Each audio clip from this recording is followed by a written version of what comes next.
Hello? Is this working or not? Hello? It's not working? Hello? Fits a very specific criteria. Hello? Do you hear it? I heard the gavel. Gavel, you hear?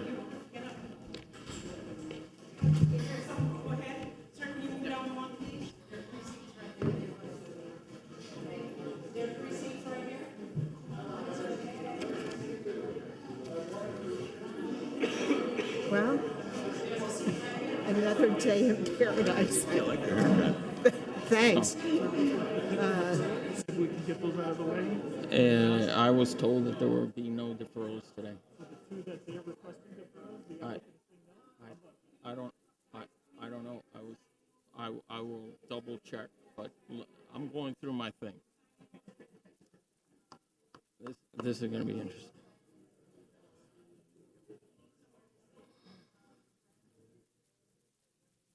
Nancy, let's get going.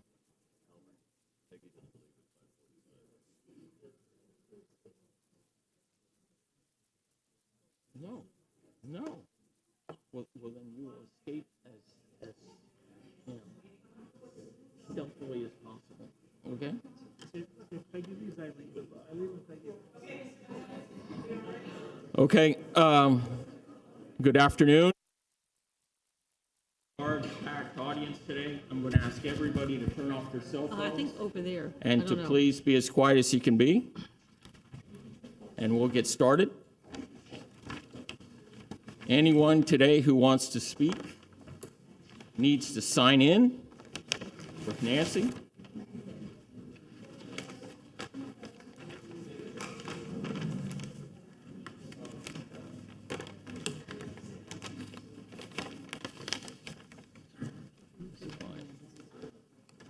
Well.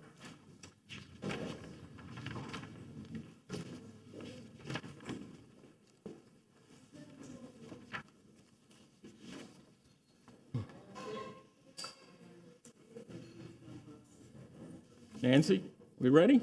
Yes, we are. Okay. Good afternoon. Welcome to a regularly scheduled meeting of the City of Coral Gables Historic Preservation Board. It's on. It's on. We are residents of Coral Gables and are charged with the preservation, protection of historic or architecturally worthy buildings, structures, sites, neighborhoods, and artifacts which impart a distinct historical heritage of the city.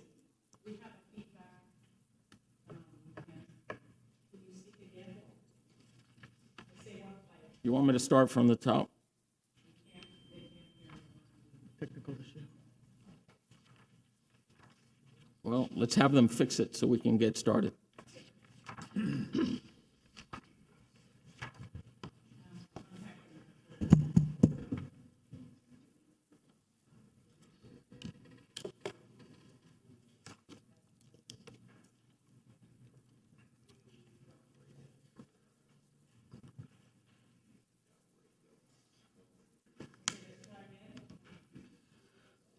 Good afternoon. Welcome to the regularly scheduled meeting of the City of Coral Gables Historic Preservation Board. We are residents of Coral Gables and are charged with the preservation and protection.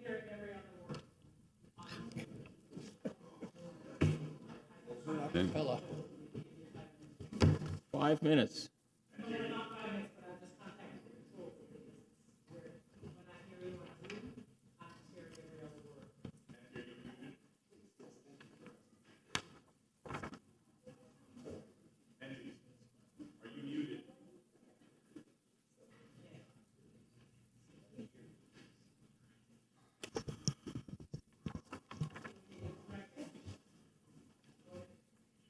Good afternoon. Welcome to the regularly scheduled meeting of the City of Coral Gables Historic Preservation Board. We are residents of Coral Gables and are charged with the preservation and protection of historic or architecturally worthy buildings, structures, sites, neighborhoods, and artifacts which impart a distinct historical heritage of the city. The board is comprised of 9 members, 7 of whom are appointed by the commission, 1 by the city manager, and the 9th is selected by the board and confirmed by the commission. 5 members of the board constitute a quorum, and 5 affirmative votes are necessary for the adoption of any motion. Lobbyist registration and disclosure.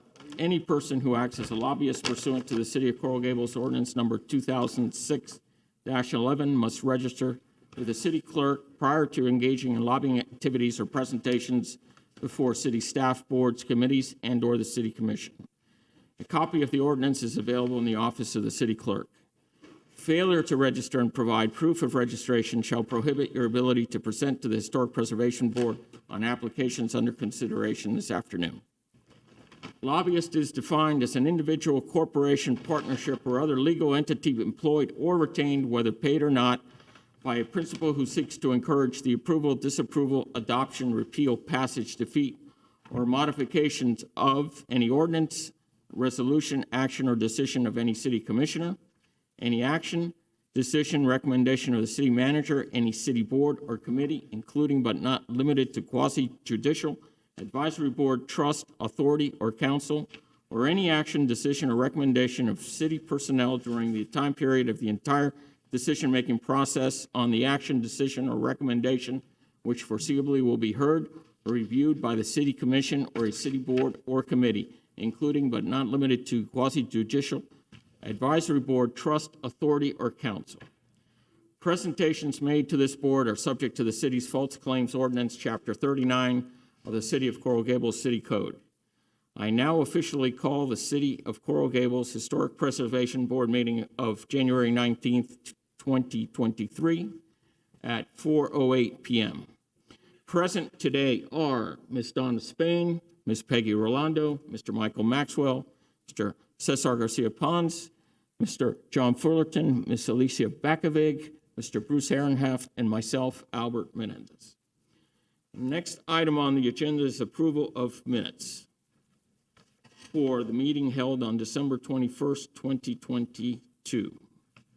Mr. Chair, I have we have the November minutes that we didn't approve in the December meeting. Can we do that first? Okay, November, what's the date on the November meeting? November 16th. November 16 minutes. And I have two comments, Scrivener's errors on page 22 and 23, which I'll provide to the staff, and I'll move them with those two Scrivener's errors. Okay, do I have a second? Second. Mr. Maxwell seconds.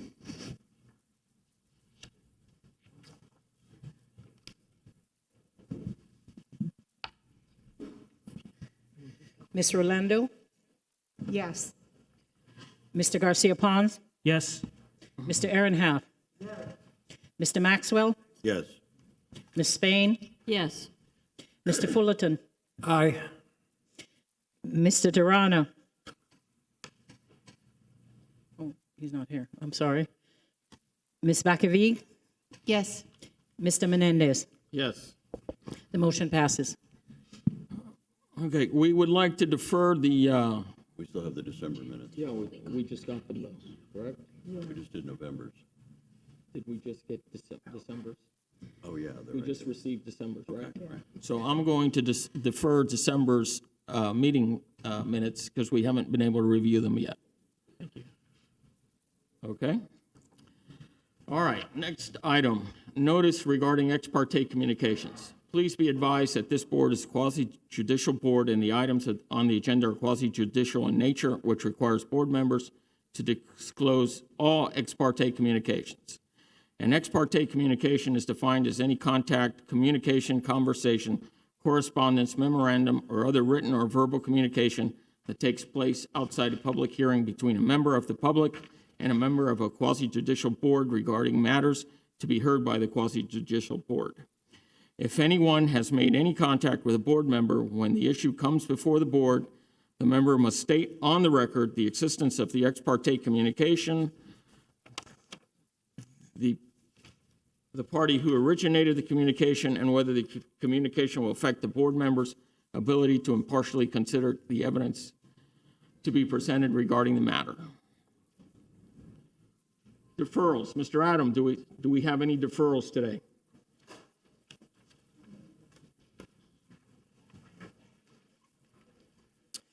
Good afternoon. The only deferral is the one that was marked on the agenda, which is item 6.2. 2 for 1710 Hernando Street. Okay. Okay. Okay, perfect. Thank you. Swearing in. If any persons in the audience will be testifying today, please rise to be sworn in.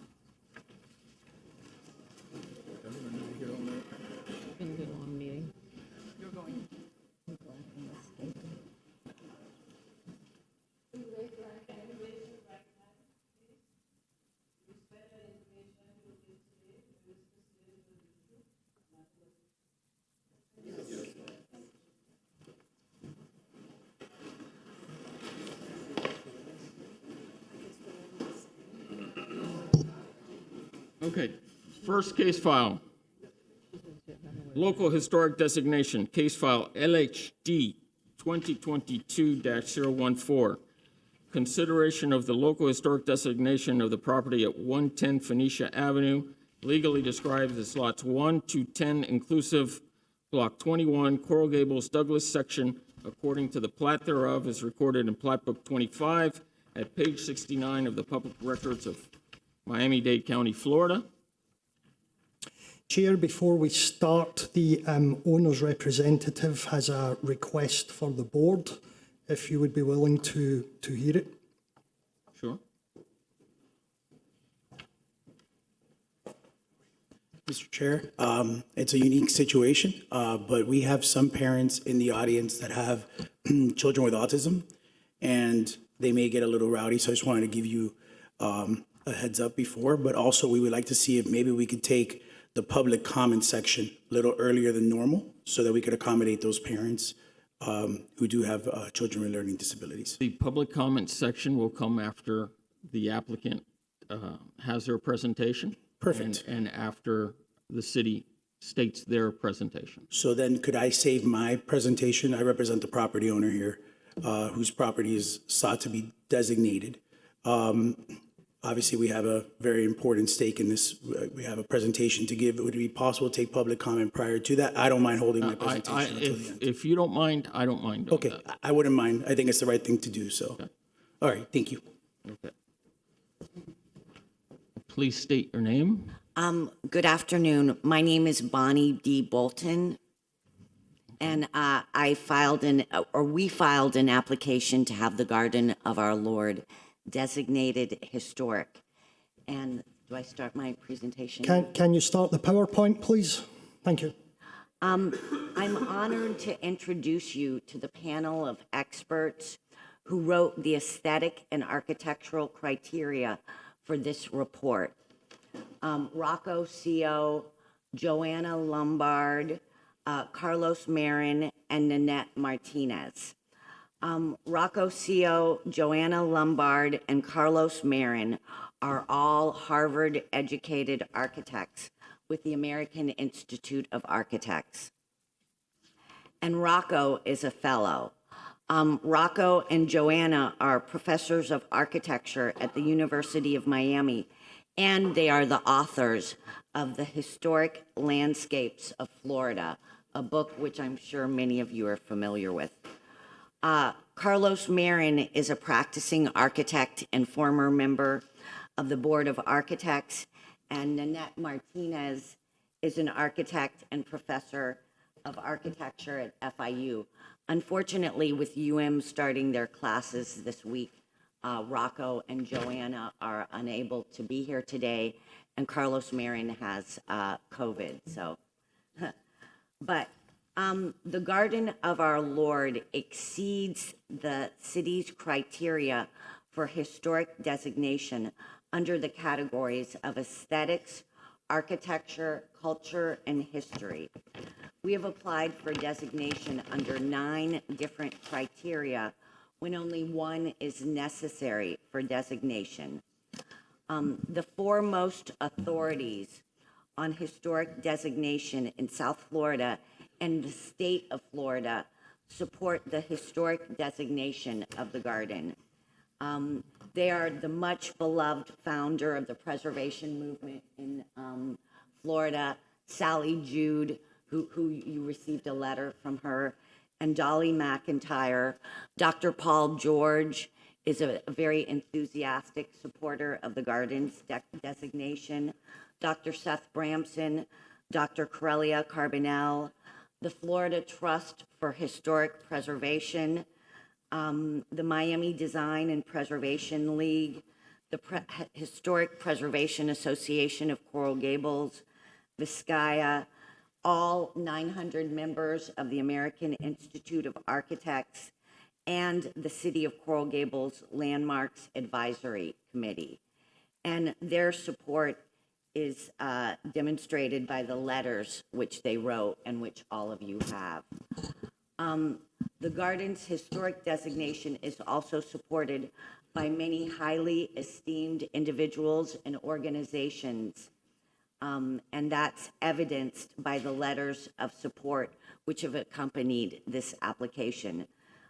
And those are Tropical Audubon Society, the Women's Club, the Rotary Club, Montgomery Botanical Center, Coral Gables Neighbors Association, the Ponce de Leon Homeowners Group, the Tropical Flowering Tree Society, Arboretum, Robert Ruano, Robin and Robert Burr, Carol and Vincent Damien, Joanne Marr, Bruce Fitzgerald, Judy Packard, Cheryl Ackerman, Bee Hines, Mary Chris Longo, Peter Jude, and Marlon Everett. And the garden has also been featured in newspapers and magazines, and a television news broadcast. The media, which have covered the garden on 11 different occasions in the last few months, are the Gables Insider, the Miami Herald, the Coral Gables Magazine, Coral Gables Living, and WTVJ Channel 10 News. And now I have the pleasure of introducing Professor Nanette Martinez, who will provide a summary of the architectural and the aesthetic criteria. So this is Nanette. Hello. Good afternoon, members of the Historic Preservation Board of Coral Gables and members of the community. My name is Nanette Martinez. As Bonnie mentioned, I have a Master's of Architecture from Florida International University College of Architecture and the Arts. I've also served as an adjunct professor of design and architecture at FIU, and I am an associate designer at SB Architects located in Coral Gables. I am also a resident of the city of Coral Gables and a neighbor of the Garden of Our Lord. I am here today representing the research done on behalf of the garden by Joanna Lombard, AIA, professor at the University of Miami School of Architecture, Rocco Sio, a fellow of AIA, and Carlos Marin, AIA, also a past member of the Coral Gables Board of Architects, and myself, on behalf of the Application for Historical, Architectural, and Aesthetic Significance for 110 Phoenicia Avenue, the Garden of Our Lord. The Garden of Our Lord is a landscape feature adjacent to the St. James Evangelical Lutheran Church located at the intersection of East Ponce de Leon Boulevard and Phoenicia Avenue, across from the Coral Gables Women's Club within the North Ponce neighborhood. The Garden of Our Lord was designed in 1951 by Robert Fitch Smith, one of the most notable South Florida's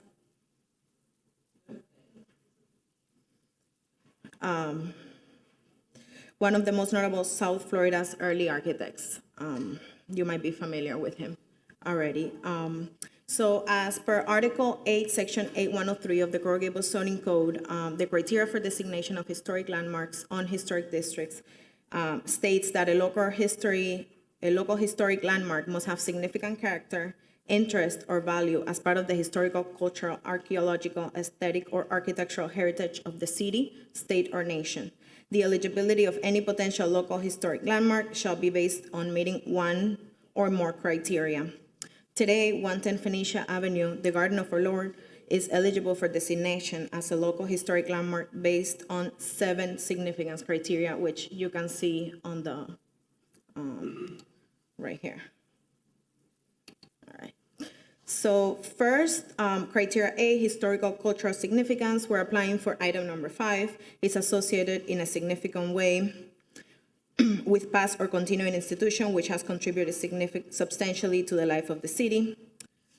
Criteria B, architectural significance. Item number 1, portrays the environment in an era of history characterized by one or more distinctive architectural styles. Item number 2, embodies those distinguishing characteristics of an architectural style or period or method of construction. Item number 3 is an outstanding work of a prominent designer or builder. And item number 4 contains elements of design, detail, materials, or craftsmanship of outstanding quality, or which represent a significant innovation or adaptation to the South Florida environment. And criteria C, aesthetic significance. Item number 1, by being a part or related to a subdivision, park, environmental feature, or other distinctive area, should be developed or preserved according to a plan based on a historical, cultural, or architectural motif. And item number 2, because of its prominence of spatial location, contrast, sign, age, or scale, is an easily identifiable visual feature of a neighborhood, village, or the city, and contributes to the distinctive quality or identity of such neighborhood, village, or the city. In case of a park or landscape feature, it's integral to the plan of such neighborhood or city. So those, for today, I'll be only speaking about B and C, which is the architectural and aesthetic significance. So architectural item 1. When the St. James Lutheran Church in Coral Gables established the adjacent Garden of Our Lord, they developed a garden consistent with Florida's historic landscape traditions, as well as a larger movement in religious memorial gardens. These transformations can be traced to the mid-19th century when Dr. Jacob Bigelow and the Massachusetts Horticultural Society addressed health concerns believed to result from the crowded conditions of churchyard burial sites. In response, they developed Mount Auburn Cemetery in Cambridge, Massachusetts, as a picturesque landscape that opened to the public in 1831. Often cited as the birth of the garden cemetery movement in the U.S., the design of Mount Auburn ushered in a new era. In South Florida, Clouet Memorial Garden in Palm Beach set a precedent in 1931 for an enclosed memorial garden as a companion to the Episcopal Church of Bethesda by the Sea, and an amenity for its immediate neighbors as well as the larger community. Closer to home, Plymouth Congregational Church, a congregation led in 1901 by George Merrick's father, Solomon Merrick, hosts an enclosed garden along Miami Highway in Coconut Grove. The landscape styles vary, but the use of local stone and memorial plaques and the protective enclosure of the wall provide a thematic continuity.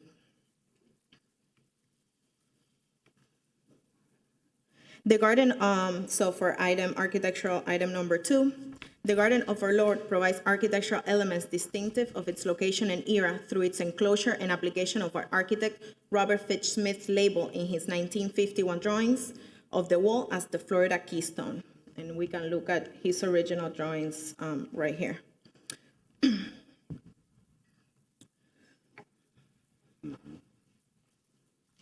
Hourly, the pilaster drawings of the wall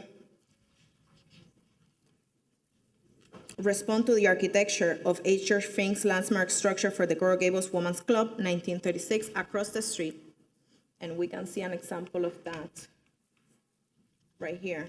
And internally, the use of what we know as coral rock, also known as oolitic limestone, in both rusticated and plant surfaces in the walkways, further situates the garden in its era. Robert Fitch Smith's drawings clearly depict, and I would like to point to that really quick. Robert Fitch Smith's drawings clearly depict the original design of the pilaster perimeter wall and the walkway inside of the garden. And we can see this is the wall. And you know, it's evident by the dimensions, the angles, and basically the type of information in the drawing that it's obviously been designed in this drawing. Same thing with the walkway. We can look at the central axis, and we can look at the angles, and the dimensions also shows that he was designing this walkway in this drawing. He designed the commemorative frame and coral rock. That will be on the next slide. He designed the commemorative frames and coral rock pilasters on the exterior of the enclosure to clarify its purpose as both monument and a contemplative space available to the congregation and the public for prayer and meditation, as well as contributing to a green oasis in the midst of an urbanized neighborhood. Smith's original design remains unaltered, except for the public access gate added in about 1975. So for item number 3 in the architectural category, this is to prove that it was designed by prominent architects, so I will speak of Robert Fitch Smith's life and work. Robert Fitch Smith, also a fellow of the AIA, is one of the most notable of South Florida's early architects. His drawings of the wall of the Garden of Our Lord reflect his interest in craft through careful coordination of local sourced coral rock, planar stucco surfaces with detailed classical moldings, as seen in the capitals supporting cast stone urns. And we can see some of that in these drawings. We can see the urns and the pilasters that are adjacent to this feature. And then in the rest of the wall, we can see the pilasters don't have the urns. So he intentionally created these as to highlight these moments in the wall.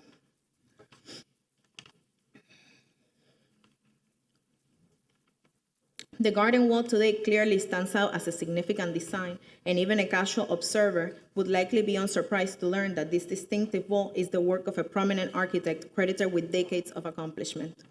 With coursework at Columbia University, Carnegie Institute of Technology, the University of Miami, and Western Michigan University, he received his architecture degree from the University of Miami in 1931.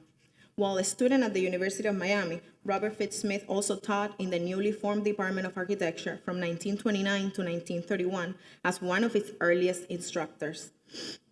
During that same time, he designed the landmark residence of Colonel Robert and Nell Jennings Montgomery, with the landscape by William Liam Phillips, now the home of the Montgomery Botanical Collection. Among Smith's many significant local commissions are other residences in Coral Gables, such as the historic Java Head, longtime home of leading preservationist Sally Jude, who wrote a support letter. And whose son is here tonight, this afternoon? Oh, sorry. Sally Jude's son, Peter Jude, is here in the audience in support of the designation of the garden. As well as projects in Miami Beach and Miami Shores. The residence he designed for Thomas Hayes in 1931 and 32, the present-day Doug Thomas House, headquarters for the Tropical Audubon Society, was in 1982 the first designated historic site in Dade County. It was listed in the National Register of Historic Places in 2014 and designated a Florida Heritage Site in 2016. The Doug Thomas House is one of several of Smith's projects archived in the Gottschall-Schleisner collection in the Library of Congress, along with the recently designated J.F. Bowder residence on Tiger Tail Avenue in Coconut Grove. Extending beyond his architectural practice to contribute to the community, he was a charter member of the Miami City Planning Board, chairman of Regional Planning Board of Dade County, chair of the Miami Fine Arts Commission, chair of the Design Board for the Inter-American Culture and Trade Center of Miami, vice chairman of the Urban Planning Committee of the American Institute of Architects for the Southern Area, and a member of the Architectural League of New York. The Florida architect quoted the Miami Herald's obituary, which highlighted Smith's dedication to both profession and community, recalling a 1948 interview in which Smith's message to Miami was that it's too bad that neighborhood planning could not have guided Miami from the start, but it's not too late to do a good job with it. And I hope so too. So these are some images of the wall and the intention of Robert Fitch Smith's drawings and the reality of it, which is what we see every day in our neighborhood. Smith's now, we're moving last item in the architectural category, item number 4. Smith's design for the garden wall, and in particular its pilasters, urns, and settings around each plaque, represents a continuity of quality and design that recall the walls of Vizcaya's farm village. The urns atop the garden walls, oolitic limestone pilasters, merit further research, given their close association with the work of John B. Orr and Itor Pelegara at Vizcaya. Smith's use of coral rock is evident in his other works, such as the fireplace at the Doug Thomas House, which represents a superb and well-documented example, which I'm sure you're familiar with. Now, moving on to the aesthetic category. That's a good slide. There's less than a handful of public gardens in the city, and the Garden of Our Lord is one of them. And I would like to show you this slide, which is from a master plan done in September 2005 from the city of Coral Gables, where we can clearly see the intention of creating that green corridor in this part of the city, because the East Ponce de Leon Boulevard Street cuts right through a residential area and is trying to connect Ponce de Leon, which is, a very active commercial axis, with the Douglas entrance, which is also a very important point in the city. This corridor, it's an intrusion. So the best way to maintain that intrusion soft and buffered from the residential area that it clearly interrupts is to create a green corridor with parks at the beginning and the end. And this has not been done, but I see it proposed. This is the site that you see in red. So it's very clear how the garden contributes to the concept of the green corridor to connect both important areas of the city.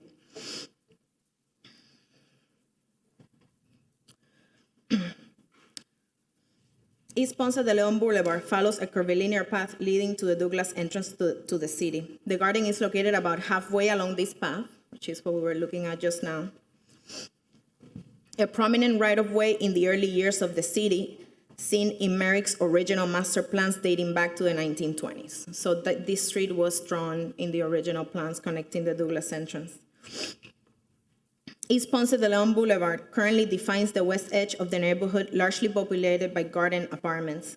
This street creates a connection between Ponce de Leon and Douglas entrance, providing a green corridor for both pedestrian and vehicular circulation to connect the two commercial zones. East Ponce de Leon cuts diagonally through the garden apartment district area, where this green corridor becomes necessary to soften the intrusion of this connection. Located right in the middle of this buffer between commercial and residential, the Garden of Our Lord is an integral part of its urban context. Together with St. James, the Coral Gables Women's Club, and two abutting city parks, they are compatible institutional, religious, and open space land uses on the boulevard, safeguarding the neighborhood from potential commercial encroachment. And for the last item of the aesthetic criteria, item number 2. The Garden of Our Lord is a visually distinctive element of its neighborhood, and it's surrounded by a double pedimented masonry wall with engaged pilasters of Miami Oolite limestone. Could we play the video now, please?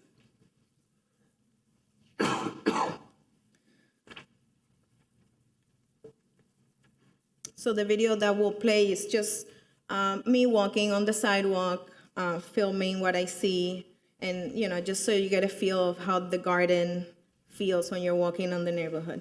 And I do have, I've spoken with many people, and they absolutely love walking through that sidewalk, and everyone knows where the garden is and how nice it is to walk on it. So. And it's such an easily identifiable feature of the neighborhood, which qualifies it for designation. So I'll continue reading the last part. The Garden of Our Lord is a visually distinctive element of its neighborhood, and it is surrounded by a doubly pedimented masonry wall with engaged pilasters of Miami Oolite limestone. This material choice was also informed by the proximity of the garden to the Coral Gables Women's Club, designed by George Fink in 1936. The architectural materiality and column rhythm of the Women's Club is reflected on the garden's wall design. The height of the wall and its pillars intentionally respond to the scale of the neighborhood. The appropriate height of the wall creates continuity and balance with the Women's Club, as well as with the surrounding buildings and landscape. So in conclusion for this part, we strongly believe that the Garden of Our Lord merits designation as a historic landmark because of everything I've explained. But I just want to add, as a neighbor of the area, I absolutely love the garden and the wall, and it brings that scale to the neighborhood and that feeling that you are in a place that is meaningful. Thank you. And the walkway in the garden that Robert Fitch Smith designed. So we hope that, and we've worked very hard for you to designate the garden today. So we hope for that. Thank you. Thank you for your time. Thank you for your presentation. Thank you. Mr. Adams.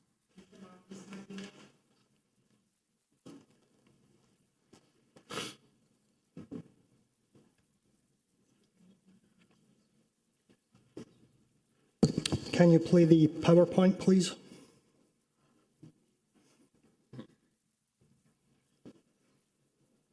Staff PowerPoint.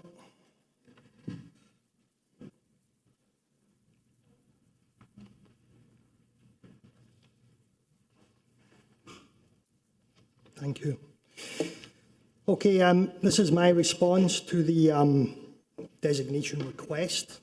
I'm going to walk through my thoughts, my opinions, my observations, and point them out to you in a step-by-step process. I think, first of all, just a quick comment. Yes, there are a lot of letters of support. However, you have to question how much validity letters of support have if they're based on assumptions and incorrect information. All people have to go on is the submitted designation report, and it's not fully correct, and there are assumptions in there, and I'll point them out. Secondly, you also have to ask just how many of the experts have actual historic preservation qualifications. I didn't actually hear any mentioned. And also you have to bear in mind that the initial designation report, which was passed out, contained certain information that wasn't true, and we received letters of support based on that. So the designation report has been amended. So how many people have actually seen the final version? In fact, the Landmarks Advisory Board and their recommendation, that recommendation was made on the prior report, not the amended report that you have in front of you. So I'll walk through everything step by step, and then I'll do a summary at the end, just so you can appreciate my thoughts. So firstly, this is the location of the site. As you see, this is one site, comprised of 10 lots, but it is one site. When you zoom into the site, on the northwest corner, you have the Garden of Our Lord. On the northeast corner, you have the church building and the ancillary structures. On the southeast corner, you have a single-family residence, which is currently being used as a special needs school. And on the southwest corner, you have some open land and a play park associated with the school. So these are the views sort of from the various directions. So in the top left, you have the entrance to the Garden of Our Lord. In the centre of the north boundary of the site, you have the church, which has been significantly altered since it was first built. At the top right, you have the ancillary buildings on the northeast corner. At the bottom left, on the southwest corner, you have the open area. Bottom middle, you have the play park. And bottom right, you have the existing house, which was determined not eligible for designation.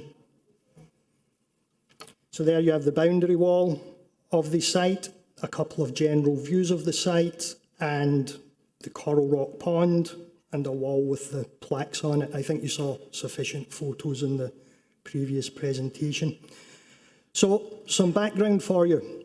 A historic significance request was submitted to the Historic Preservation on August the 9th, 2021. Staff responded that the site was not eligible for designation, the site. The property, I believe, was purchased round about November 24th, 2021. The owner can clarify that. On January the 28th, 2022, the development review. Now, at that time, when this letter was issued, no inquiries, no complaints, No concerns, no appeals, nothing. On January the 28th, 2022, the Development Review Committee reviewed a proposal for a comprehensive plan map amendment, zoning code amendment, planned area development, mixed-use site plan and transfer of development rights receiving plan.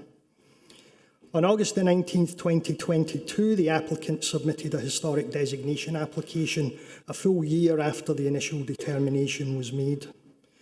Historic Preservation Office determined again the property did not meet the criteria for designation. The applicant was informed and they were directed that it should be presented to the Historic Preservation Board in December of last year. The applicant, by right, requested 30 days to submit an amended report. This request was granted, and this is why we're here before you today. And just for clarification, the following are not under consideration, not for discussion.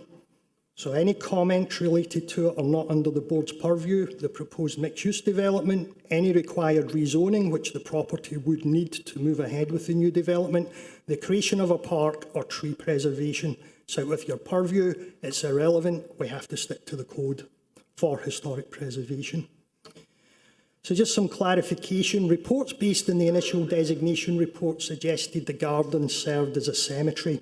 Now, each of you have I've given you a handout there in case you can't clearly see some of the images or the wording on the screen.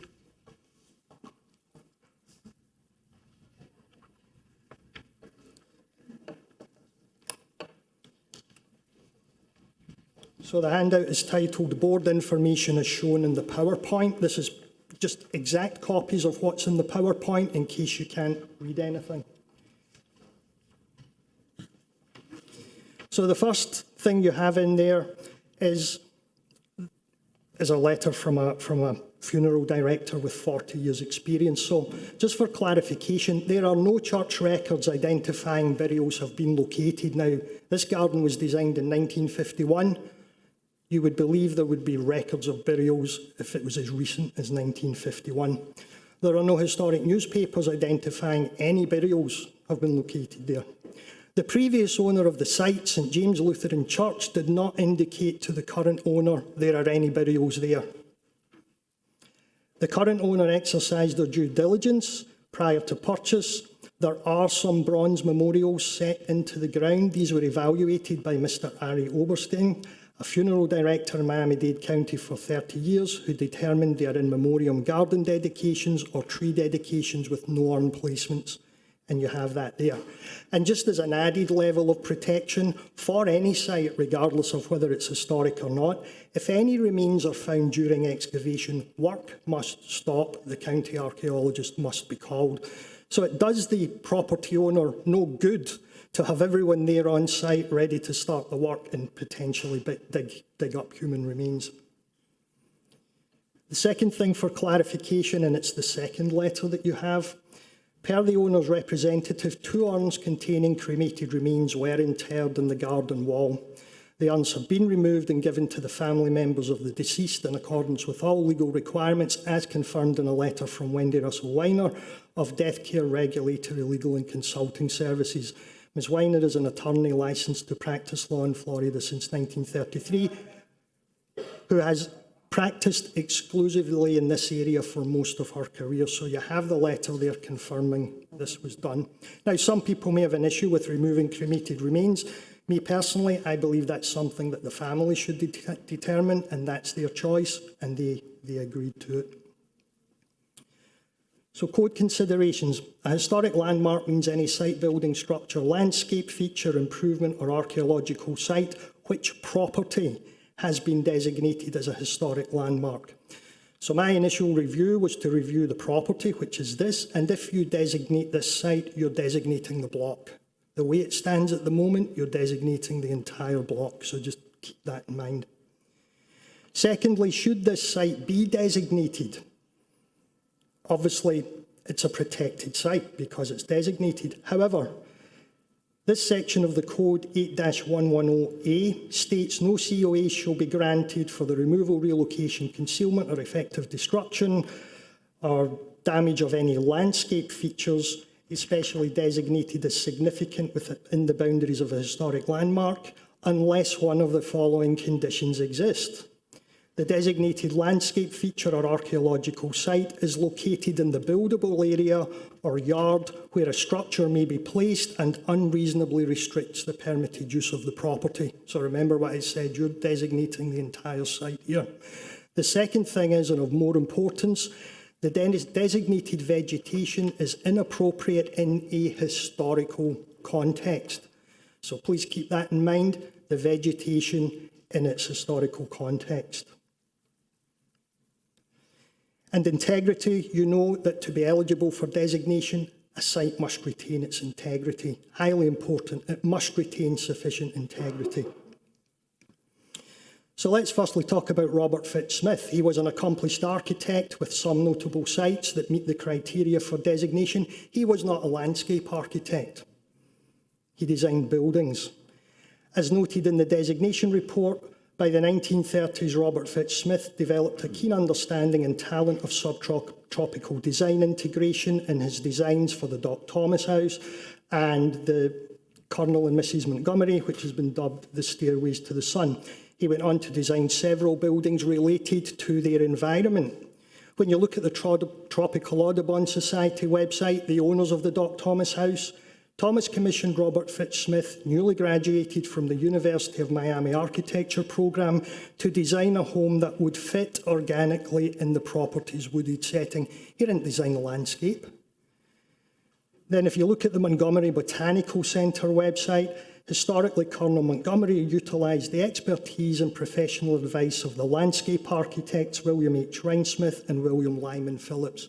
So no landscape design experience at all from Robert Fitz-Smith. Now let's look at the application submitted for the garden, and this is in your packet as well if you can't see it.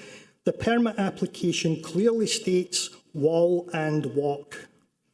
No mention of coral rock benches, no mention of a coral rock pond, no mention of many of the features that are included on the site, a walk and a wall. You have this in your packet in case it's difficult to make out. This is the application that was submitted. This is the drawing that was submitted with the permit application. The wall, and then you have a walkway which comes in, goes up, goes round at an angle, and goes down and goes up. That's what was submitted, that's what was applied for. This is a recent survey. So, you walk in. This part of the path was added when the gate was added in the 1970s. You come up here and round and up there. All of this path work here. No proof that it was designed by Robert Fitz-Smith. There are steps here. There are coral rock walls here. There are these small outshoots, which I think were for benches. There's no proof that Robert Fitz-Smith designed all of this. Maybe he did, maybe he didn't. But to state that Robert Fitz-Smith designed this garden is a massive assumption. There's no proof. So when you compare the two plans, the pathway is different from the original design. A coral rock pond has been added, coral rock walls have been added, steps have been added. The original plan notes a 4-foot wide imitation stone walk scored in 2 feet squares. That's not what exists. What exists is there. That is not an imitation stone sidewalk scored in 2 squares. These weren't on the original plan. These weren't the original plan. The additional walkways weren't on the original plan. So all of a sudden we're questioning integrity or the actual initial design of the property. So now we're going to go on to the trees and shrubs. As noted in historic newspaper articles and the designation report, the garden of our Lord was originally designed as a biblical garden. A biblical garden is made up of plants mentioned in the Bible. Early reports indicate many of the plants were donated by people, suggesting there was no planting or landscape plan. The church was accepting plants from whoever decided to donate them. Per a Miami News report from 1971 titled Gables Frankincense Really Homegrown Plant, and according to Wallace C. Mannis, director of the US Department of Agriculture's Plant Introduction Station, many of the plants were not the biblical plants. The frankincense, myrrh, and spikenard were common Florida plants by the name of ylang, orange jasmine, and vitex. The myrtle tree was not Myrtus communis as labelled, but actually the correct myrtle, a different species of the same family. So here we have a garden that was maybe intended to be a biblical garden and was promoted as a biblical garden. We have no landscape plan, we have people donating plants, and we have a recognised expert stating, hang on, a lot of this isn't correct. The Reverend Theodore Bartus, pastor at the time, was not sure which plants came and how, and the church files gave no clues. No landscape plan, no planting plan, no record. The original trees and shrubs, as noted in newspaper reports, no longer exist per the owner's expert. Now, you actually have a letter in there from the owner's expert confirming that none of the plants mentioned in the submitted newspaper reports with the application exist anymore. And we also have Dina. Dina, would you like to speak? This is the city arborist, and she went out to the site with me, and she can also confirm what is actually on the site. Good evening. I'm Dina Bell Llewellyn. I'm Division Director, Green Space Management and Public Works. I've been a licensed landscape architect practicing in the area for 31 years now. I'm also a certified arborist. So with those credentials, I have been to the site 3 times, a couple inspections, and yesterday again with Mr. Adams just to confirm that I didn't see any biblical plants in the garden. What I see there today is mostly just our tropical variety of Alexander palm seedlings. There are a few date palms, a Canary Island date palm, and one date palm growing outside, but those are all locally available in Homestead. So there's no real proof of any of this being biblical planting. So also I would note that the garden has fallen in disrepair from years of lack of maintenance. A lot of what I saw there were seeded in Alexander palms, Brazilian pepper even, creating a garden that's beginning to be overtaken with weeds. But again, there's no proof or evidence of biblical plants that I saw there. Thank you. Can you play the PowerPoint, please? Thanks, Dina.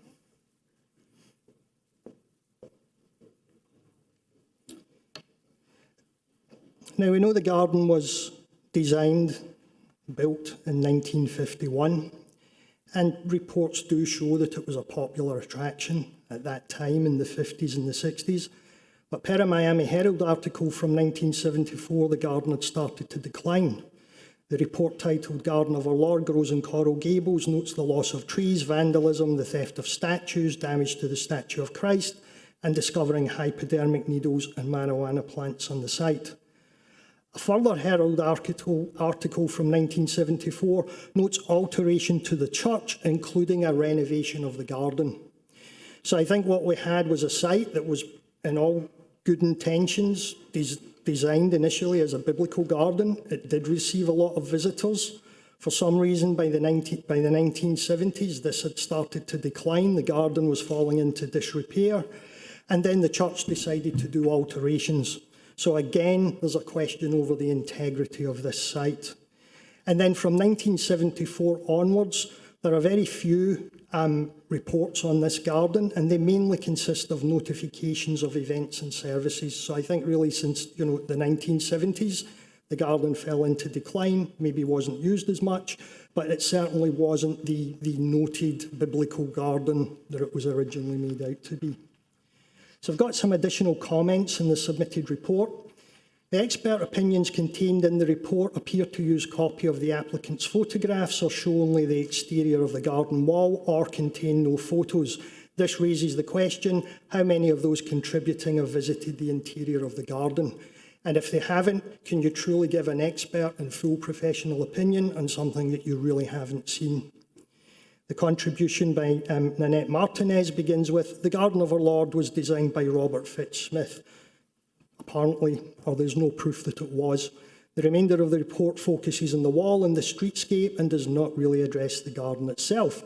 The contribution by Carlos Marin states, Fitz-Smith designed not only the wall, but also the geometrical structures the garden grew upon, coral rock paths leading to a grotto, a pond, and steps to a marble statue, representing Jesus Christ. If they had submitted the proof of this, we could have taken that on board and we would have considered it, but there's just no proof. And the contribution by Rocco Seo and Joanna Lombard focuses mostly on the wall and the architect. According to the designation report, he, who is Merrick, wholeheartedly incorporated the Garden City precepts of comprehensive planning with defined areas for different uses, residential, commercial, trades, offering housing for different income levels without sacrificing quality, as well as providing an abundance of public facilities. With the acquisition of additional land, the Douglas section was dedicated to multifamily residences and was designed to be the same high-quality design spirit as the rest of Coral Gables. The Douglas section was clearly meant to be a hub of activity with Ponce de Leon Boulevard, a wide parkway and one of the main commercial thoroughfares of Coral Gables running through it. By the way, that last sentence is taken straight from our designation reports. So obviously someone's looked at them and taken them word for word. So that was actually taken from properties that were eligible for designation. Now, I completely agree with this. Merrick knew that there was a place for everything. There was a commercial section, a residential section, there was an apartment section, and there was a place for parks and spaces. So let's look at Merrick's original plat. That's the property there on the left-hand side, clearly split into various lots intended for development. If you look at El Prado on the right, you have a big vacant space that was intended for gardens and parks. So if you really espouse what Merrick designed and what the intent of the Coral Gables plan was, a park or a garden there was not what Merrick intended. And in case you want to question it, there's some other additional plats. Every one of them shows that this site was intended for development. Now, I'm not here to promote a new development. That is out of our hands.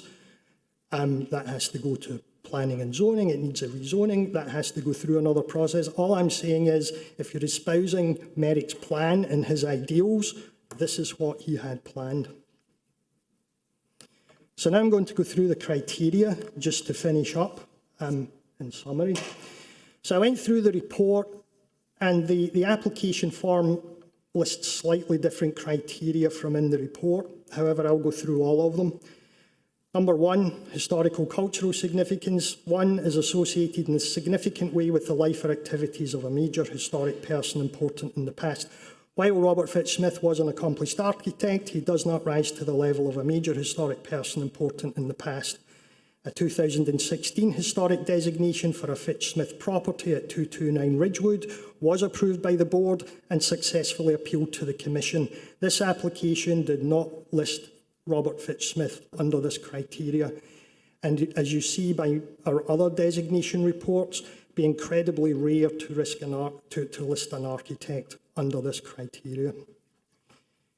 Number two is the site of an historic event with significant effect upon the community, city, state, or nation. This is listed on the application form, but it's not addressed in the designation report. So no historic event with a significant effect upon the community, state, or nation is known to have taken place at the site. Number four exemplifies the historical, cultural, political, economic, or social trends of the community. A biblical garden does not exemplify the historical, cultural, political, economic, or social trends of the community. Per the designation report, the Douglas section was clearly meant to be a hub of activity with Ponce de Leon Boulevard, a wide parkway and one of the main commercial thoroughfares in Coral Gables running through it. And in the 1940s, the city of Coral Gables recognised the apartment district and encouraged its further development. The historical, cultural, political, economic and social trend in this community was the construction of garden apartments at that time. Number five is associated in a significant way with a past or continuing institution which has contributed substantially to the life of the city. The designation report does not provide sufficient information on the church under this criterion, but does focus on the contribution of Crystal Academy, a private entity which leases property from the church. The church did have a school, however, many churches throughout the city may have had a school. They all contributed to the city in some way, but it doesn't mean they're eligible for designation. So now we'll go on to architectural significance. Portrays the environment in an area of history characterised by one or more distinctive architectural styles. The 1950s was characterised by mid-century architecture, which was simpler and contained minimal ornamentation. And it's interesting, nowhere in the report from any of the experts did I see anyone specifying a specific architectural style for the wall. It wasn't done. That was my question. Number 2 embodies the distinguishing characteristics of an architectural style or period or method of construction. The wall is constructed from concrete block topped with a concrete beam supporting 2 thin keystone sections to form a triangular cap. The cap is not solid keystone, it's not been carved, it is 2 thin pieces put together over concrete. The wall is faced with stucco, very common material. The columns are concrete block with vertical supporting rods faced with keystone, and not a carved ornament but a cast stone ornament on top. Keystone, stucco, concrete, common materials. The architectural style is not a pure form of a style, but rather a mixture of styles from different periods. And as I said, the designation report does not specify a specific style in that report. Number 3 is an outstanding work of a prominent designer or builder. Neither the wall nor the coral rock features rise to the level of an outstanding work by Robert Fitz-Smith. Its designated sites do, but a wall and a pathway, no. 4 contains elements of design, detail, materials or craftsmanship of outstanding quality or which represent a significant innovation or adaptation to the South Florida environment. As detailed under number 2, neither the design, detail, materials or craftsmanship are of an outstanding quality. Warren, you want to change the slide?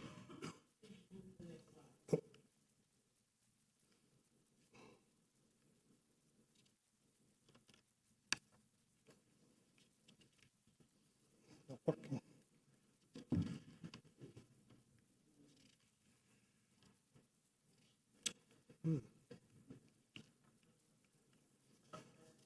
Okay, I'll finish up. Aesthetic significance: by being part or related to a subdivision, park, environmental feature or other distinctive area, should be developed or preserved according to a plan based on a historical, cultural or architectural root motif. The site's related to the Douglas section, which has been developed according to the original intent of the Douglas section, i.e. the construction of apartment buildings. The historic plats for the section indicate this block was intended to be developed and not utilised as a garden. A motif is identified by Merriam-Webster as usually a recurring salient thematic element, especially a dominant idea or central theme. The dominant ideal and central theme in that section is for garden apartments. And number 2, this actually has 2 parts to it. Because of its prominence of spatial location, contrasts of siting, age or scale is an easily identifiable visual feature of a neighbourhood, village or the city, and contributes to the distinctive quality or identity of such neighbourhood, village or the city. Then you have a new sentence. In case of a park or landscape feature, is integral to the plan of such neighbourhood or city. And that's an important sentence that has been omitted in places in the designation report. Some places it's included, some places it's not. As this is a garden with landscape features, the site must be integral to the plan of the neighbourhood. And as shown previously, a park was not integral to the original design intent of Merrick for this block in this location. So really, therefore, in summary, there are questions over who designed the property. There are questions over who built the property. The original intent of a biblical garden is no longer there. So all of these questions stack up to basically say that if you're going to designate this, the original intent is not there, the integrity is not there, and basically, in my opinion, it does not meet the criteria. So I can answer any questions. Please note that a number of support letters were received after your packets were delivered. You have copies of all of them. And I have a letter here from George Hernandez, who had to leave. I don't know when it's appropriate for anyone supporting I was property. going to ask for his letter to be read into the record when it was my turn to speak, but Mr. Hernandez is here. It depends if you want to hear him. He's not representing the city. I understand that. And it'll be heard with the rest of the residents. Okay, if he has to leave, then you have his letter and I'll read it into the record. Thank you.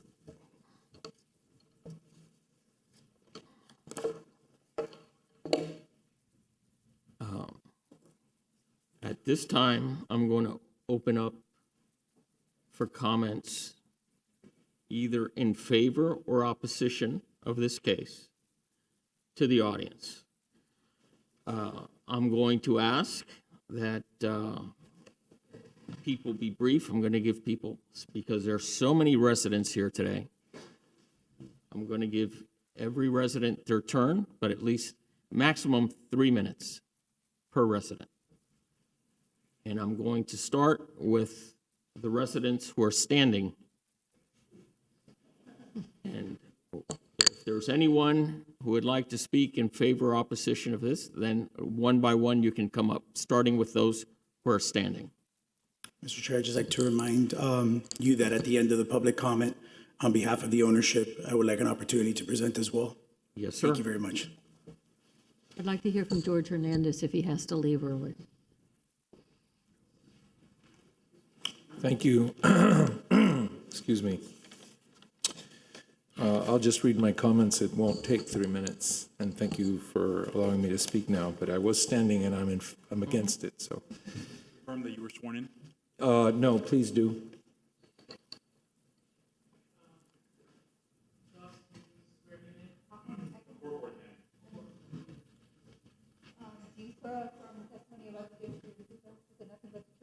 Yes.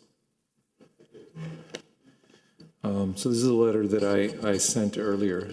Dear Mr. Adams and members of the Historic Preservation Board, I am writing on the matter, sorry, I have a cold, of the application for the Garden of Our Lord at 110 Phoenicia Avenue, Coral Gables, Florida, to be considered for designation as a local historic landmark. As you know, I have often advocated on behalf of local designations for properties that meet the criteria and against designation if the site in question fails to rise to the level of significance which that distinction merits. I have reviewed the application and have recently driven by the site.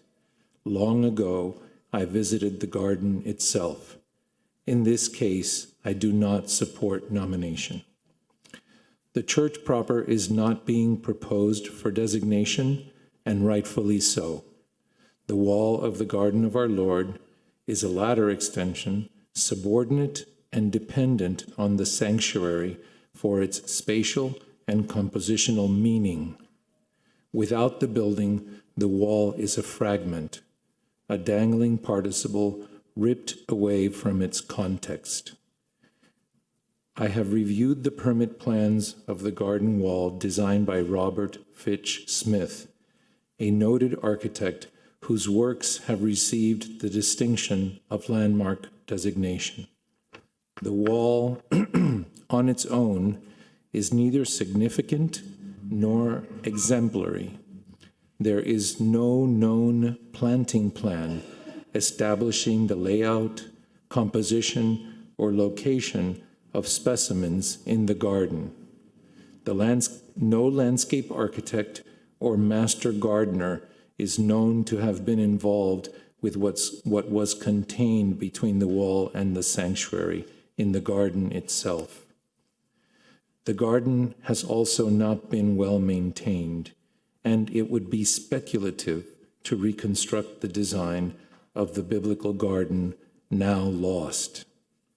There are a series of commemorative plaques that were incrementally added to memorialize persons of distinction, often by community organizations, friends, or family members.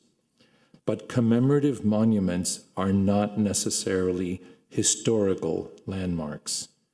One of the plaques identifies an individual whose accomplishments did not occur here and who passed away before this incorporation of the city of Coral Gables. I am intrigued by projects involving memory, but the criteria for historical designation link historically significant persons and events to specific places. These plaques are generally commemorative. They are not historical. There is mention in the nomination of oolite pilasters and a niche with voussoirs, keystones, and other classical elements. As a material, oolite is ubiquitous, the noble stone underfoot. It is what is crafted from the stone that can convey meaning. The oolite pilasters on the wall have no architectural relationship to the pilasters of the Women's Club, as is stated in the nomination, other than their categorical distinction. They are simply one of many categories of architectural embellishments of classicism, like columns, pediments, volutes, entablature, etc. The arch niche, also mentioned in the nomination, is curiously attenuated and the keystone disproportionately small. It is not clear what Fitch-Smith had intended here. This ensemble does not rise to the level of exquisite mannerist distortion, and on the other hand, it lacks the thematic characteristics and interest of mid-century ornament, which would be the prevailing spirit of the day. Together, pilaster, niche, keystone, urns, all seem eccentric, an oddity. The curious nature of these ornamental features does not elevate this wall fragment to the level of a landmark status. This wall and the walks and small pool behind it are neither sufficiently exceptional nor significant. Approving this nomination would confer historic site status to an entire city block, which would be a misappropriation of the privilege of an historic landmark status. I know there is a project proposed for this site. I do not wish to comment on it. I merely wish to focus on whether the one singular wall is sufficiently significant to designate this large urban block as a historic site. Thank you. Thank you. Mr. Chair, if I may just procedurally make a comment. So the property owner has not been given an opportunity to speak yet because they had originally requested to allow certain individuals from the public to speak before they have a chance to speak, mostly because they were on a time constraint. My recommendation would be to allow the property owner to speak after anybody who's on a time constraint who chooses to go before the property owner speaks to go first. Does that make sense? So if there's 10 people or 20 people in the audience that would like to speak and they don't need to wait for the property owner to speak, that they can go ahead and speak now, and the rest of the public can reserve their comments until they've heard all three parties. Typically, in your normal hearings, you have the city and the property owner. In this case, it's the first time I've ever been aware of in the 5 years that I've been here, the application is being brought forth by a third party. So in this case, there are three parties. So that's the reason why it's a little nuanced. The owner asked to speak after the public portion.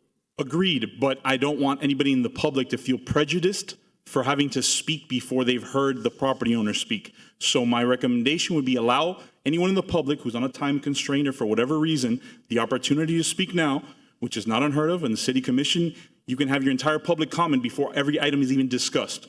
So it would not be atypical to allow it either way. But just in an abundance of caution, I would recommend anybody who doesn't mind waiting to wait after the property owner has spoken. Anybody on a time constraint can be heard now. Does that make sense? That makes sense. I have no issues with that, Mr. Chair. Okay. Thank you.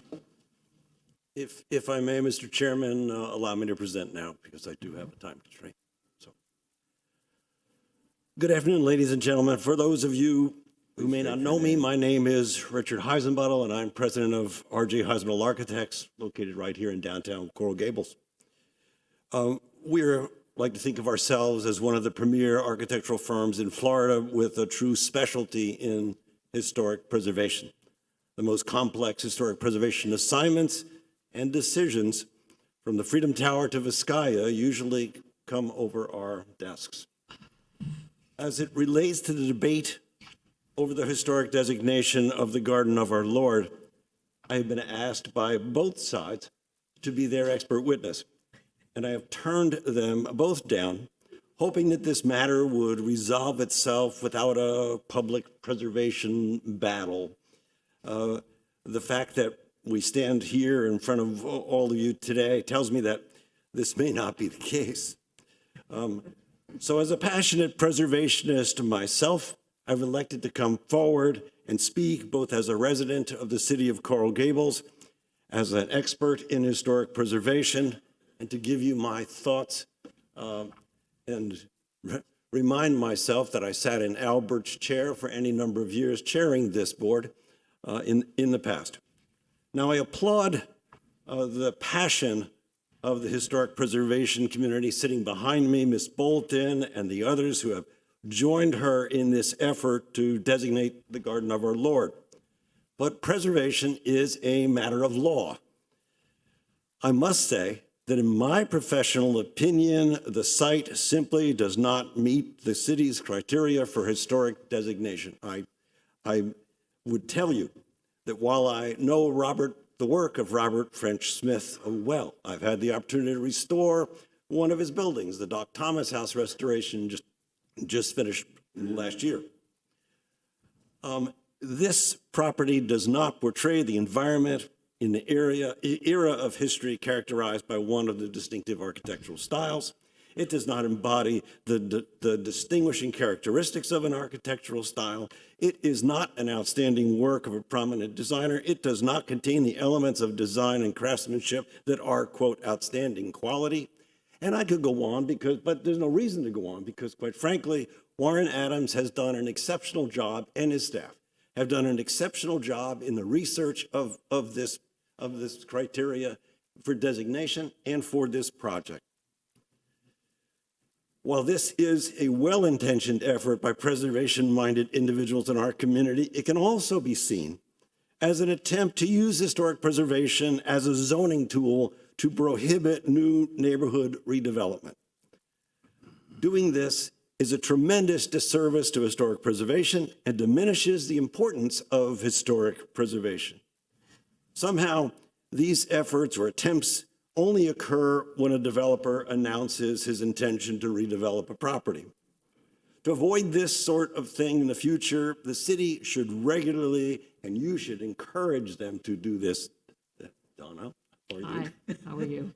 Every 5 to 7 years to professionally update their historic districts and individual listings, reassessing potential structures so that there is clarity to all interest in the community.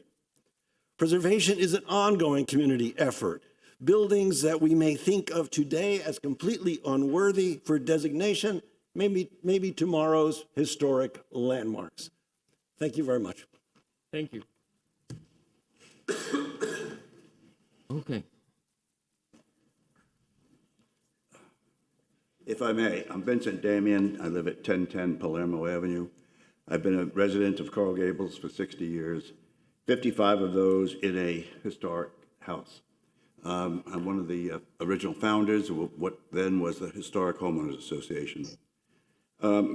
I cannot comment on what these very significant architects, professors, historians have said.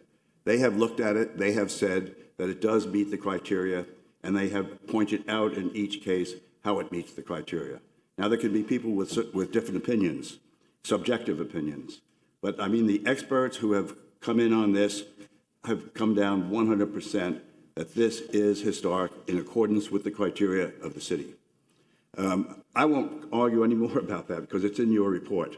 Well, what I will say is we have heard references to shrubs, to plants. This is not part of the criteria, and that was said right from the beginning. Nor is part of the criteria, the fact that there is a developer who purchased the property and wants to develop it. I will only point out to you, this is open space, and if the developer has purchased the property, wants to develop it, great architects, as are sitting here, can incorporate this garden into the development of the property to its benefit, not to its detriment. Thank you.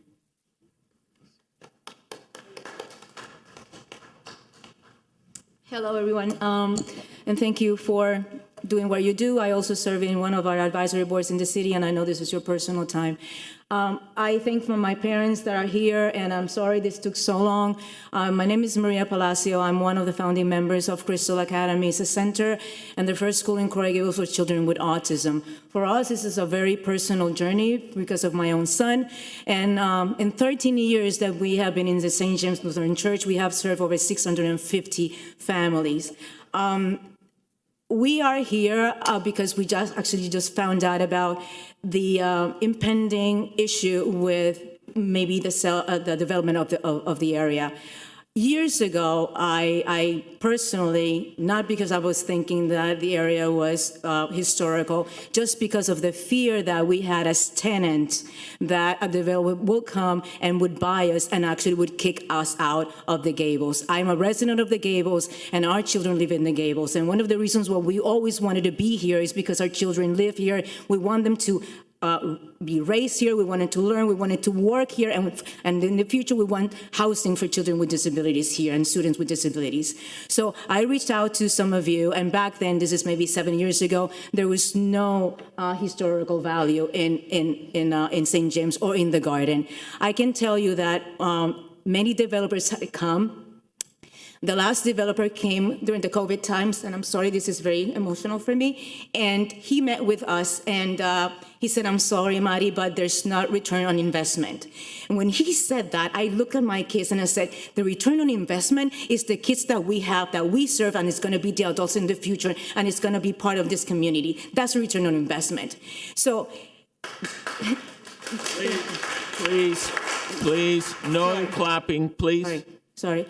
So, but the deal fell through, and there comes this parent who has an autistic child that knew about our issue and said, I know someone, and he never even mentioned the name of that someone. And I said, can that person come and actually visit us? Because I could talk the talk, but if he doesn't come to Crystal Academy, it's not the same.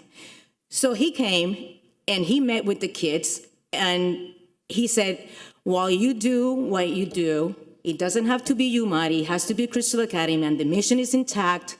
I'm interested in building you a new school. And while you do what you do, that school is not going to have any rent, and you're not going to pay anything.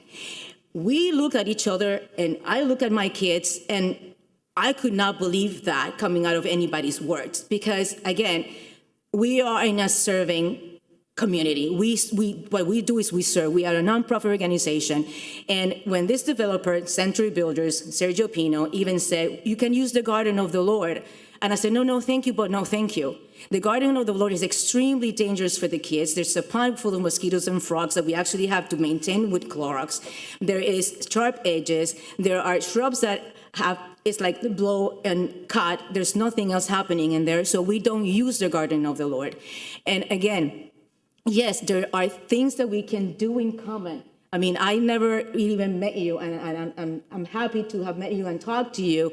But instead of building and keeping walls, what we need to do is actually build a new future for the kids. And if we need to develop and we need to maintain some of those walls in some other type of way in their architecture, so be it. But I'm here to represent more than families that will benefit from having a new development that actually is going to help us continue doing what we do. We're not going to add any more traffic to you guys. We only have 50 children. We have 53 employees because we're almost 1-to-1.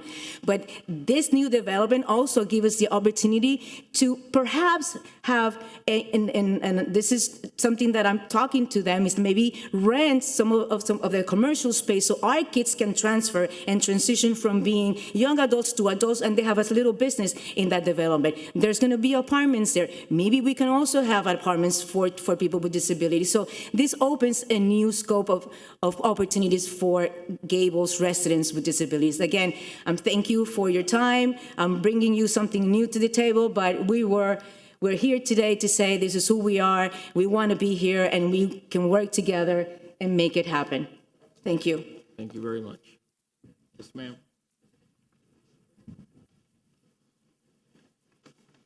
Good afternoon. My name is Maria Cristina Longo, and I own a historic home at 16 Phoenicia Avenue, where I have resided for almost 7 years. 16 Phoenicia Avenue is about a 3-minute walk east from the Garden of Our Lord. There are 4 historic homes on Phoenicia Avenue, including the historic John Douglas home, and the rest of the properties on my block are multifamily apartment buildings. I know this section of my neighborhood intimately because I walk my dog Oliver every day on the same route. First, we stroll to the west of my home on Phoenicia Avenue to Galliano Street. Then we turn south on Galliano until we reach Sidonia Street. From Sidonia Street, we walk east to East Ponce de Leon Boulevard, and next we walk north on East Ponce straight to the Women's Club and back home on Phoenicia Avenue. I urge you to please designate the Garden of Our Lord historic based on its significant aesthetic value to the neighborhood's character. By the way, I failed to mention that I'm a small boutique developer, so I have nothing against development. The aesthetic significance is easily identifiable because this garden strongly complements the Women's Club and the Green Corridor on East Ponce de Leon. The Green Corridor starts at the small park on the intersection with Sidonia Street and East Ponce de Leon. The garden and its wall were designed by the notable architect Robert Fitch Smith, with Mr. Architect Jorge Hernandez mentioned him. So we are assuming he did it because his wall is in the plans, who is the same architect who designed the beautiful Nell Montgomery Garden at Fairchild Tropical Garden in 1949. The Garden of Our Lord was designed intentionally by Fitch Smith to complement the Green Corridor on East Ponce de Leon Boulevard and the historic Women's Club. For example, the design and the pattern of the coral rock on the garden wall and on the Women's Club walls are the same. It's smaller, but it's the same exact pattern. The pattern of the design of the rock walls on the Montgomery Garden at Fairchild Tropical Garden is different. Obviously, this architect had the sensitivity and cared about context. The garden is not just a gathering place, but it is also a key contributor to the historic streetscape and the pedestrian experience on the Green Corridor.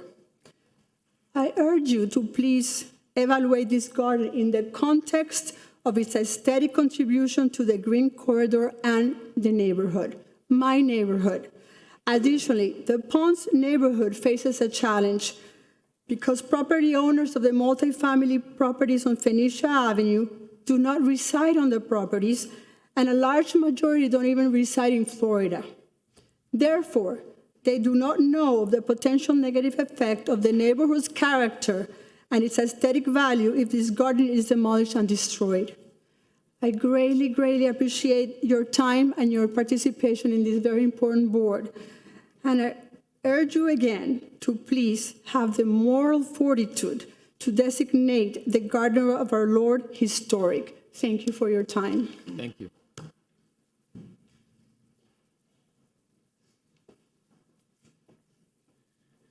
Good afternoon. My name is Peter Jude. I thank you for allowing me to speak today, and thank you for serving on this board. I'm here today to speak for my mother, Sally Jude, who on December 21st left us here on earth. My mother would absolutely have been here today if she were still alive. Even at the age of 96, she continued until her last days to work to preserve our community historic properties. Just want to read one part of the letter that is in your packet that she wrote, along with Dolly McIntyre. The garden of our Lord is the highest and best use of land on which it sits. What higher use could there be than a garden dedicated to God? Surely the developer can be creative in his design for luxury condos and to make use of the garden as amenity for the project. Thank you. Thank you.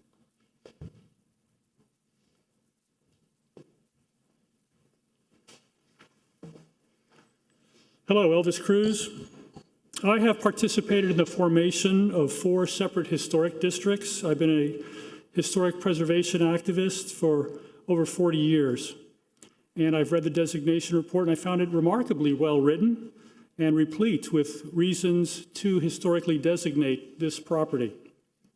I was surprised by some of the things I heard as reasons to not designate it. Let me point out that a property does not have to have bodies buried in it to be considered historic, nor does a property have to have biblical plants planted on it to be historic.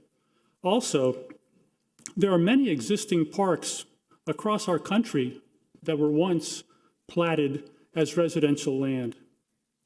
Also, it's understood that this property, this garden, goes back to 1951. So using 1920s plat maps to argue against it is somewhat disingenuous. In closing, you have a golden opportunity to do something wonderful for the city of Coral Gables, to preserve the scale, the cultural character, and the ambiance of this area. So please do the right thing and approve this designation. Thank you. Thank you.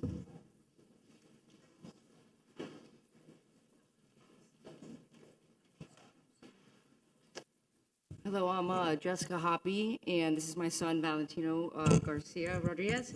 I'm a parent of one of the students that attend Crystal Academy, and I appreciate Coral Gables and all it does to preserve the beauty, but I appreciate it more for looking forward to the future, and I've seen everything you guys have done for autism, all the events, the people you've hired here, just even everything in the city, the cars that you've done. And as a parent, finding a place like Crystal Academy is amazing, but finding people and a community that's working towards what my son's future is going to look like is even more important.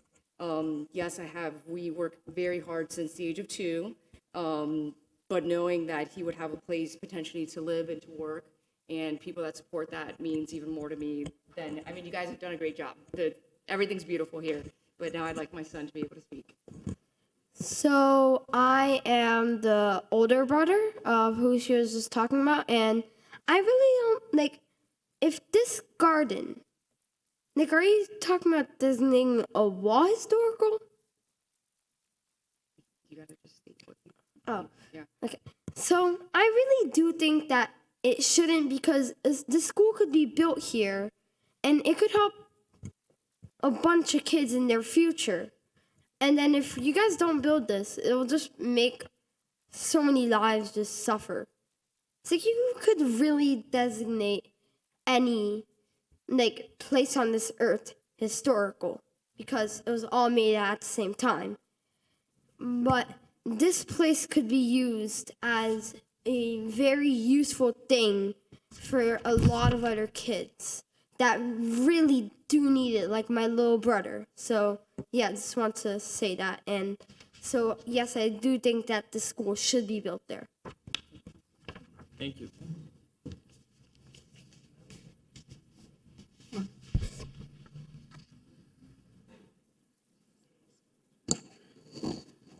My name is Maria Cruz. I've been a resident of the city of Coral Gables since 1976. I am a little concerned. We were told by Mr. Warren that we did not have to look into what the purpose of the property was going to be. He put it up. There was no bearing on this matter, what the development was going to be, what it was going to be used for, and then at the end, he brought it up. So, it is very confusing to someone like me. I'm a retired educator. I'm not an expert. I'm just a resident that cares about this city a lot and has taken a lot of heat for it. You have in your possession letters from well-known, nationally recognized experts. The city has done very well bringing local experts that somehow have something to gain from this. You will see that most of the people that are here asking you to consider granting this designation, we have nothing to gain. We're not going to get anything from it. We're not working for the developer. We're not going to benefit by having the school. I'm sorry. There's plenty of property in Coral Gables that if they really want to help them, they can build a school someplace else in the city of Coral Gables. You know, it really, as a teacher, it bothers me when you use children as excuses for what you want. I'm sorry. I do believe that they deserve to have a school, but the school doesn't have to be there. It could be in any other property. This developer could go out, find another property in the city of Coral Gables, and build a school. It doesn't have to be there, okay? Your job is to decide whether this garden of the Lord should be designated as historic. Your job certainly should not be whether the children are going to benefit, whether the project is going to be fantastic. That has nothing to do with this as far as we were directed by Warren Adams. I know that at the end he threw that in because that helped the issue on his side. I submit to you that there are two women that we all loved, that we all consider very important in the history of the city of Coral Gables. One was Roxy Bolton, and you have her daughter here representing her. And the other one was Sally Jude. And I can tell you that those two women are looking down at you to see how this is going to go. If they were here, I can tell you that Sally just passed away at 96. She would have been here. If she had lasted a few more days, you would have listened to her. And I can tell you somebody that worked very closely to Roxy, who learned what I do now as an advocate for the residents of the city from Roxy, that she would have been here, no doubt in my mind, to tell you that this garden of the Lord should be preserved or historic. And I'm so happy that you have a good show of residents here that have nothing to gain, nothing to benefit from, and are here to defend this garden. Thank you very much. Thank you.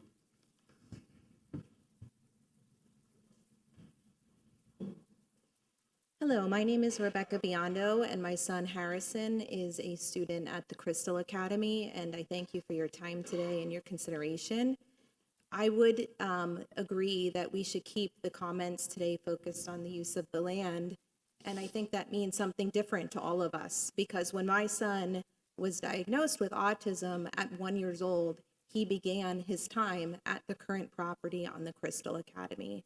And for those of you who think that location might not mean something, it does mean something to these children. He learned there to talk. He learned there to write. And every single day when he gets out of his bed, he now says, school, school, school.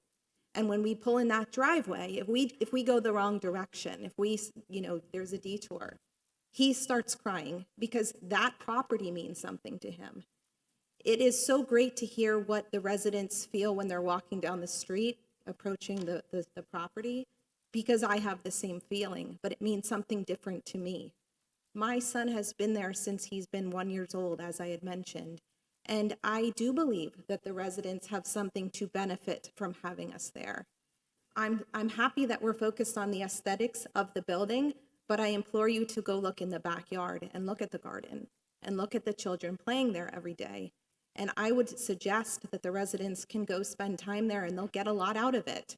if that's the point in using the neighborhood, I just would implore you to go look how the property is being used and think about what it means. Hearing about Mary's plans to continue to broaden the use of the community to support these children is just incredible.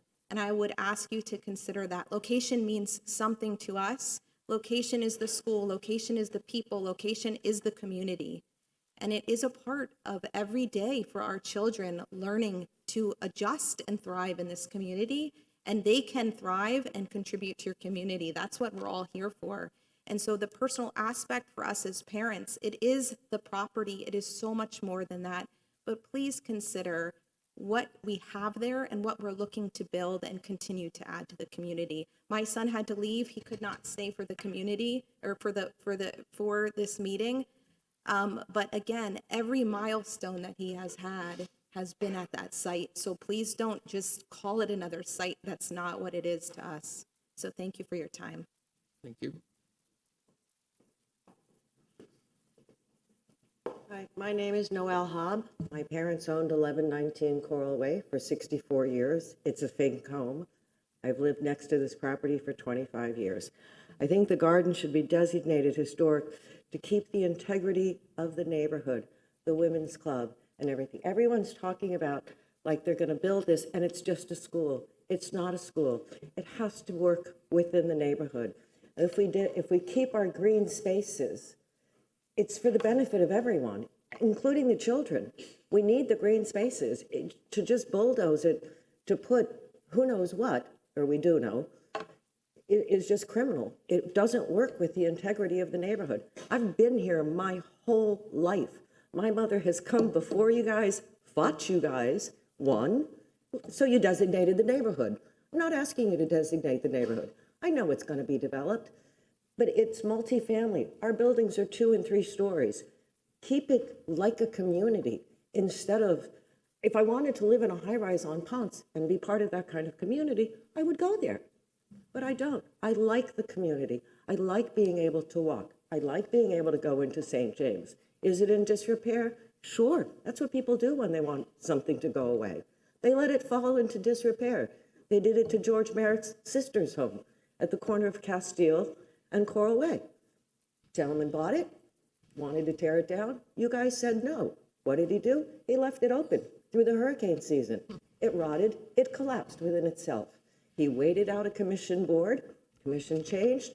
They approved something that doesn't look anything like what was there. It's important to keep this city. This is why we live in this city. This is why we have insane rules that other people go, my God, you put up with that. And it's like, yeah, I like it. It means that I can walk down the street at night and not have horrible things. I mean, my father was a prominent doctor here in this city. Everybody knew him. We were, before the courthouse was the courthouse on Ponce de Leon. I watched this city, and what's going on is just really sad. Oh, thank you. Thank you.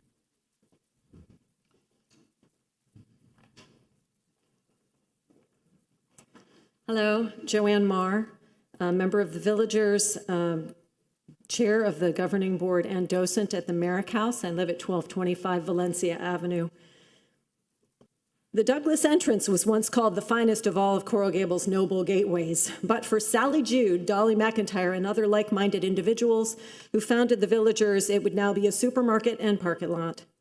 The Biltmore Hotel, which opened to grand fanfare in 1926, and as a city jewel today, was considered an abandoned eyesore in the 80s. Many wanted it gone. Dorothy Thompson cast the final deciding vote. William Philbrick worked for 10 years to convince the city that George Merrick's family home, which had fallen into a sad state of neglect, was worth saving. Without people like Sally, Dolly, and here I'll add Arvamore Parks, who recognized that disrepair, neglect, unpopularity, or being out of fashion does not render a historic property valueless, we would have no Douglas entrance, no Biltmore, no Merrick House, to tell the story of the man who brought our city beautiful into being. Now, I know many of you are thinking, what? You are lumping a wall in with these significant structures. That's preposterous. Well, consider that we appreciate those significant structures today, But that wasn't always the case. They were very nearly lost. And to me, the garden is so much more than a wall. As I consider the use of native limestone, which addresses criterion 4 under architectural significance and criterion 2 under aesthetic significance, it strikes me that the benches and walkways and grotto within the garden are not only in concert and scale with Fink's Women's Club across the street, but are also very similar to the grotto at the Merrick House and the wall that has been rebuilt on that property. That wall, recently celebrated with a ribbon-cutting ceremony attended by mayors and commissioners, was the product of 15 years of concerted effort by the House's Board of Governors. We hail and celebrate the use of local materials that contribute to the distinctive quality or identity of one part of the city. And yet, if the garden is not designated historic, those same local materials will be destined to the rubble pile. I believe it's wasteful and short-sighted, and the garden is so much more than a wall. Each morning during my recent visit to the Yucatan Peninsula, I stood beneath a giant tree and witnessed the symphony and spectacle of a breakfast feast that took place within its branches. Yellow-breasted social flycatchers, orange trogons, speckled woodpeckers, and white-winged doves gathered by the hundreds. The tree at the center of the garden of our Lord hosts a similar meal for cardinals, doves, blue jays, woodpeckers, and more. In designing the garden, Robert Fitch created a green space. He may not have planted those trees, he may not have designed it, but he created a green space for which he would be celebrated. And as I quote, he worked tirelessly for neighborhood development to preserve the breathing space that brought people to Miami. And this quote has already been read. In his own words, it's too bad that neighborhood planning could not have guided Miami from the start, but it's not too late to do a good job with it. You have heard that the city does not designate historic just any property by a prominent architect, only the best examples. In designing a contemplative garden in concert with our subtropical climate, one that provides a visual and physical respite, honors those who have made the ultimate sacrifice for our country, provides virtual and literal food for humans and animals. You can tell where my where my emotions lie every time I mention animals. But anyway, virtual food for humans and animals, and embodies the Garden City precepts that have made Coral Gables the city beautiful. Robert Fitch Smith created not just a home for one family, like a wonderful home like Java had, not just a home for one family, but a truly sacred special place for many, whether they visit on foot, by vehicle, or in the case of our feathered friends who depend on Coral Gables being a bird sanctuary, by air. Shouldn't that be considered a best example? The Garden of Our Lord retains its historic integrity and significantly contributes to the historic fabric of the North Ponce Conservation District and the city of Coral Gables. It's so much more than a wall. Thank you. Thank you.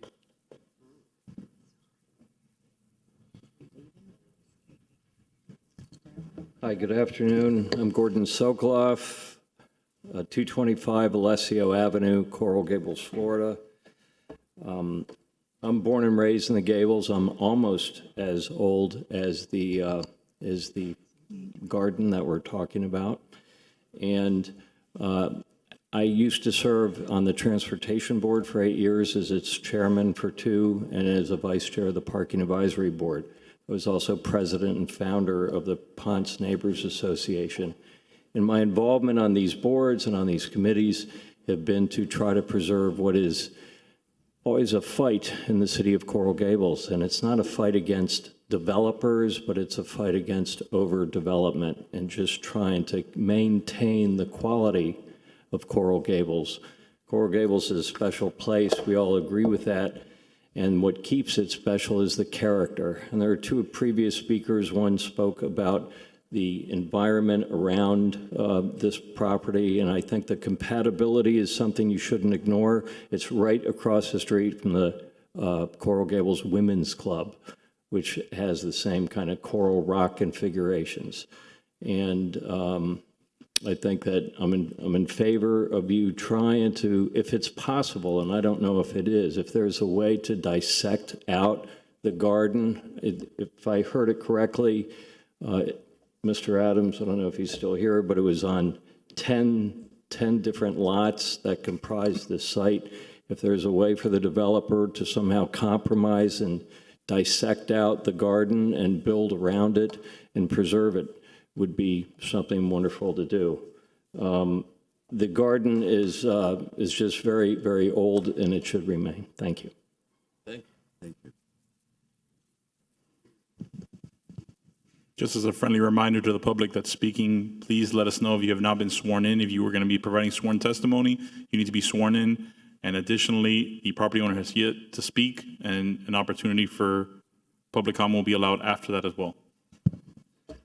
Hi, good afternoon. My name is Jean-Baptiste Ramet. I live in the Gables, and I come here as the dad of a 6-year-old nonverbal kid, and who's attending Crystal Academy. I'm also a member of the University of Miami CARS, the Center of Autism and Relative Disability. I'm a board member there.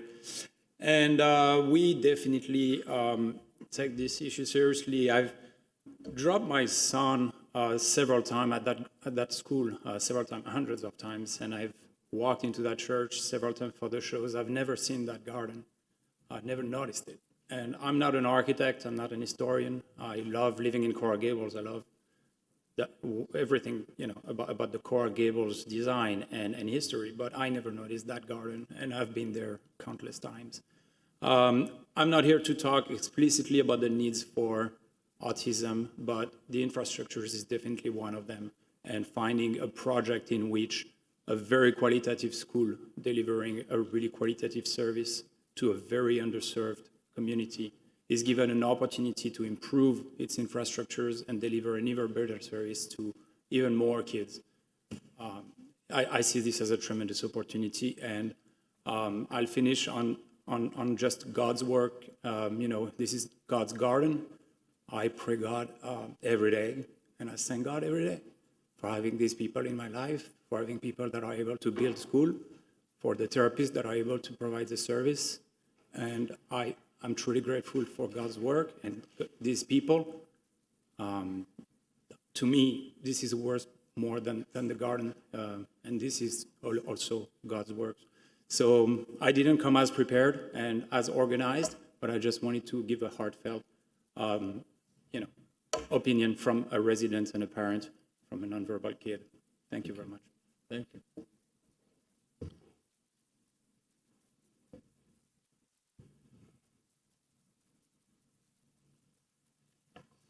Hello.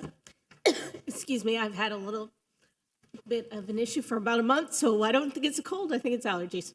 I just moved to 29 Santa Lane, according to the Color of Gables folks. Number 4, just bought it in December. As a new resident, one of the things I'm doing a lot is walking my dog. And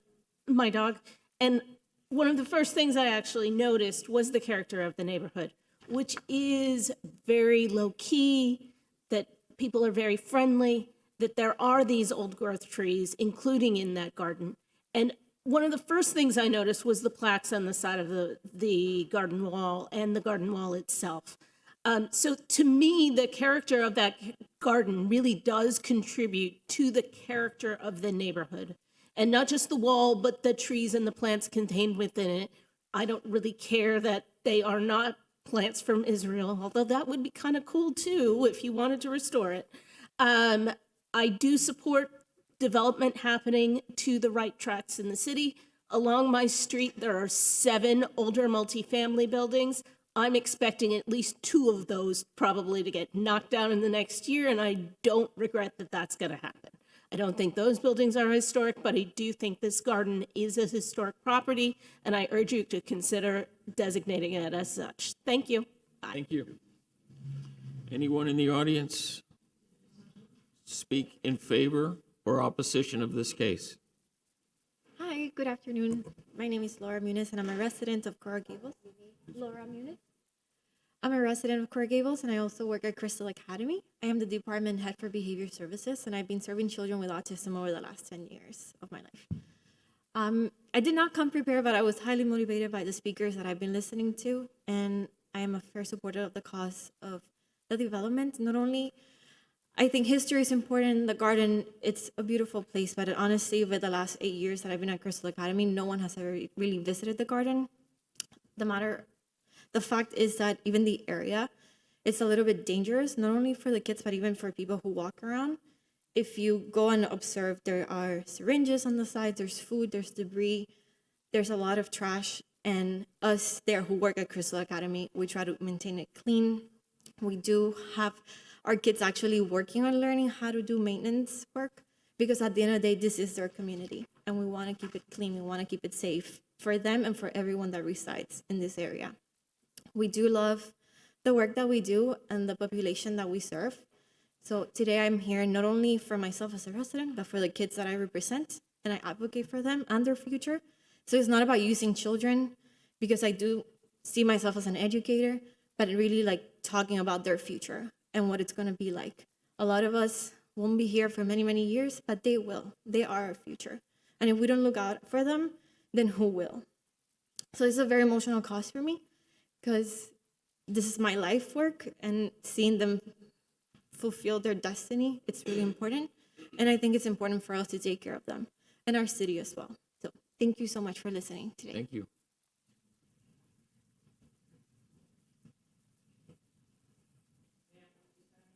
Yes, I've sworn. Hello, my name is Gabriela Rivas, and I live on Calabria Ave, like 2 or 3 blocks away from the garden.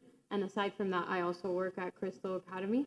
In the 2-3 years that I've been in the area, I've really never seen anyone go to the garden or use the garden. And it's always been a source of danger in my perspective. I walk my dog in the area a lot, and I've always had to avoid that certain corner because it's just very dark. If you've ever looked inside, it's completely overgrown. Nobody has ever worked to maintain it. And this now with the new development is the first time that I've ever heard of anyone actually worrying or wanting to take care and maintain the garden. So I don't think that it should be assigned as historical. Thank you for your time. Thank you.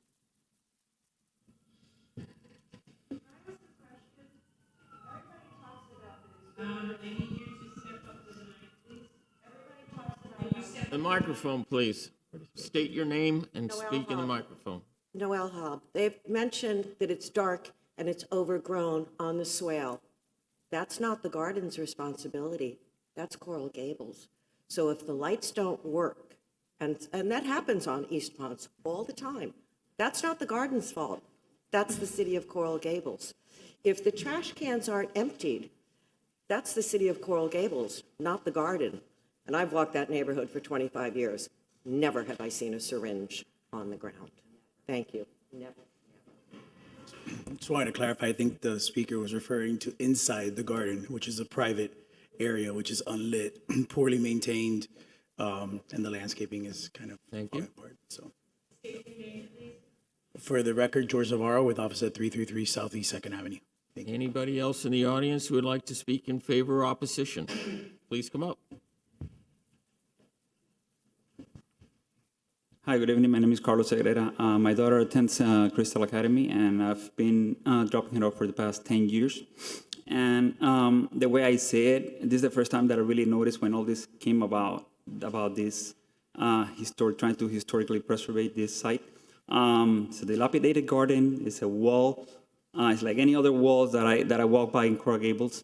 There's a bigger purpose than just a garden and just a wall, and we have our kids and that need a place that are very they need consistency, and by providing this development, which doesn't have a big impact, it's a low impact development, and the ability that our kids could go there, play, work, live, it's I think it's part of their development.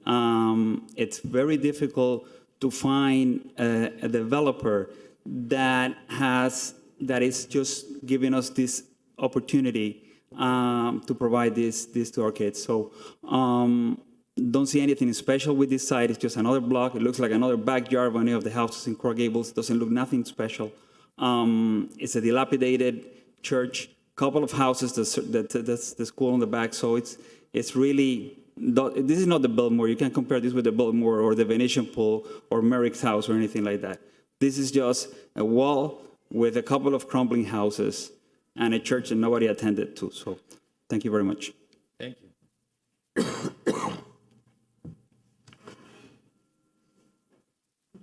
My name is Eric Lopez. I reside in Coral Gables. I was born and raised here. And while my current profession is that I own a jewelry store a few blocks from the proposed location, prior to that, I was an urban planner. So I have a little bit of experience with it.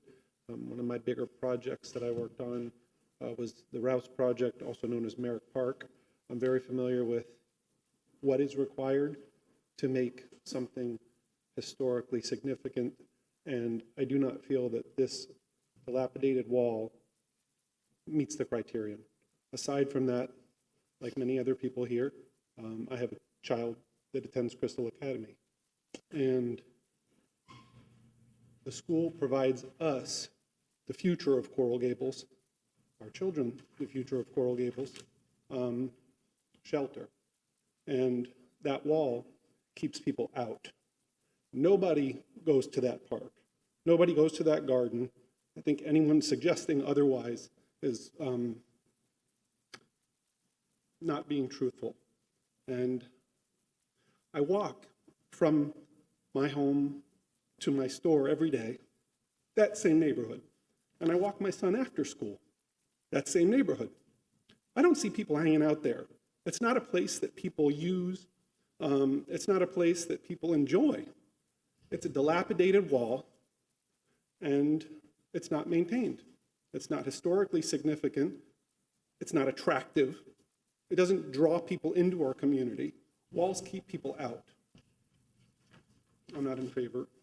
Thank you. Thank you.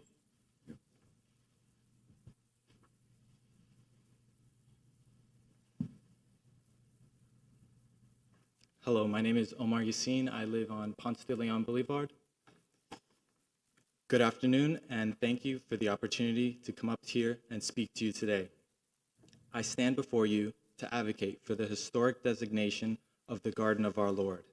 As many of you already know, the Garden of Our Lord is a recognizable landmark within our community that is currently under risk for demolition to make way for a condo. I grew up in Coral Gables and have lived here all 37 years of my life. All this time, I have lived close to the garden and have watched it play an important role in our community. The Garden of Our Lord is a place of peace and tranquility, a respite from the hustle and bustle of everyday life. It is not just another piece of property. The garden is over 70 years old and was built by Robert Finch Smith, a man who has played a pivotal role in building many historic sites in our city. Losing this garden would be like losing a part of our history as a community. If it is demolished, it can never be replaced. Coral Gables is known for its green spaces and historic sites, and destroying the garden will only further take away from the city's origins and original vision. I urge you to do everything in your power to save the Garden of Our Lord. This is a property that needs to be preserved and protected, and I hope you will give it the consideration it deserves. Thank you. Thank you. Thank you.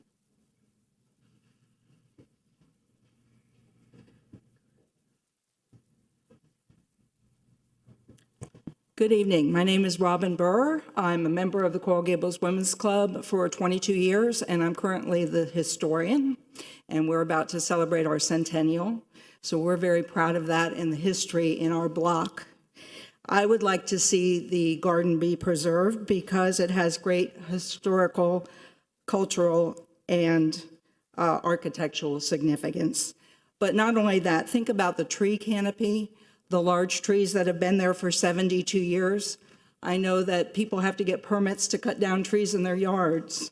So what about preserving these trees that are quite old? I think with everything in the world, there's compromise. So maybe there's a way to compromise and keep the garden and develop around it. So thank you. Thank you.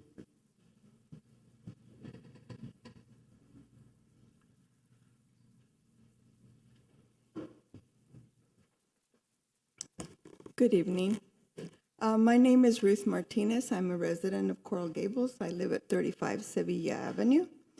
I would urge the board to consider designating the garden historic.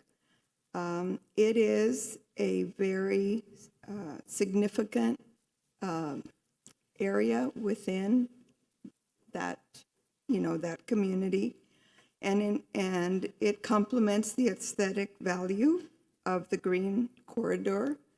And also the native limestone that is used in the wall complements the limestone that is used at the Coral Gables Women's Club, which is right across the street. So I don't, Robin has spoken, and I would just ask you to consider, the historic designation. And I also think that incorporating the garden in some way, I'm not an architect, nor do I know a whole lot about landscape, though I love beautiful landscape, that it wouldn't be, I don't think it would be out of the question to work with the developer about incorporating, this garden into what is going to be built without, let me say, affecting the building, the inclusion of a new school. We work with Crystal Academy. We have a dental clinic that we run. We have had it since 1939. We provide services, free services for low-income children, but we have been working with the children of Crystal Academy for about 5 years because it's more difficult for them to go to a dentist. So because of the close proximity, it's easy for them to come, to take a look, to feel what that's like. So, we recognize, and we have done projects as well with Crystal Academy. So we're not again, we understand that they maybe need a new place and that development of the school is important. But, so anyway, I ask you to consider in favor. Thank you. Thank you. Anyone else in the audience who would like to speak?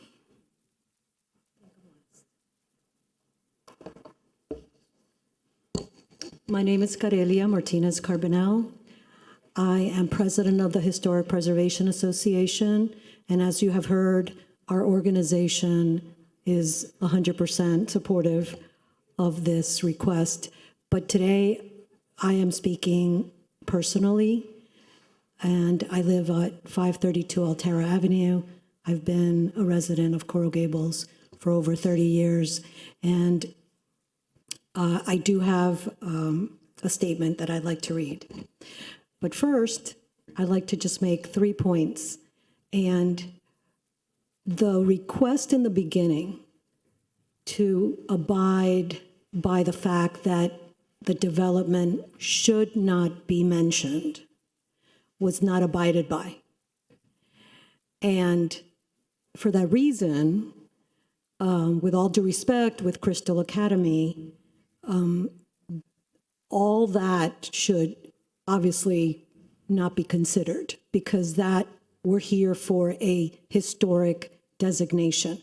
If we were to consider every project when we consider a landmark, then we would not have historic ordinances because you're going to have people obviously disagree. So in the matter that our ordinance and obviously our National Preservation Act was written is that we have to independently look at what's being requested in terms of designation. And only one criteria is needed. And the third point, before I get into my comment, is that the whole issue, again, with all due respect with Crystal Academy, there's a zoning issue. The developer bought this parcel, and again, I am talking about this because it was brought up. This parcel is not zoned for what the developer is trying or proposing to build. It is zoned as an institutional religious. So the school being promised may not happen.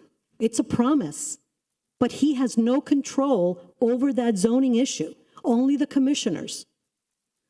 So all this request, again, should not affect what you as a board decide today. So here's my comment. Today you have heard testimony qualifying the historical significance of the Garden of Our Lord at 110 Phoenicia Avenue under Section 8 of the Coral Gables Zoning Code. Under the code, a property must meet at least one criteria. The garden has been identified with, I believe it was 7 today, each one meeting the threshold under the city's ordinance. And as per the code, only one is needed to qualify the resource for local landmark status. In conjunction with the above, I will highlight one area of the code and place the Garden of Our Lord in a much higher standing. No pun intended. The code states, to qualify for designation as a local historic landmark, individual properties must have significant character, interest, or value as part of the historical, cultural, archaeological, aesthetic, or architectural heritage of the city, state, or nation. My focus will add a national component to the garden's significant character and national value. According to research, at the time the garden was completed in the early 1950s, it was one of only 3 biblical gardens in the nation. This in itself raises the garden's pedigree to national prominence. Fast forward 4 decades later, and the garden continued to retain its importance. Ranked among the most significant gardens nationally and internationally. In Alan Swenson's 1994 book, Plants of the Bible. Swenson, an author of more than 30 gardening books, includes 3 biblical gardens in Plants of the Bible. And he places the Garden of Our Lord, founded in 1951, on the same level of significance as New York's St. John the Divine, founded in 1973, and Israel's Nat Keduman, founded in 1965, known as the largest, most extensive biblical garden of our world. In fact, the Garden of Our Lord was the earliest of the 3 gardens named. Swenson refers to the Garden of Our Lord as another excellent biblical garden, a sanctuary of peace and inspiration open to the public in Coral Gables. Additionally, the garden's creation was of national significance from the start. The garden committee hired not just any architect to design the garden, but the best qualified award-winning architect, Robert Fitch Smith, who was nationally renowned for his subtropical design, integrations, and ecclesiastical work. And along with hiring Fitch Smith to design the garden, the committee commissioned nationally recognized preeminent sculptor of the time, Bernhard Zuckerman of New York City and Avenza, Italy, to create a statue of Christ carved from a solid block of white marble from the Ravaccioni district of Carrara, Italy, weighing almost 8 tons in the rough. The finished hand-carved, one-of-a-kind statue weighs 2 tons and measures 7.5 feet and is placed at the head of the Coral Rock Grotto. The statue was a gift of Mrs. Caroline Hackett of Coral Gables in memory of her parents. The statue was unveiled and dedicated in June 1953 with much fanfare and given exclusive rights to the original.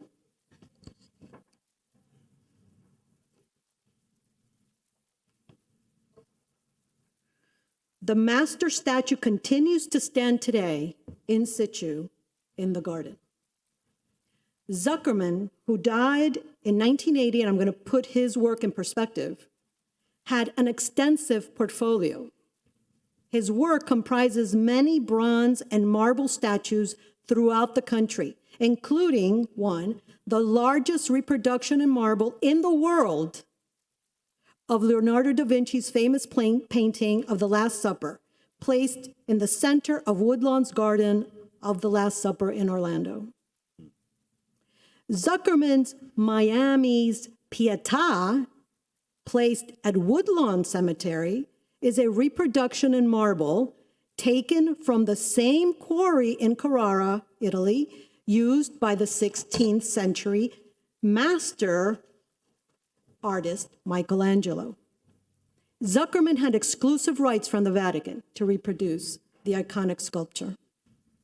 And in 1966, the marble memorial to President John F. Kennedy was placed in Tampa's Plant Park. Zuckerman's many other significant works are found throughout the nation and continue to be heralded today as masterpieces in marble. So members, as you debate the several qualifying criteria, and only one is needed to designate, supported by the body of research and testimony presented today, identifying the Garden of Our Lord as a significant historic resource. Also consider the garden's national value of its historical, cultural, and aesthetic heritage.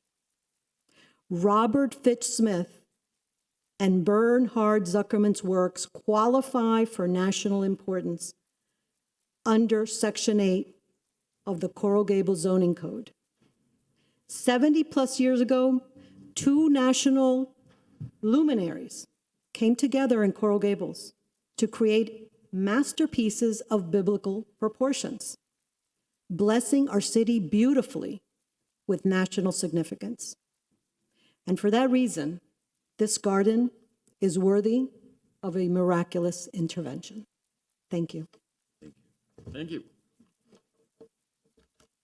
Anyone else in the audience who'd like to speak, please? Good evening, everyone, and thank you for the opportunity to express my views tonight. My name is Judith Packard. I've lived in the Gables for 39 years, and I'm a retired school teacher.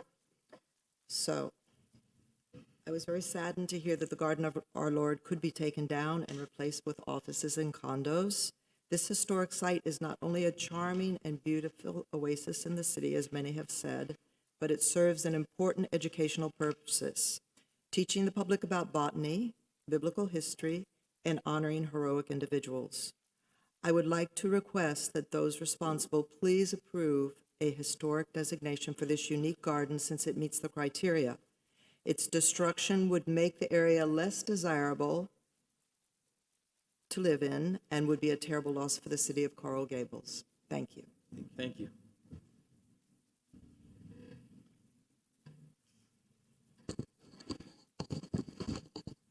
Good evening, everybody. For the record, my name is Tom Mooney, and I reside at 601 Navarre Avenue.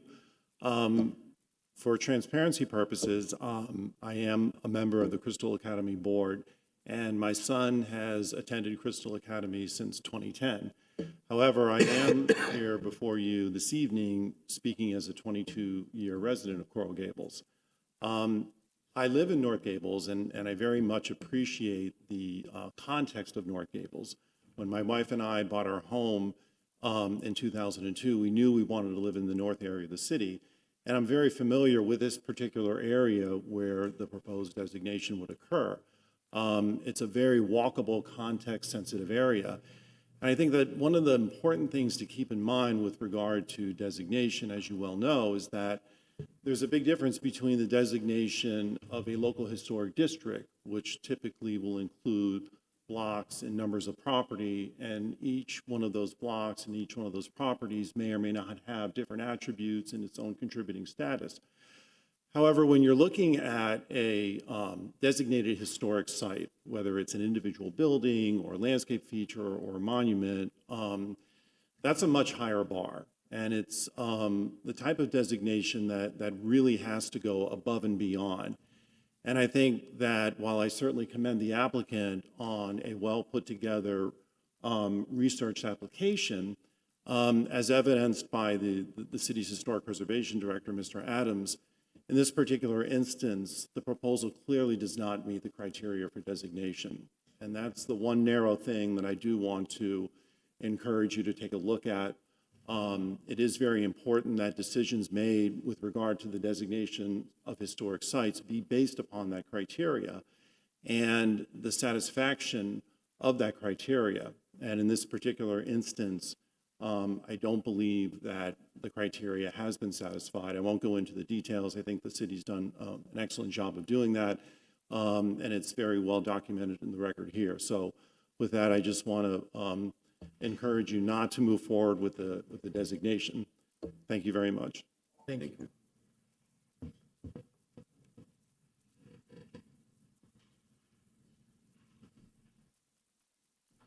Okay, good evening, everybody. Brett Gillis for the record. I wanted to let you know, Bonnie, thank you for everything that you've done. I got this calendar. Insurance companies and banks are giving it out this year. Famous Floridians of 2023. Among the company of Ernest Hemingway, Andrew Jackson, Roxy Bolton. So thank you for everything that you and your family have done over the years, and keep up the good work. So I'm here to support the Garden of Our Lord, which clearly meets the criteria for designation. I wish that this would have had maybe a different outcome, and I think that we can still accomplish that through the TDR process or other means that this board could recommend and the commission could approve. I know we've seen that done before at 42 Navarre, where there was a live-work building that was incorporated into another development. There are a lot of strategies that have been used that could accomplish everything that's needed here. And actually, the developer could benefit from it because of the TDR program. So I hope that they'll look at that and consider their opinion here. I did want to point out a few things in the report, though, that I think are important. So stated in every designation report that the city puts out, the Coral Gables Register of Historic Places, the built environment reflects the beliefs, values, creative expressions, and technical capacity at a place and time in history. Historic preservation conserves those structures and spaces that tell the story of the community's historic past. The sites that comprise the Coral Gables Register of Historic Places portray the city's story of progress, change, and preservation. So this clearly meets all of that, and it's a great example of it. We heard from Mr. Adams and the other city employees, but they haven't really identified any other properties that are as unique as this or any other walled contemplative gardens in Coral Gables. So it really is a one-of-a-kind, unique space. And the criteria are very clear for historical, cultural. Criterion 4 exemplifies the historical, cultural, political, economical, or social trends of the community. Criterion 5, the people that are here from Crystal Academy. Criterion 5 states is associated in a significant way with a past or continuing institution which has contributed substantially to the life of the city. So I think that we see that because of St. James' association with the schools, not only Crystal Academy, but the Christian school and the Guardian Shepherd before that St. James is a past or continuing institution that has contributed substantially to the life of the city. These numerous people have commented about that and I think proven that point very well. The architectural significance, criterion 2, embodies those distinguishing characteristics of an architectural style or period or method of construction. We had a property on Davis Road a few years back that it was a house in the front, and then in the back there was a back cottage and a coral rock wall. That entire property was designated. You can't even really see it from the street. Here you have an example where the wall that was designed by a famous, nationally acclaimed architect is visible from the street. And criterion 3 is an outstanding work of a prominent designer or builder. Outstanding has multiple definitions. It doesn't have to be the supreme example compared to Vizcaya. The definitions, I looked it up. We can look that up again if we need to, but it can be exceptionally good, clearly noticeable, or something yet to be done or paid. So in terms of Robert Fitch-Smith's body of work, it is an outstanding work because it's the only one, not only the only one in Coral Gables, but the only walled contemplative garden that's known that he designed, although he was known for designing multiple churches throughout Greater Miami. Criterion 4 contains elements of design, detail, materials, or craftsmanship of outstanding quality, or which represent a significant innovation or adaptation to the South Florida environment. Again, where would another walled contemplative garden featuring Robert Fitch-Smith's tradition and design aesthetic in the wall and features that we see? There isn't another one. This is the only one. An aesthetic, I think the neighbors have clearly proven that it's an easily identifiable feature of their neighborhood. There's really nothing else like it. I love walking that area from the Douglas entrance, walking down East Ponce. It really is a unique area of the city in a space like no other. The commission has created a North Ponce Neighborhood Conservation District overlay, also known as the NPCO, as defined in section 2/404, which the purpose is to preserve and enhance the garden apartment character. So garden apartment, clearly an aspect of that garden character of the neighborhood is this. One of the notes that was made by Carlos Marin, inside the garden, architect Robert Fitch-Smith created a geometrical site on which the garden would grow, and the coral rock paths would lead to a grotto and pond. So the coral rock is generally recognized as a historic feature throughout Coral Gables. In fact, at the Merrick House, I believe they just rebuilt the wall, coral rock wall. So this is something past, present, and future. We're not going to save coral rock and Coral Gables. I don't know really what we're going to save. So over time, a visual access running diagonally across the garden has developed, and it adds a unique dimension for the visitor's experience. So photographic evidence and a visual tour of the area do show that because of its prominence of spatial location, contrast of siting, age, or scale, it is an easily identifiable feature of the neighborhood. Getting to the social criteria, we have numerous articles that prove that this was a well-known tourist destination for many years, and only recently has the gate been locked so members of the community could not get in to continue to use it.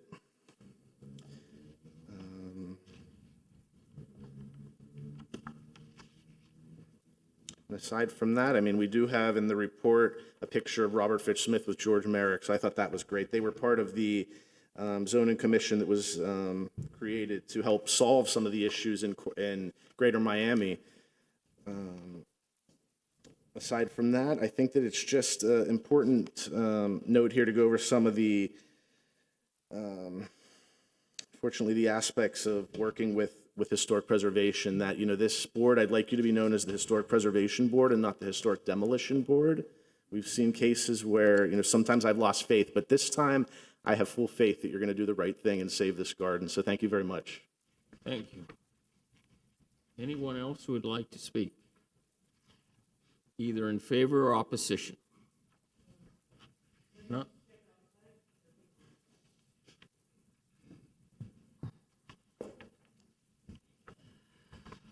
Chair, I'd like 2 minutes to rebut public comments, please. Would you like me to go after you? It's just to rebut. Sure, the of course, public 100%. comment, Chair.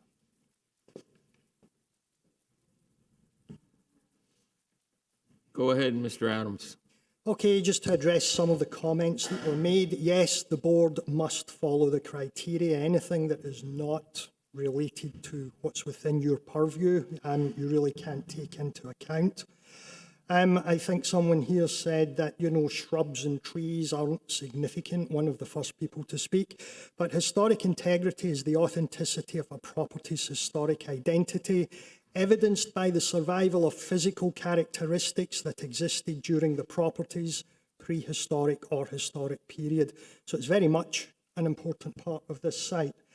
Mr. Cruz said that properties don't need bodies to be designated. No, they don't. They must meet the criteria and they must have integrity. Something which very few people here have mentioned. I've tried to say the benefits of the site, how they meet the criteria. No one's really discussed the integrity of the site. 20s plat maps were used because Merrick's vision for the city was incorporated into the designation report. Not only Merrick, but also Ruskin and William Morris, which I didn't comment on because I don't feel they're appropriate in this situation. But Merrick's plan for the city was most certainly included in the designation report, so I addressed it. The next thing is you must stick to the code. Someone mentioned something about disrepair. I don't think I mentioned disrepair at all in my report. Yes, the Merrick House wall was rebuilt based on photographic evidence. As you heard, there are no landscape plans, there are very few photographs, there are no plant lists. How can you possibly accurately restore a garden when you have absolutely no records? So the Merrick House wall, yes. This garden, almost impossible unless new information comes up. It was mentioned that at the time it was completed, it was only one of 3 biblical gardens. Was. I think that's accurate. And then plants of the Bible book was mentioned. Obviously, the plants in a historic biblical garden are important, which is why you have some historic biblical gardens. But if the plants don't exist, you don't have a biblical garden. Just another couple of things. It was mentioned the best qualified architect designed the garden. There is no proof of that. I said that in my report. He was not a landscape architect, and it was confirmed yet again that Fitch-Smith integrated his design into existing landscapes.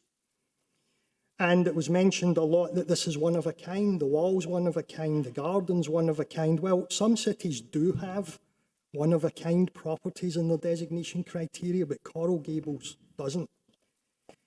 And then just in response to Mr. Gillis regularly approaches our department for copies of determination of significance letters that we issue. We issued the initial determination of significance letter in August 2021. Mr. Gillis was sent a copy of it at the start of September 2021. Mr. Gillis is the Vice President of the Historic Preservation Association of Coral Gables.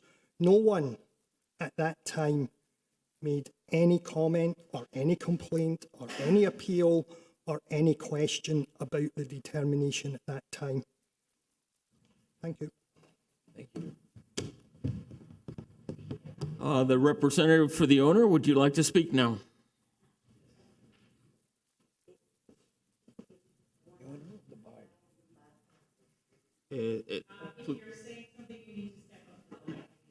May I have a minute or two to rebut what Warren said? Yes, go ahead. Okay. I just wanted to mention about the trees and bushes in the garden that I know for a fact that one of the trees is a carob tree, which is native to the Middle East. And I think it dates back to when Dr. Hazel Westby, who was a University of Miami professor who brought the seeds back from Gethsemane, brought that tree back, brought that seed back that became a tree that is standing to this day in the garden, and it's visible from the street.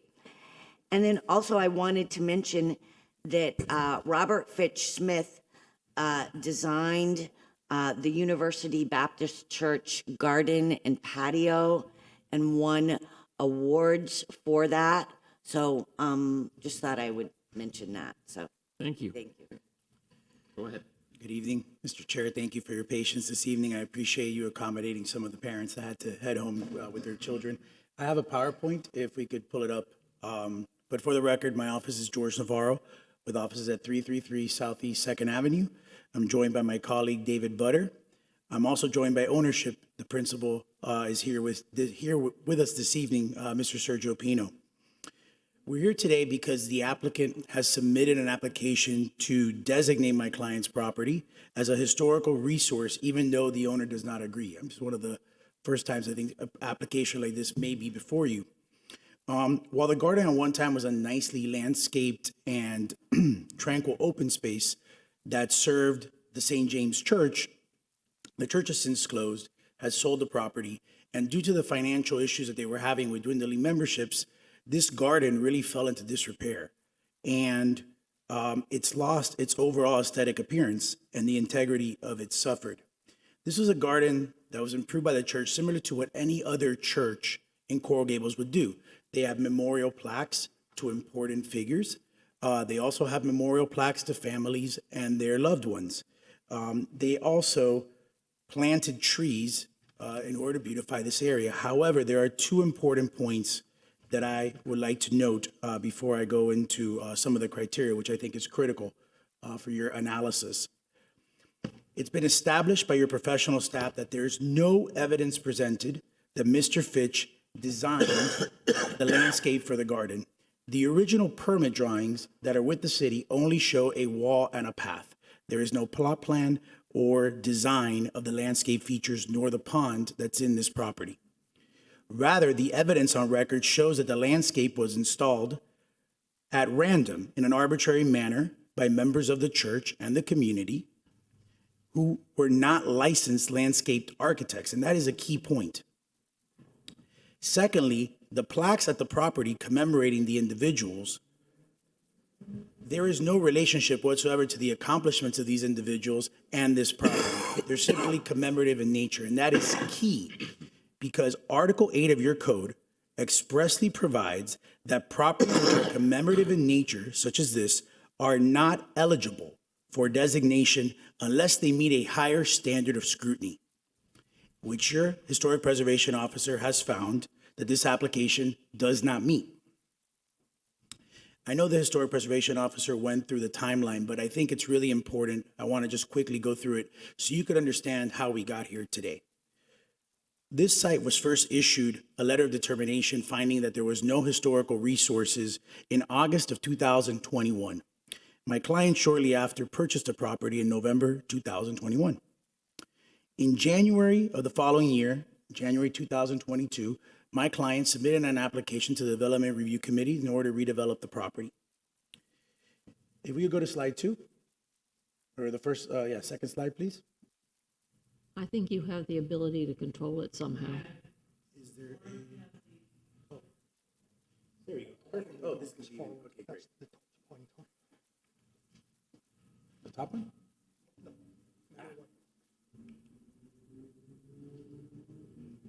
All right, okay. Sorry. In July of 2002, Ms. Bolton reached out to the state agencies in order to advise the state agencies that this was a cemetery that required preservation. So after extensive investigation, it was actually determined that the site is not a cemetery. This is supported by two separate reports that were commissioned from Mr. Patrick Range and Ms. Wendy Russell Weiner, two attorneys with extensive personal expertise in this area, and it's been concluded that this is not a cemetery. When this argument failed, Ms. Bolton in September of 2022 alleged that this was a biblical garden that required preservation because there were trees here that came from the Garden of Yosemite. Once again, as established by your historical preservation officer, this is not the case. You have Ms. Dina Bell, who has gone out personally to the property. She's your city expert to investigate each tree that is out there. And these trees are all native species. There is nothing exotic or special about any of the landscaping in this garden. Additionally, there's an independent report from Mr. Jeremy Lee, a licensed arborist with over 15 years experience, who has conducted his own independent site investigation and has also concluded that none of the plants referenced in the article that's the basis of the applicant's designation report are located there today, and they could not actually exist due to the climate in South Florida. The plants that are there are the plants you could find in any nursery here locally. Now, she has filed an application to designate this property. It's very revealing that this request for designation did not come at the time that we originally requested the 2021 letter, but has come up after we have submitted our proposed development plans. Regarding the current request before you by the applicant, pursuant to Article 8 of your code, this board is to conduct an evaluation of the data that was provided by the applicant for conformance with the historic designation criteria in your code. Your code explicitly provides that properties are not eligible for historic designation unless they are of a significant character. That's the key word, significant. If the applicant cannot show that the wall or the garden is exemplary or of a significant character, then this board must vote against the proposal for designation. I would like to take a moment for the record to highlight the findings that were made by your very competent staff in their presentation today, which constitutes the substantial competent evidence that this board should base its decision on.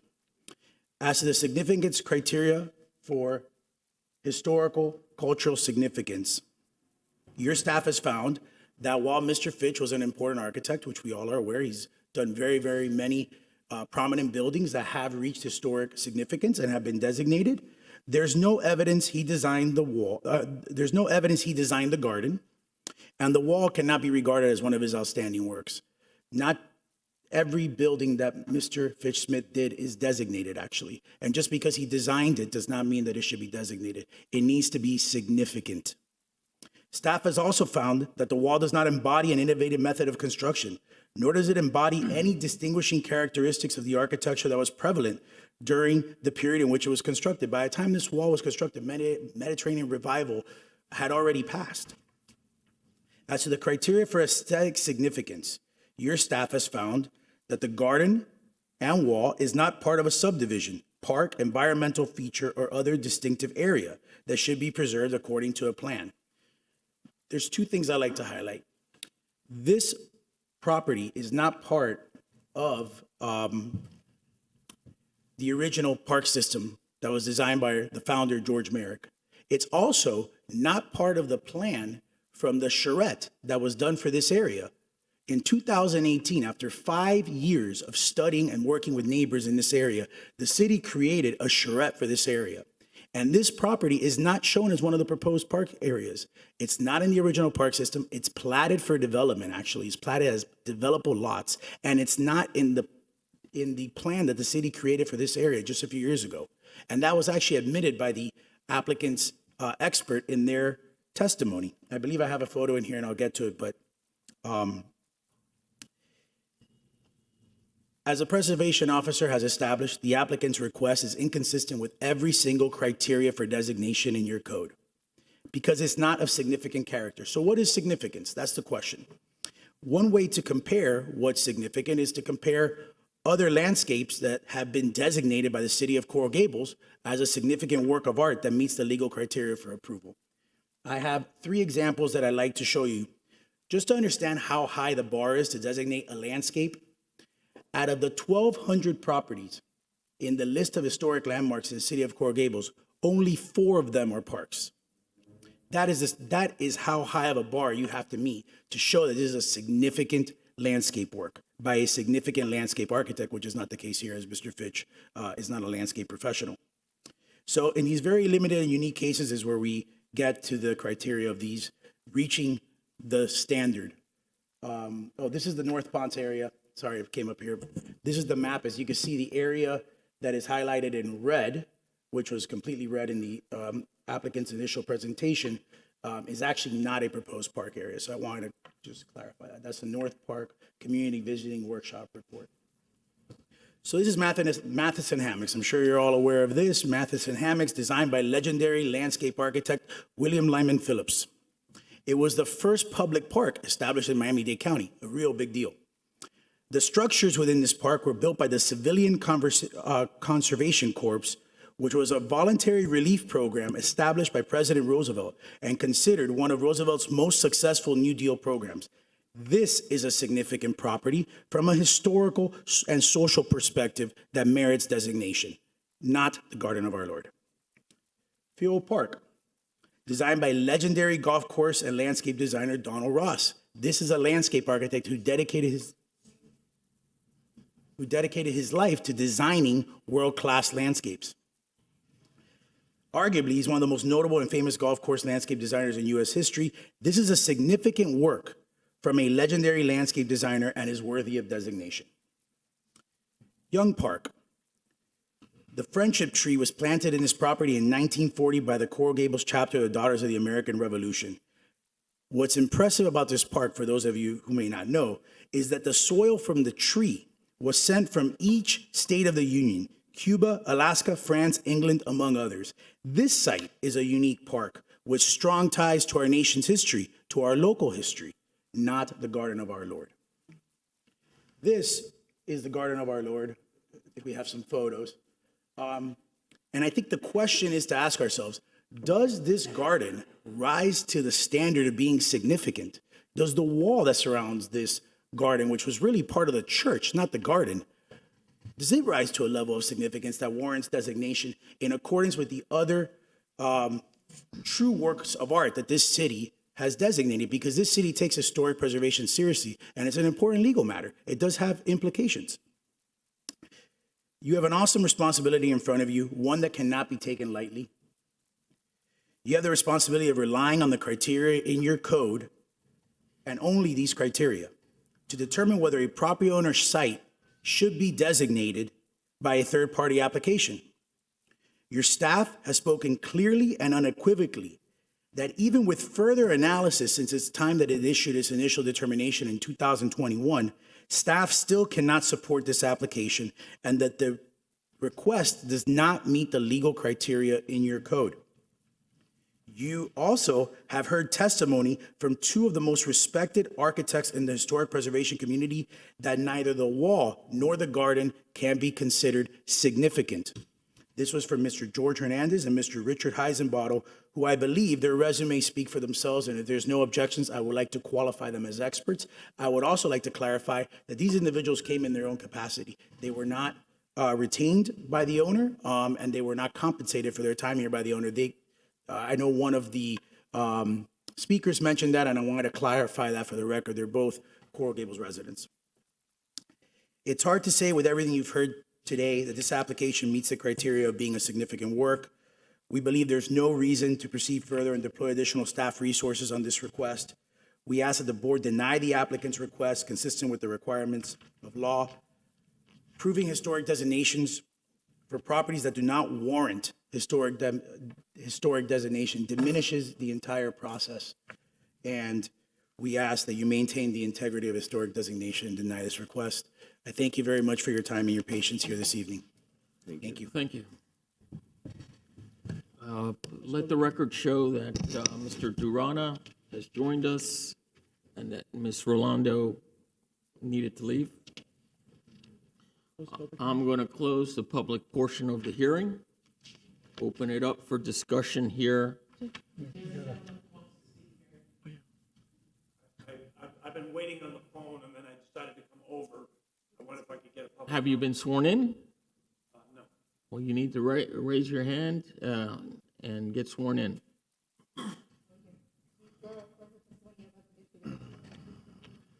Yes, I do. Go ahead. I really appreciate your bending for that. Thank you.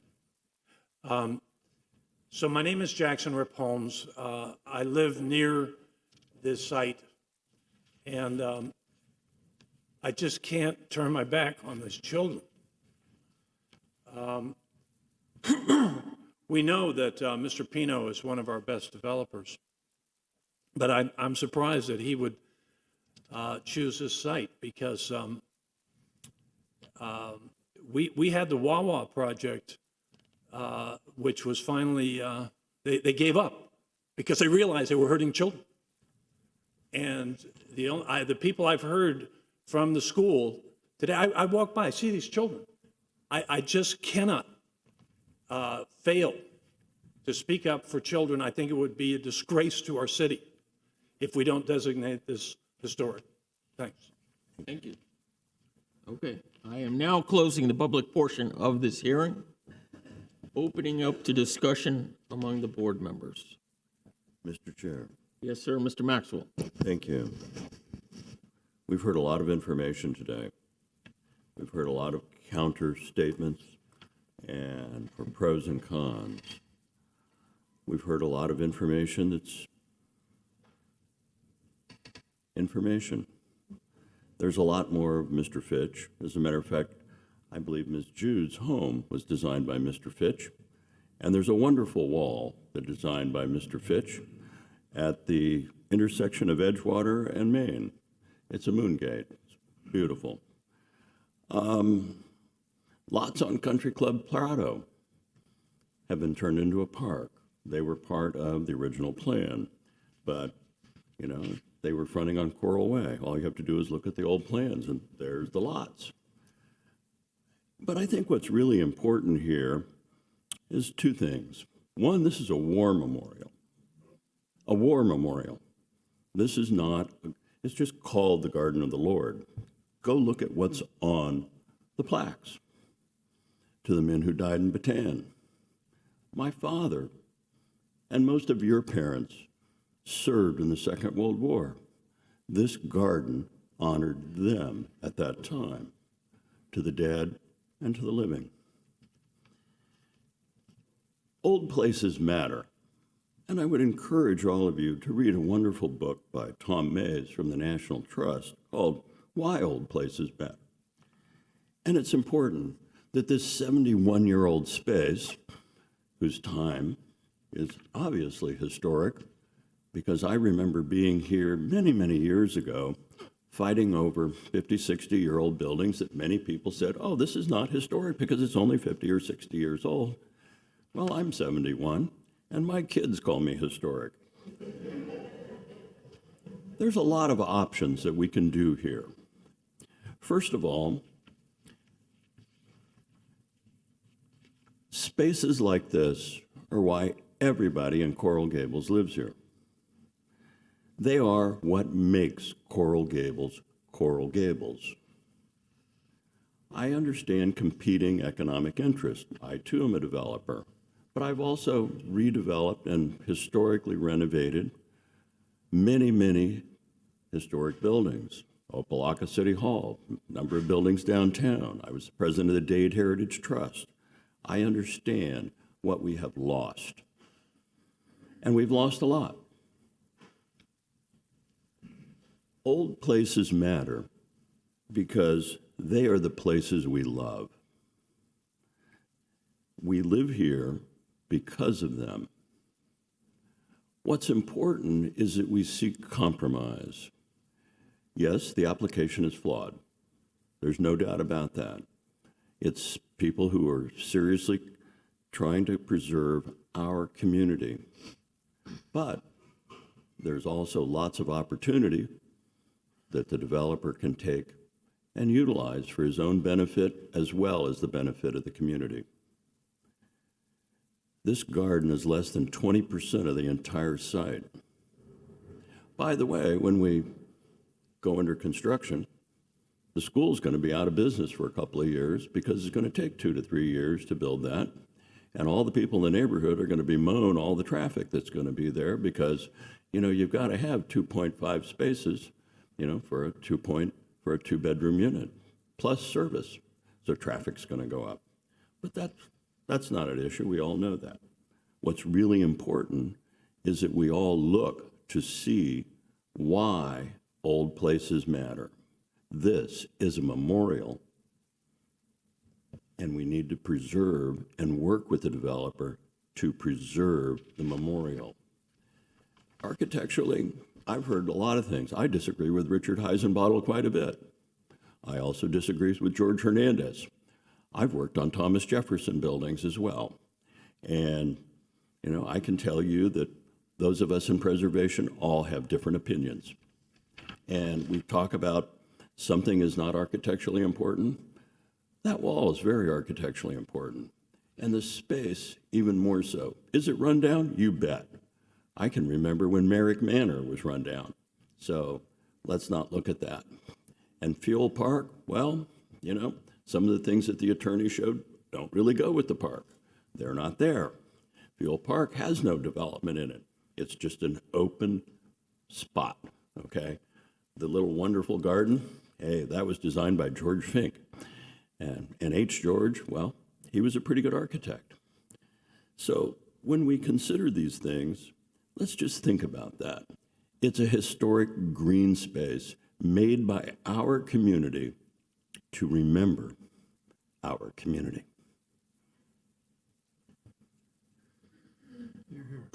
Spain? So I just disagree with him. I'm sorry. I really apologize. But if you're saying that we should designate this as historic because it's a memorial to war veterans, it's very specific in the code that says a property primarily commemorative and intent, if design, a tradition, or symbolic value has invested. That doesn't qualify. That's not part of the criteria that we're bound to review. I mean, I think it's interesting. Maybe they can save the plaque somehow and make a memorial somewhere else. But if that's your rationale for designating this as historic, I think it's flawed.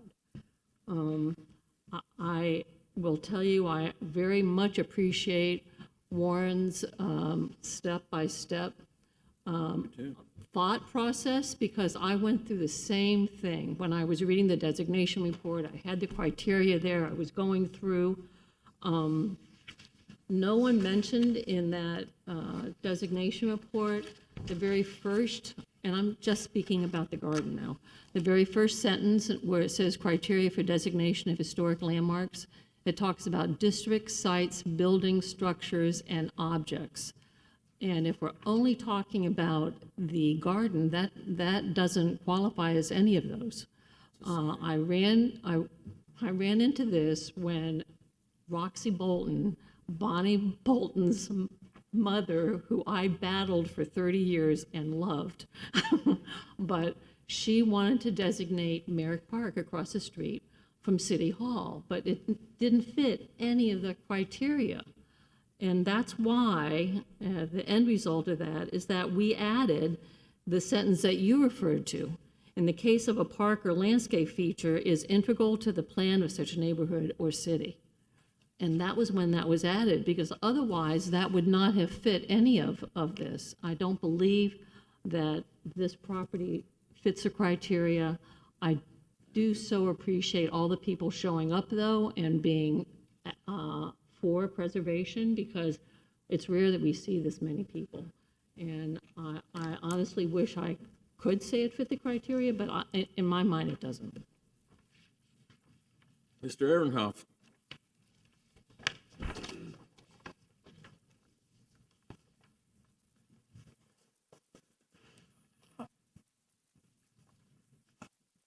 I agree with the comments that Donna has made.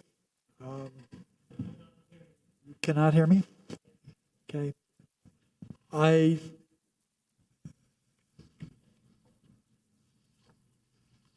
don't feel that the property as it is fits into the criterion for that are mentioned for parks or green spaces. It was part of a religious compound, a religious institution, which is not extant. And I don't believe that the garden stands on its own. It is part and parcel of an entire plot of land. And even if one were in thinking about doing a designation or trying to do something to preserve whatever aesthetics the wall has and the space inside of it, as Mr. Adams has said, the condition of the rest of the property is also not amenable to in its current state or based on its history to designate. If we do a designation, we're having to designate, if I'm not incorrect, everything that's within the periphery of that property. And the rest of the built environment that was buildings fails in that respect. I think that it is important to remember and honor people who served in the war, but I'm not sure that in this case that had anything to do with what the garden was originally. It was if my understanding is that it was part of a wall that was part of a compound for the church, and then after it was built in 1951, then in individual independent steps, those memorial plaques were added to the wall. I think that, not to dishonor any of these individuals, but there could possibly be a way for the developer to work with the people who are whose families were involved and hanging those plaques and finding an appropriate way to leave them, perhaps not on site. And so I don't feel that the wall standing alone is in its current state is appropriate for designation. That doesn't mean that the people involved or people that have interests in having that wall not torn down or having the garden not torn down can't advocate with the developer and try to find accommodations in that way. But I do not believe that this fits in the, I'm sorry, I don't think it fits in the criteria that we have to follow. Okay. So, Ms. Bakovic.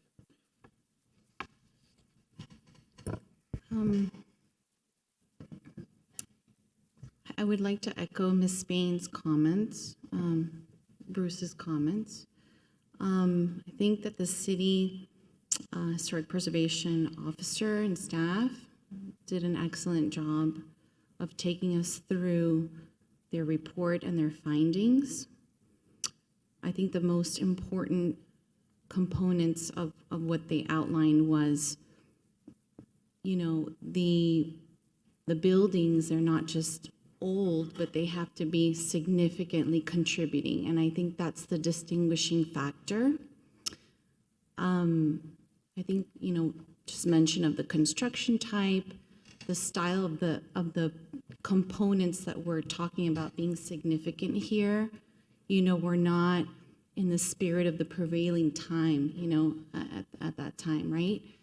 And there's nothing that seems to be unique or significant with those components. However, I think it's important that we recognize what is unique is the connection, the devotion, the experience, and the honor that everyone has had here at this garden, you know, the local community has had. And I think that's very palpable tonight. I think people have come forward and you can see that there's evidence of that.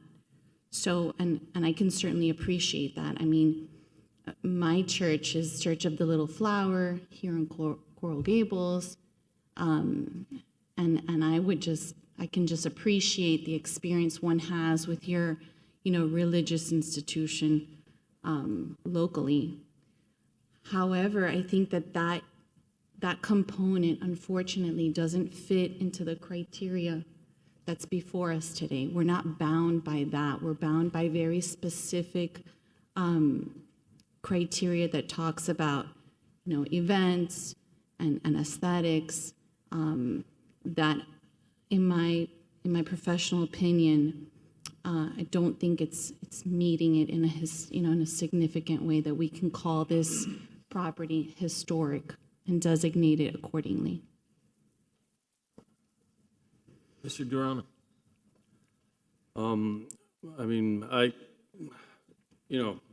I kind of piggyback on Donna's statements and Bruce and everyone. I kind of want to go off the bat. I want to make it clear. This decision is more based on what we are, what we are responsible for voting on. And I know what the future of the site is. I don't necessarily agree with it, what's going to get built there, but our historic preservation board, we have very strict guidelines, very thorough guidelines of what should be a designated historic property. And I think Warren has done a good job of explaining, that we don't meet those criteria for this specific property. While I wish we could preserve it, and I like the idea of the park, and I like the idea, I don't necessarily think the development fits in with the neighborhood, but that's not what we're here, to decide. And so I have to, agree with what Warren presented us, which was a very detailed report, kind of outlining those points. Mr. Fullerton. Well, I align myself right now with Mr. Maxwell and his comments. I don't think there's an architect or designer or park or landscape designer that does any of their work with the idea that it's going to be historic someday. That project was done a long time ago, and they did what they did to meet the requirements of the day, to which things were added to make it even more beautiful. The pond, the statue, the work on the walls, etc. We're not just, in my mind, we're not just talking about a wall, we're talking about an entire element of our city which has become important to a lot of people. We've heard from a lot of people, more than any other subject I've ever witnessed on this board, and I've served on this board probably a total of 15 years, not all in one shot, but a long time. I know I've designed a lot of buildings in Coral Gables and Miami and around South Florida, and none of them, I'm not assuming that any of them will become historic someday, but if they are, good for me and good for maybe somebody. But I really feel that what we're looking at now is a part of our community which has evolved into something that's valuable to the people who see it, move around it, and hopefully be able to participate in it. I can't imagine that we have to be bound by who designed it, or I think that's part of it, of course. Robert Fitch-Smith is a very important architect and designer in our community. But I think it's important to know that anybody can put something together that eventually could become historic. And I don't think we should have to say that that wall is specifically something that we're designating. We're designating an idea, a place which is made for people in our community. And so I feel very, very solid in the idea that it should be designated and protected from development. It doesn't mean that the owners couldn't profit from their ownership. They can sell off the air rights and the FAR and so forth to other developments.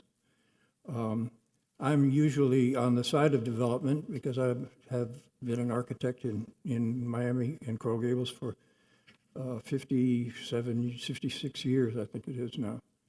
And so I've done a lot of the things that I like developers for. But in this case, I think that the needs of the community exceed the value to a developer at this point. So John, can I ask you what criteria you think it meets? Which is what I struggled with. Yes. Because I so appreciate the thoughts of everybody on it, but I honestly just couldn't find a criteria that it would meet. Well, I think it's more ethereal than that. It's a place. Well, you know. I know, but it's a place. It's a place that if people knew understand. more about it, maybe it would be something that, it's a place of reflection, a place of getting in touch with the Lord if you're of that mind. And I think that's important as much as who designed it and whether there are plants there from Israel or not. And that's not to say that there couldn't be plants from Israel in the future. So maybe with a little notoriety, this place, this space, will become something that is more special than it ever has been. Mr. Garcia Ponce. Thank you, Mr. Chairman. I do have a couple of questions for staff, Warren. And if you could pull up your PowerPoint presentation, it's really on a couple of slides. In fact, I have 3 questions and a few comments. We have staff PowerPoint up, please.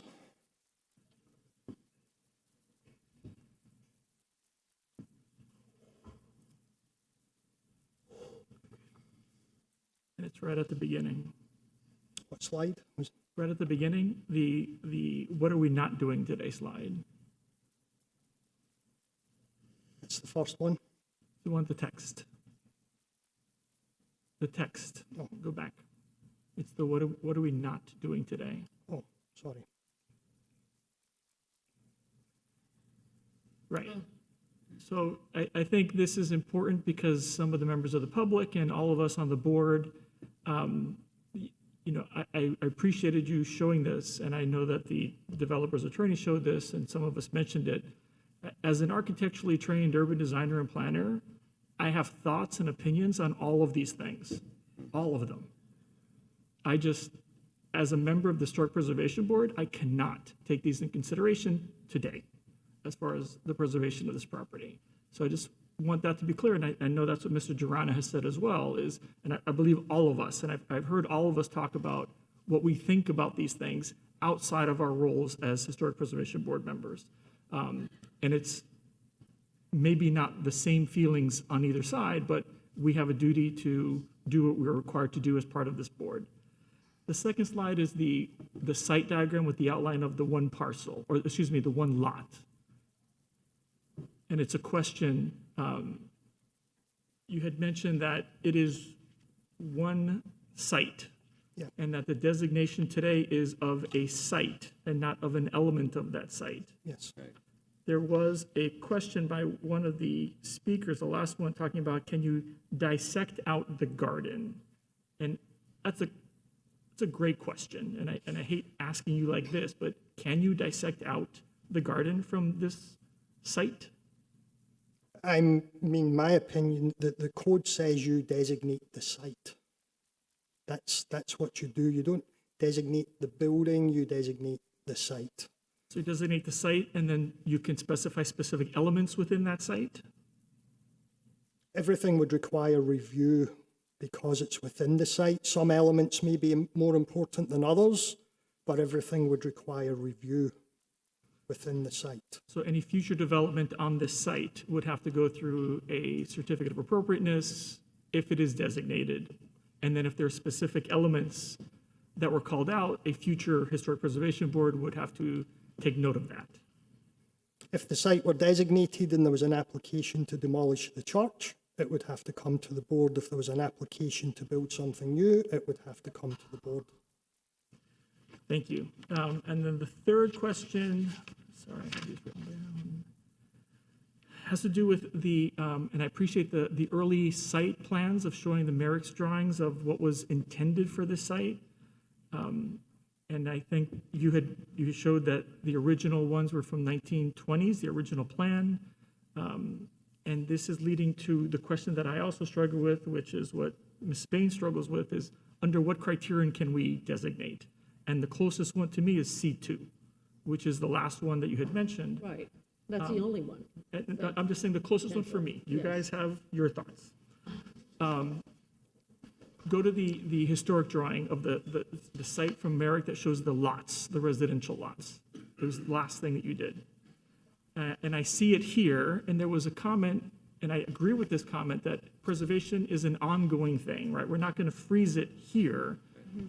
But two questions is, on the plan that was designated by the city, does it have these lots, or does it have something else? The designated plan, not the original plan. The designated street plan? I'm trying, looking at the City of Coral Gables master plan, that is part of our, That was designated.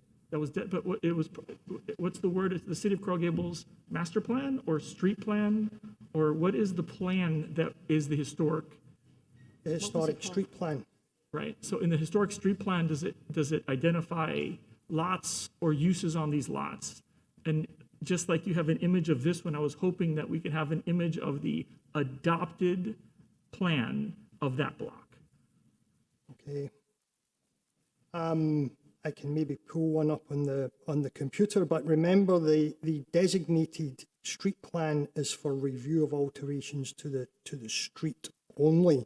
So they could potentially have used really any plan to actually designate. No, I actually appreciate that. You're right. You're right. So I was going to see if there was any, if it's just of the streets, it is, Just the it's grid. irrelevant as to what the lots are. I appreciate, thank you very much for that. That's also, but no, he answered my question. It's irrelevant, my question.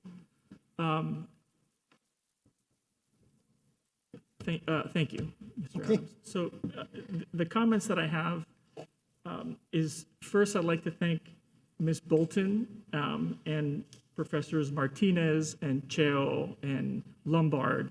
I enjoyed reading every word on every page of this application and the letters of recommendation, and there are a lot of them. And as we can all see, the emotion and positive intentions of it are clear as a bell. I would also like to commend city staff, because Mr. Adams's presentation of what he believes is the requirement of the city staff and this board to do was as equally as clear, and I believe well-intentioned, as the previous one. And I'll also commend the owner's presentation as to what they believe is happening on this site and what how they think we should be focused on, what the requirements of the conditions are. As many of us, and I said it a little bit earlier, of all of the things that could happen on this site, I think the interest on that site is there. I think in the aesthetic significance too, it is prominent in the spatial location, it has contrast of siting, its scale, it's easily identifiable, visible feature of the neighborhood, contributes to the distinctive quality and identity of the neighborhood.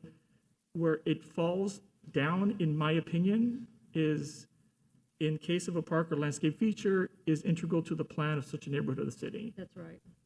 If it were in the original plan to be a civic building, if it were in the original plan to be a public space, I think I would have a very different opinion. But the fact that it isn't, I don't. And I feel that although I want this site to be something, I don't think it meets the criteria to be historically designated. And that's my comment. Thank you. Well, I think it's a great day for preservation in the city of Coral Gables. Can't believe the turnout of the citizens, the residents, how passionate you are and how much you care about our city. I listened to Mr. Maxwell's comments, and I can see his comments. I can see what he's thinking. But also, we had a great report from the city, and the city was very thorough, and the city made their points very obvious. They were very clear. Ms. Bolton, you put together a great presentation, a great report, and a great team. And obviously, there's a lot of love for you and for that property. My hope is that whatever happens to that property, whether it gets developed, whether it gets sold, whether it stays the way it is today, that people can rally around it, and there could be some cohesion between all the different entities. That's my wish. But right now, I'm leaning towards not recommending it for designation.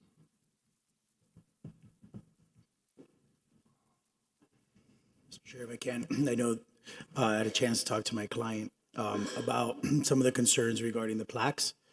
I'd like to state for the record that my client is committed to safely removing the plaques and any sculptures that are within the garden at his own expense. He will store them in a safe location and work to reincorporate them into our project. Or as was recommended, perhaps some of the war plaques, we could work with the city to relocate to the War Memorial at the Youth Center.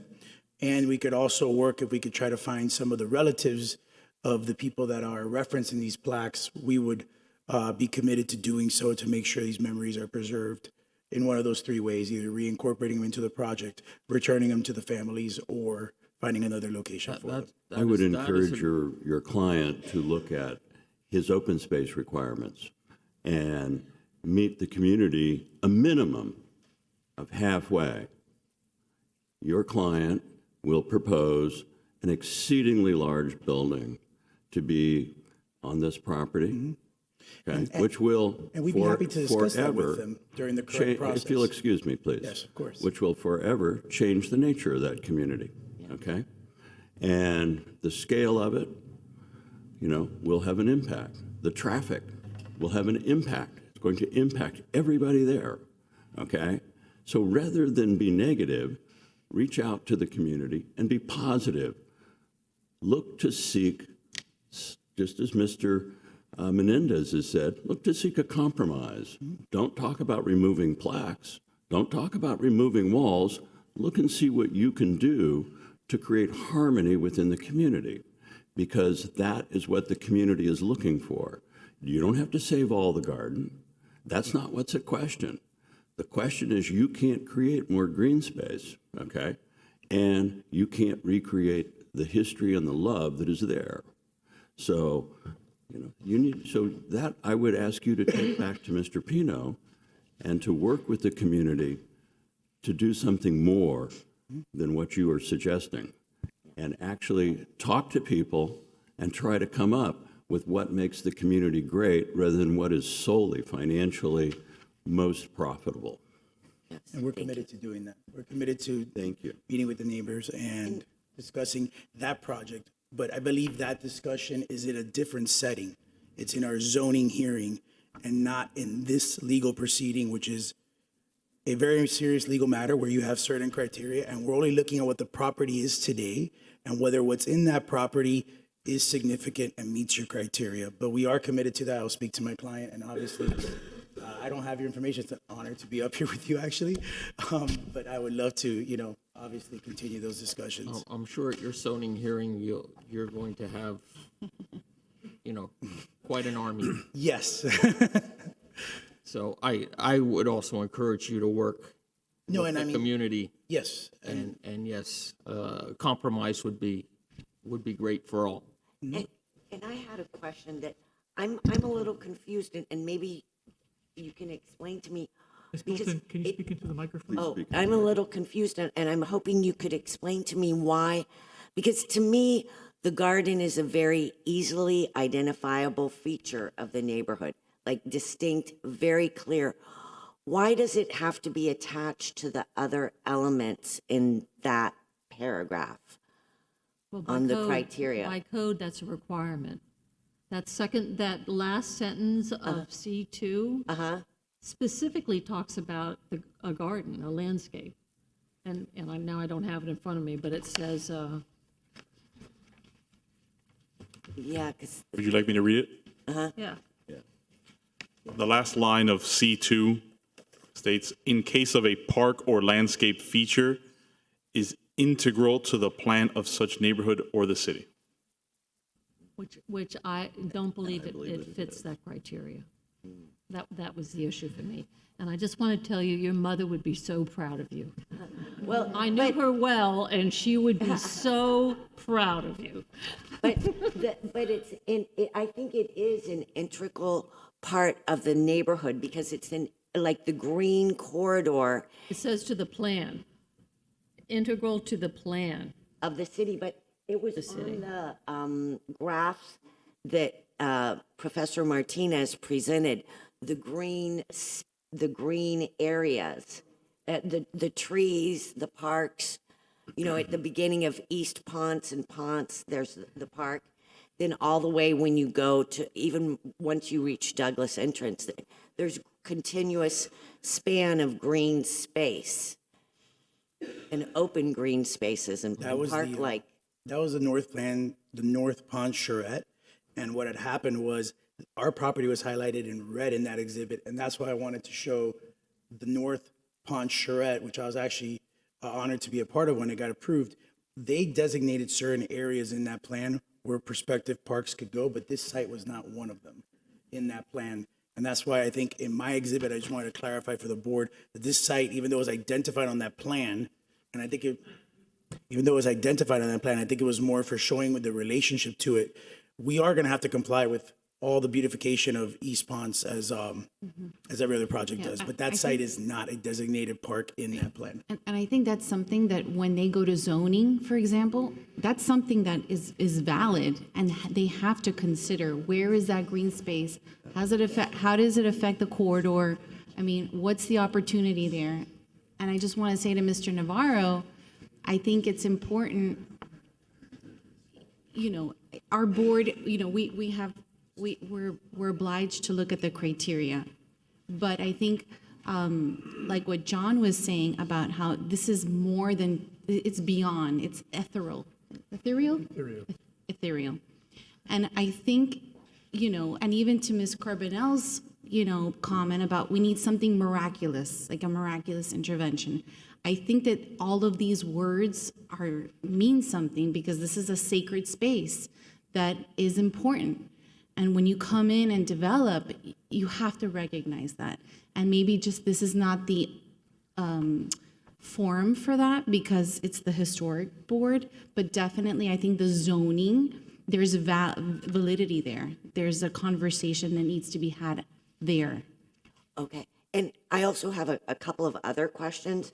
I don't understand why it doesn't exemplify, I'm sorry, I don't understand why it doesn't exemplify the historical, cultural, or social trends of the community.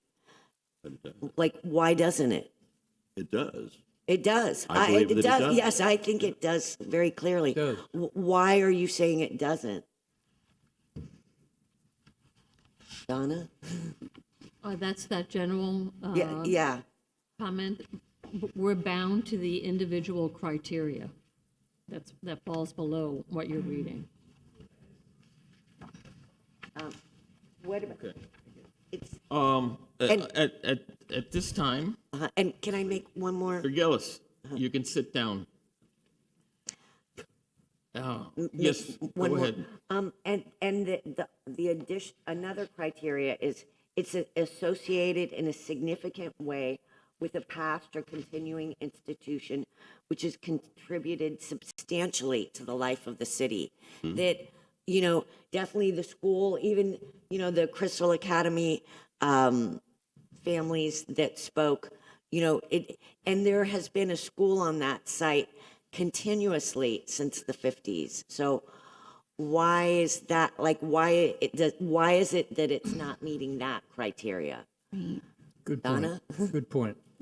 I think for me at least, it's the level of accomplishing that. So for example, maybe the example that was given by the client or the property owner is by your client, the park that had the tree, the friendship tree, where you had the name. Soils came from Soils all came- of the states of the union, yes. Right, I think These are that really there- like significant major events. I think it's a significance on a broader level, and maybe this is more local, and I think that that's where for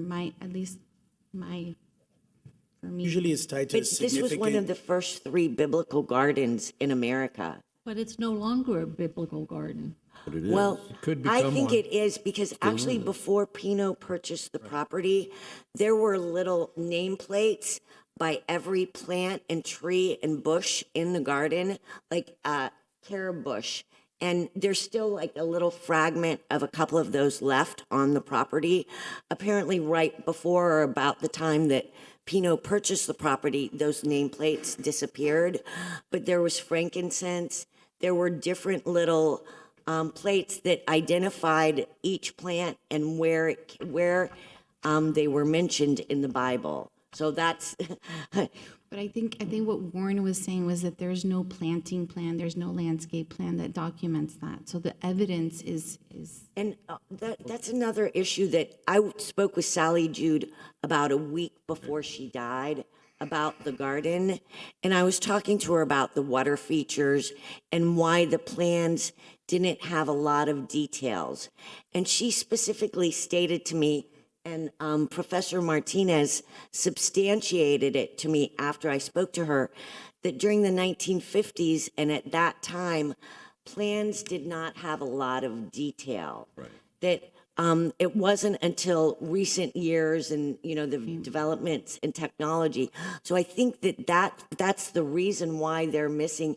And the city has had some problems with keeping their records as well. There are a lot of records that are missing that the We're city going to had. continue So I to think go on to a back say and forth that here. No, We continue. we Because I'm going to have to finished- rebut everything you okay. just said. I know that now you have to rebut, but we finished the public I portion. just let the Okay. evidence. Yeah. This is Yeah. our conversation. Okay. I So could that just we say- can make a I determination. just say one 10-second thing. Yeah. I'd like to just say that I rely on the substantial competent evidence as part of this record that has been established previously in your staff representation and the experts that have spoken today. That's all. Duly noted. Thank you. Thank you. Would someone like to make a motion? I move to designate the property historic. Second. Okay, What condition? None. okay. So we have Mr. Fullerton. Excuse me, if you're going to recommend designation, please specify the criteria. You have to specify which criteria Always do the that. property is eligible under designation. Help me out here. Let me think for a second. Property associated with a architect of local and national significance and a historic space. I would leave it at that. Architect of local and national significance would be the criteria, and that it fits everything about what we build Coral Gables, which is concrete, coral rock, stucco, and cast stone, the essence of Coral Gables since its beginning.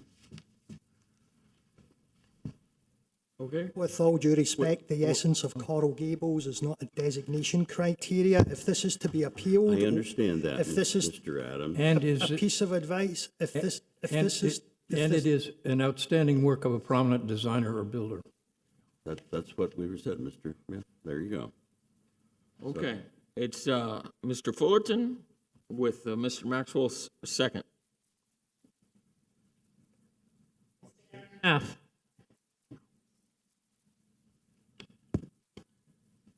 No.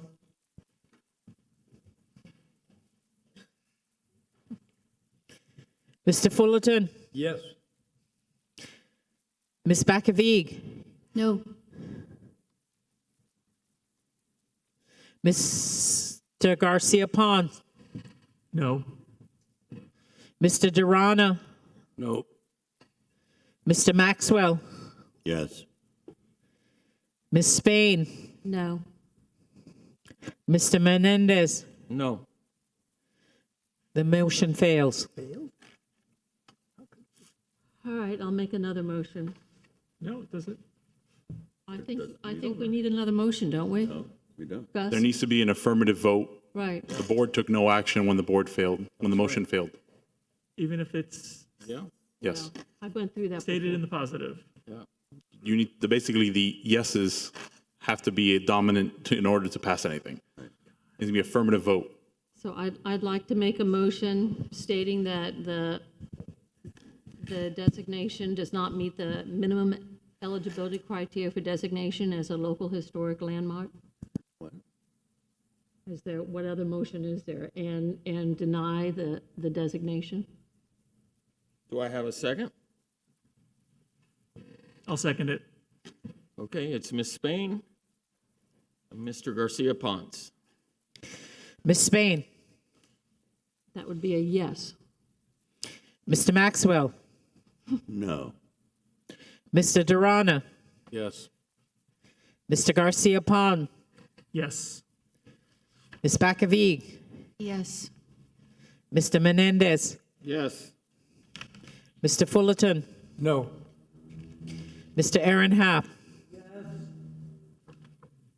The motion passes. Now we need a break. Thank you. Thank you all very much. I'm going to recess for 10 minutes.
It's up to Miss. It's up to staff? It's up to staff. I don't know. But we need to get started. Nancy, it's gonna go. Let's go. You ready? All right. Everyone take a seat, please. Okay. Next case file LHD 2022-016, consideration of the local historic designation of the property at 1042 Catalonia Avenue. Legally described as the east 8.33 feet of Lot 1 and all of Lot 2, Block 21, Coral Gables Country Club, Section Part 1. Coco. According to the plat thereof, is recorded in Plat Book 8, page 108 of the Public Records of Miami-Dade County, Florida. Thank you. So you don't get a voiceover today, you actually have to pay attention. So, the property at 1042 Catalonia Avenue is before you for designation as a local historic landmark. It is the result of a historic significance determination filed at the request of the Board of Architects. Single-family residence was designed in 1925 by prominent architects Skinner and Pearson. As per Article 8, Section 8-103 of the Coral Gables Zoning Code, criteria for designation of historic landmarks, a local historic landmark must have significant character, interest, or value as part of the historical, cultural, archaeological, aesthetic, or architectural heritage of the city, state, or nation. For designation, a property must meet one of the criteria outlined in the code. This property is eligible as a landmark based on 3 criteria. They are historical, cultural significance. Criteria 4, it exemplifies the historical, cultural, political, economic, or social trends of the community. Architectural significance, criteria 1 and 2, which are it portrays the environment in an era of history characterized by one or more distinctive architectural styles, and it embodies those distinguishing characteristics of an architectural style, period, or method of construction. This property is in the Coral Gables Country Club Section Part 1, which is a residential single-family neighborhood near the Biltmore Hotel. You can see the location map on the screen. The Biltmore is at the very bottom center. You'll recognize some of the landmarks nearby, the DeSoto Fountain, the Coral Gables Congregational Church, Salvador Park, etc. It sits on, the home sits on approximately a 58 by 130 interior lot on the south side of Catalonia Avenue between Granada and Cordova Streets. Coral Gables was originally conceived as a suburb of Miami and attracted investors from across the nation during the South Florida real estate boom of the 1920s. Merrick drew from the Garden City and City Beautiful movements of the 19th and early 20th century to create his vision for a fully conceived Mediterranean-inspired city, which is now considered one of the first modern planned communities in the United States. The city's developmental history is divided into 3 major historical periods. During the initial developmental period, architecture design specifically combined elements commonly used in Spanish, Moorish, and Italian architecture and became known as the Mediterranean Revival style. This home was constructed during that initial phase. The official launch of George Merrick's Coral Gables occurred on April 16, 1921, with a front page article in the Miami News. It announced that Merrick was developing 1,200 acres of his land. The boundaries were generally from Tamiami Trail to Bird Road and east to west from Lejeune Road to Red Road. Initial sales were in the direct vicinity of the Merrick homestead in Section A, which is outlined here on the maps in purple. Sales were very successful, and the remainder of the land was divided into sections B through I and offered for sale throughout 1922. In late 1922, with infrastructure of roads, plazas, and entrances progressing at a substantial pace and the sale of lots and construction of new homes and businesses well underway, Merrick began to also concentrate on other aspects of the community, such as schools, churches, and additional recreational amenities. In particular, he began to vigorously pursue an endeavor near and dear to his heart, a new congregational church. In 1923, Merrick revamped Section G, the area just south of his homestead, and renamed it Country Club Section Part 1, and you can see it on the right side map from the 1923, outlined in blue. The Coral Gables Congregational Church was to be a tribute to George Merrick's father, Reverend Solomon Greasley Merrick. Solomon was a congregational minister in Massachusetts in George's youth, and after the family moved to Florida in 1899, he helped to establish the Plymouth Congregational Church in Coconut Grove and served as its first pastor. In 1923, with the revamp of Country Club Section 1, Merrick kicked off the building campaign by funding 10% of the church's projected building costs and by donating prime real estate to the church. The land that he donated is circled yellow on the map and is called the Columbus Esplanade. He also donated land for the parsonage of the church at 1014 Catalonia Avenue, which was recently designated as local historic landmark also, which Merrick stated was sited at the midpoint between the Noble de Soto Fountain Plaza and the church in a residential neighborhood so that the pastor would live amidst a congregation. The parsonage location is noted on the map by the yellow rectangle, and just to the west is the home at 1042 Catalonia, which is denoted also in green. In 1925, the same year in which the Congregational Church was completed, plans for a premier hotel and golf course at the end of the church's Columbus Esplanade were announced. As seen here in photographs taken from the tower of the resulting Biltmore Hotel, the area surrounding the church and the hotel complex was primarily undeveloped. The golf course opened January 2nd, 1926, and while rapid development of the area around the church and hotel complex was anticipated, it was, however, decades before the Country Club Section Part 1 was developed. The home at 1042 Catalonia can be seen in the photo on the right. The combination of the devastating hurricane of 1926 and the Great Depression had a dramatic impact on new construction. In Coral Gables, few single-family homes were built during the Depression era. With the implementation of the New Deal and other incentives, the building industry experienced a small resurgence in the late 1930s and early 40s. However, it abruptly ground to a halt during the war years. As illustrated in this 1948 aerial photo, the area around the church and hotel complex, unlike other sections located to the north, was not developed at this time. The post-war prosperity that followed these lean years created an optimism which reigned through the 1950s and 60s and resulted in an unprecedented building boom.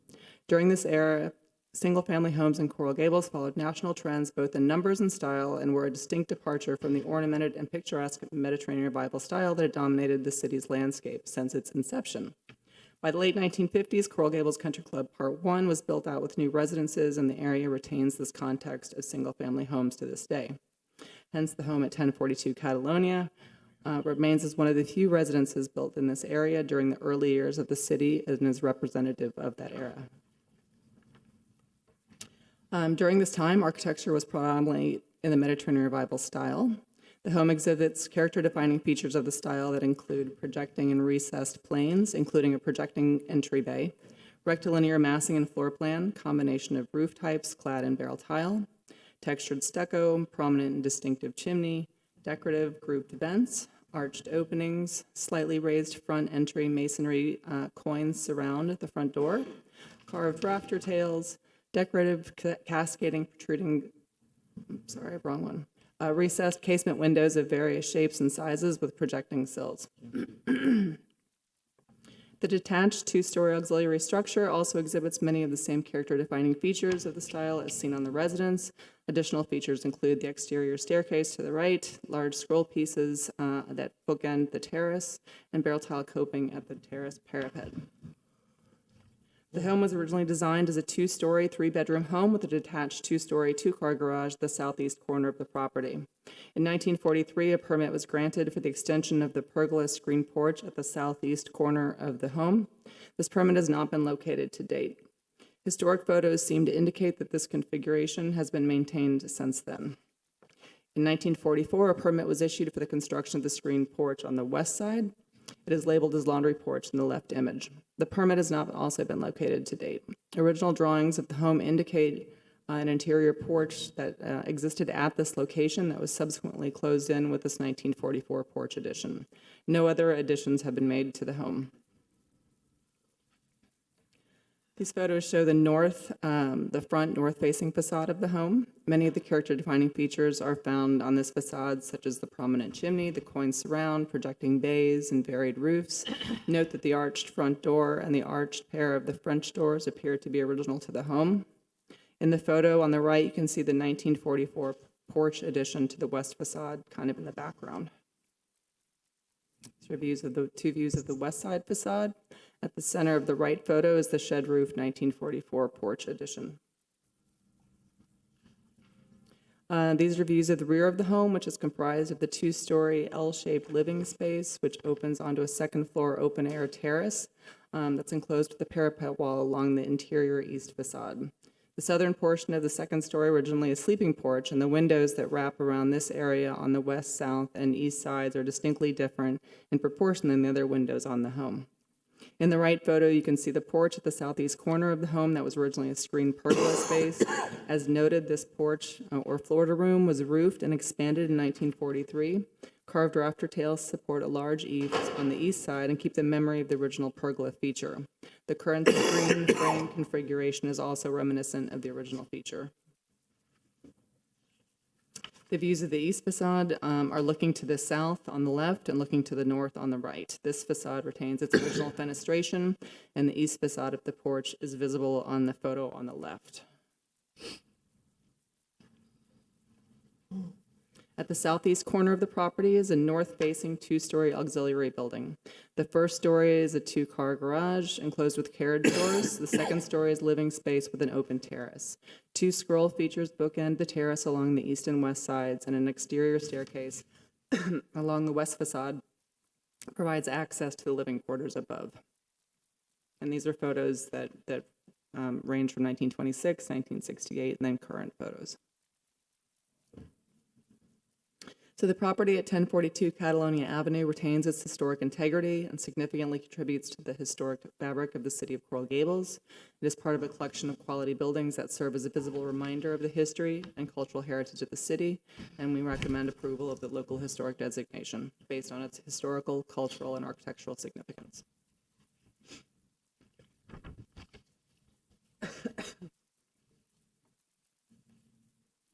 Motion to designate. I think the owner is in the audience. Move it along. So, they wanna- Is the owner here? Yeah.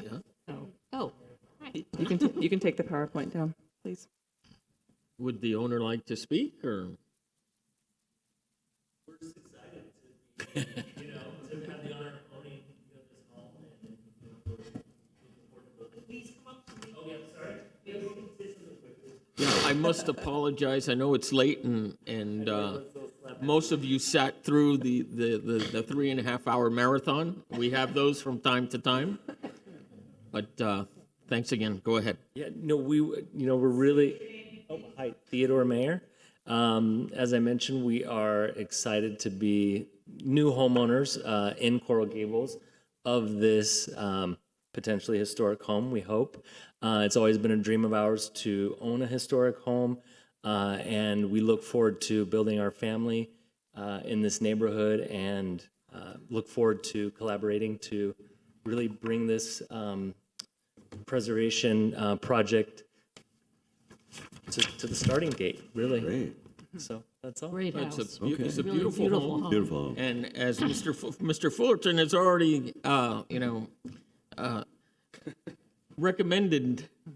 This house used to be a neighbor of mine. I was Oh, 1026. Don't you love the picture with the flag? The flag is giant. It's I love giant. this It is picture. giant. I've never seen one like that, so Probably against code now, but I'd love to see the flag come back. 100% against code. So I move to designate. Based on. We have to say something else. Per the Qualifying. criteria identified in the staff report? Yes, sir. There you go. Do I have a second? I'll second it. Second. Yeah. Oh, Mr. Garcia Ponce. Mr. Garcia Pons seconds it. Hey, do we have anybody from the audience that wants to say anything? Any public comments? If there's anyone in the public who would like to speak regarding this property, I think Do so now or forever hold your peace. you've said that way too often. Call a question. Mr. Garcia Pon, Yes. Ms. Bakavig, Yes. Mr. Durana, Yes. Mr. Fullerton, Yes. Mr. Aaron Half. Beautiful home, congratulations, yes. Mr. Maxwell, Yes. Ms. Spain, Absolutely, yes. Mr. Menendez. Yes. Motion passes. There you go. She agreed Congratulations. on something. Just want to point out to you that Elizabeth did prepare the report. I'm just presenting it to you Oh, I know. on her behalf. Passed. Okay, the next item, special certificates of appropriateness, case file COA SP 2022-036, an application for the issuance of a special certificate of appropriateness for the property at 126 Frau Avenue, a vacant parcel within the McFarland Homestead Subdivision Historic District, legally described as Lot 18, Block 2-A, McFarland Homestead, according to the plat thereof, as recorded in Plat Book 5 at page 81 of the Public Records of Miami-Dade County, Florida. The application requests design approval for the construction of a new residence and site work.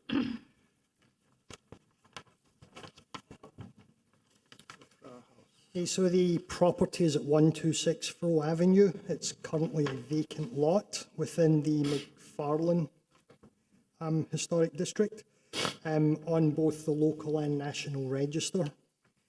The architectural types within the McFarland Homestead subdivision were in most cases built by their owners without the assistance of an architect and are considered vernacular. The two most prevalent types of residential architecture in the district are frame or concrete block bungalow and the shotgun house.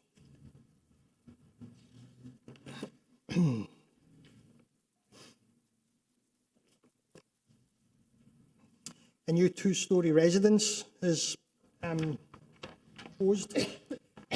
Let me just check.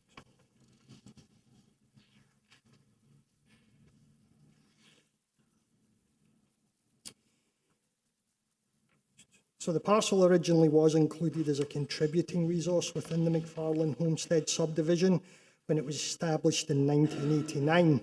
At the time of designation, a one-storey wood frame bungalow constructed circa 1935 was on the property.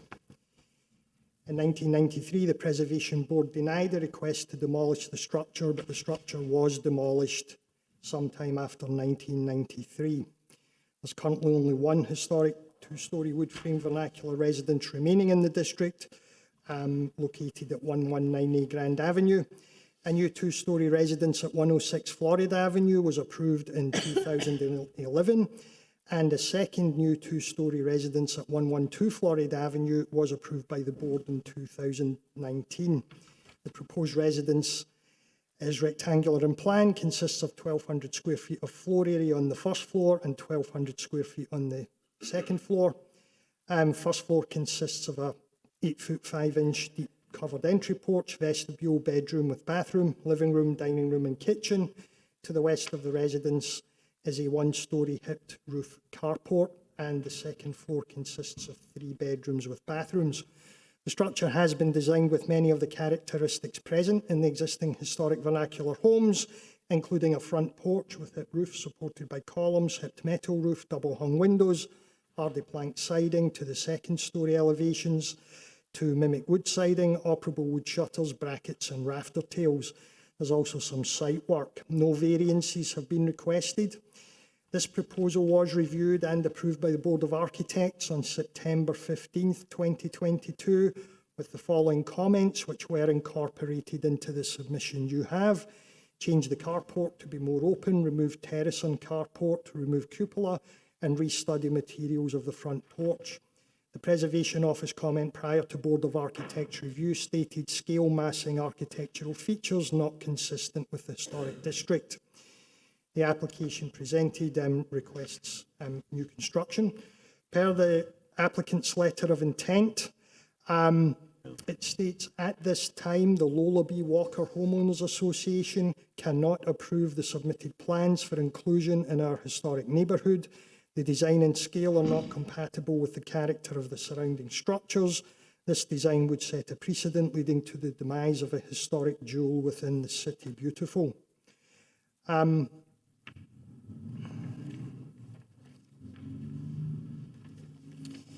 included images in the report of the two most recently approved two-storey homes at 106 and 112 Florida. The analysis shows the proposed new house at 126 is fairly consistent with the zoning requirements of the two recently approved new homes. However, it is situated on a slightly larger lot, which accounts for the additional square footage. With regard to setbacks, the subject only has a 15-foot front setback, which is allowed per Section E-66E of the Code for the McFarland District. The large west side setback for 106 Florida Avenue is due to the property having a garage at the rear incorporated into the residential structure, that rather than a carport. Although the subject is somewhat consistent with prior approvals, the proposed design appears to be larger and have greater massing. There are several reasons for this. Firstly, the subject has a shallow pitch roof and an eaves height of 21 feet 9, while 106 and 112 Florida have steeper pitched roof and eaves heights of 20 feet and 19.6 respectively. This results in a greater massing of the front facade as there is more wall area. This additional height has been incorporated into the subject to accommodate the first floor ceiling height of approximately 11 feet 6 inches and a second floor ceiling height of approximately 9 feet 4. 106 Florida has a first and second floor ceiling height of 9 feet. 112 Florida has a first floor of 10 feet and a second floor of 9. With regard to the carport, 112 Florida has a simple design with slender columns and shed roof, while the subject design appears bulkier due to the thicker columns and beams and the hip roof. With regard to the architectural features, the porch columns and beams in the subject are thicker than those normally found on frame vernacular structures. Additionally, the higher ceiling heights have resulted in doors and windows which are much longer than those found in existing structures in the district. The front door with transom height is 8 feet 6. The first floor windows are 5 feet 10, and the second floor windows are 6 feet. The height of the windows has also resulted in the elongated appearance of the shutters. Based on the above, it's staff's opinion that the residence as proposed is incompatible with the existing structures in the district and will detract from the overall integrity of the district. So we're recommending a deferral to work more with the property owners and the architect to see if we can bring the house more into line with the historic architecture. Okay. Is the owner here, present? Would you like to speak?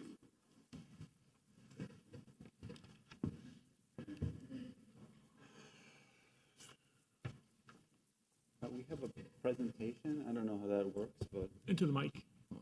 Did you submit it yes. prior? So all you have to do is to ask the people upstairs that are up. There you go. Okay.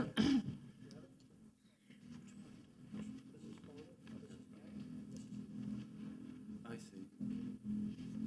And okay. This is There you go. Okay. Wow. Please state your name. Thank you. My name is Stephen Fett. I'm the architect. My address, office address is 25 Southeast 2nd Avenue in Miami. These are the owners. My name is Victor Salcedo, and my wife is Noemi Salcedo. And Noemi Salcedo. Thank you. Thank you very much. Thanks for this opportunity to present and the forum to do so, and your dedication to it. Okay, so this has been a relatively lengthy process. We have met on a number of occasions with staff members from Historic Preservation. First did so in mid to late 2020. You're seeing here 4 variations, in fact, of the same property, the same house, where we've worked. The first 2 have been presented to Historic Preservation staff, to Ms. Kautz. Can you tell us which one was 1, 2, 3, 4? Oh, I'm sorry. No, Yes. it's okay. Let's say upper left is 1, upper right is 2, lower left is 3, lower right is 4. We've presented to the Lola B. Walker Homeowners Association on 3 occasions as well, meeting at their facility in Coral Gables within the McFarland district. I don't know that they've seen the latest version, but nevertheless, these are sort of 4 iterations. We're constantly sort of striving to reach a kind of compromise of sorts. Indeed, it is true, as Mr. Adams suggests, that the character of the neighborhood is, generally speaking, of smaller structures, particularly wood frame structures that were built in the 1920s. We see a lot of these lots have been vacated over the years. There are some examples of variations, let's say, within... What a nice drawing. within the site, yes. At 119 Fro is actually a duplex. The shotgun house is, of course, represented by Tom Spain. Depict houses that are on smaller lots as well, 25-foot lots. It would be interesting to know historically the site on the house that we're proposing, whether or not it was originally a 50 by 100 plat as it is today. The current code and zoning does not allow multifamily there, it does not allow 25-foot lots and such. It is, sent to market at the price and the expectation, let's say, of being able to build a single-family house on a 50 by 100-foot lot. Indeed, there are examples of two-story buildings within the context of the neighborhood. 106 Florida Avenue, a historic example at 113 Grand. I would say also, in all of our conversations with the homeowners association, the conversation has never been about architecture. It has always been about size.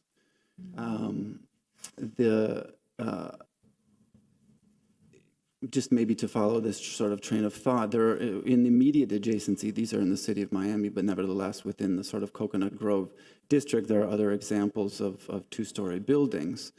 And as has been mentioned, we did present and were approved by the Board of Architects, in fact, unanimously.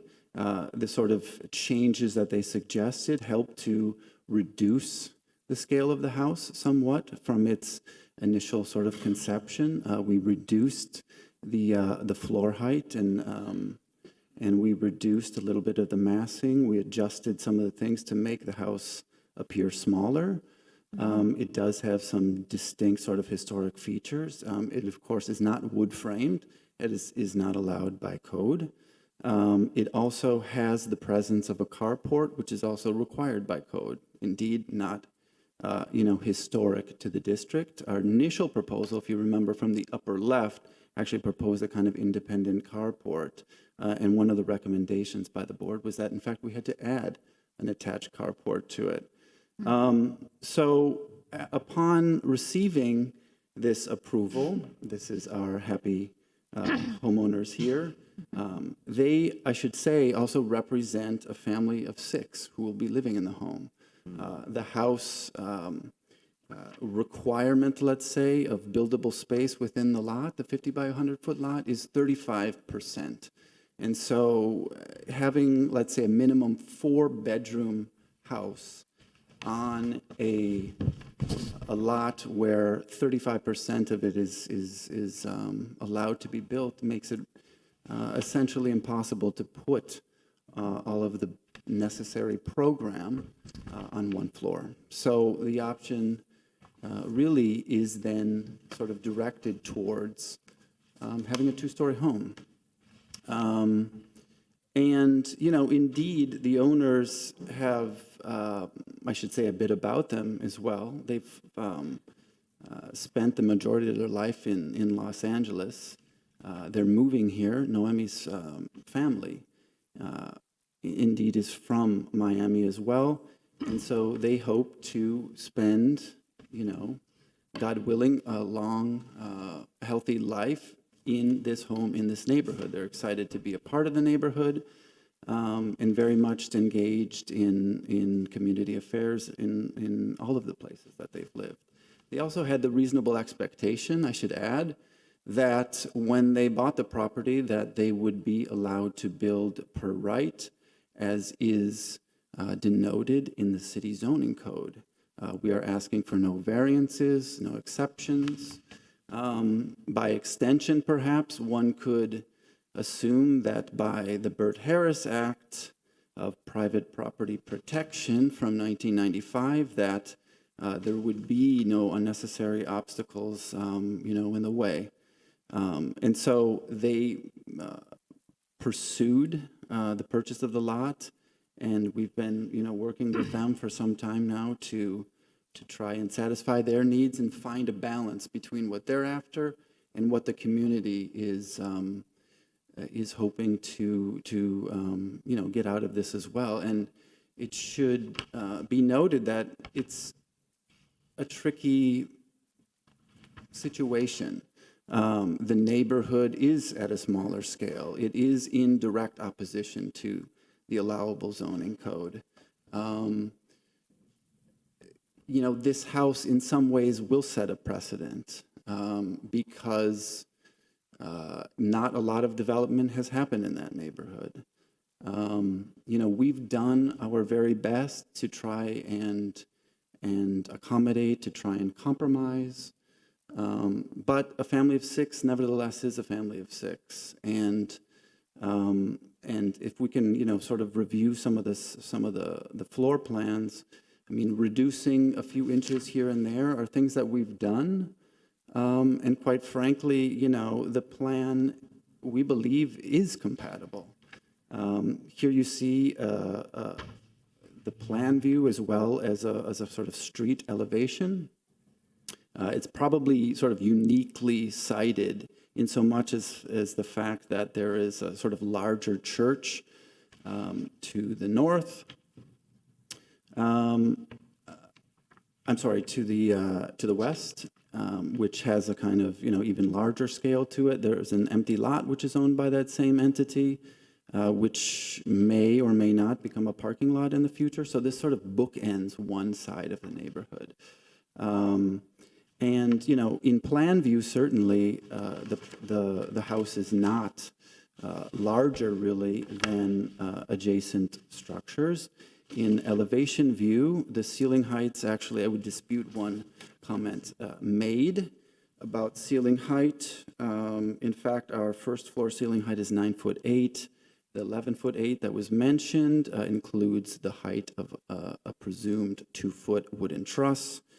And the second floor is 9'4". So they're not excessive heights, nor is the width excessive. It's less than 25 feet wide. Some of the adjacent or other mentioned properties are also above 20 feet. So, we're happy to certainly answer questions about this, and I understand that it's not an easy decision. We would love to have gained the approval of the Lola B. Walker board. And it's, well, I'll leave it at that. I think it's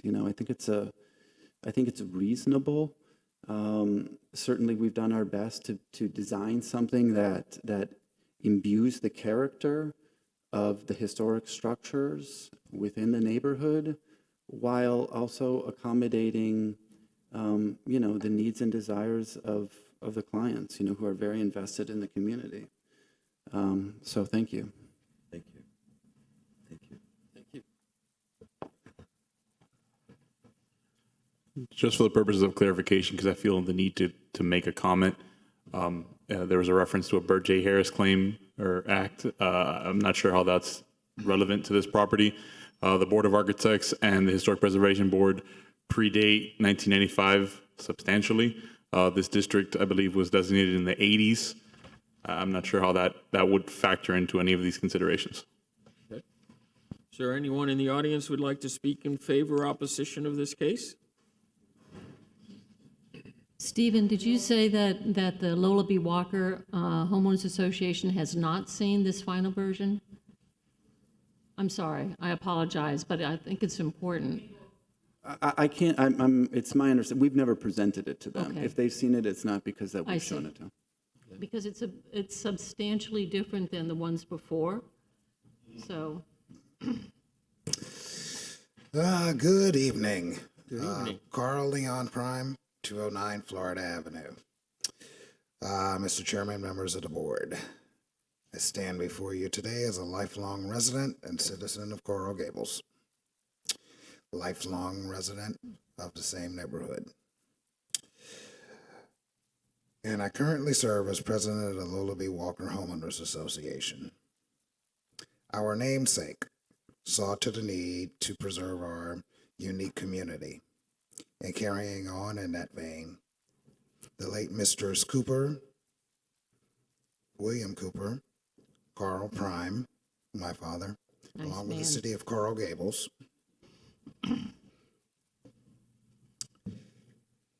worked diligently to have our neighborhood designated on the National Register of Historic Places. And to that end, I must speak out against granting the special certificate of appropriateness for 126 Furrow Avenue. It's come back in many iterations. It's large. It doesn't actually fit into the same type of character design as the rest of the neighborhood. I watched my playgrounds in Coconut Grove become these huge sugar cubes that are really just glorified duplexes. And I don't want to see the precedent set where that begins here in Coral Gables, and especially in our historic neighborhood. If they start little by slowly eroding the little guidelines to say, no, that you can't build this huge thing here, that it must also adhere to some guidelines and look something like the others in the neighborhood, then why are we here as a historic preservation board? And why are we trying to hold on to a historic neighborhood if it's just going to be eroded away? You know, our neighborhood is full of bungalow, shotgun, Miami-style homes, as I call them. And yes, the property is zoned for 2 stories, but it doesn't have to be that large. And this current version of this is sort of large. It's a little bit more boxy.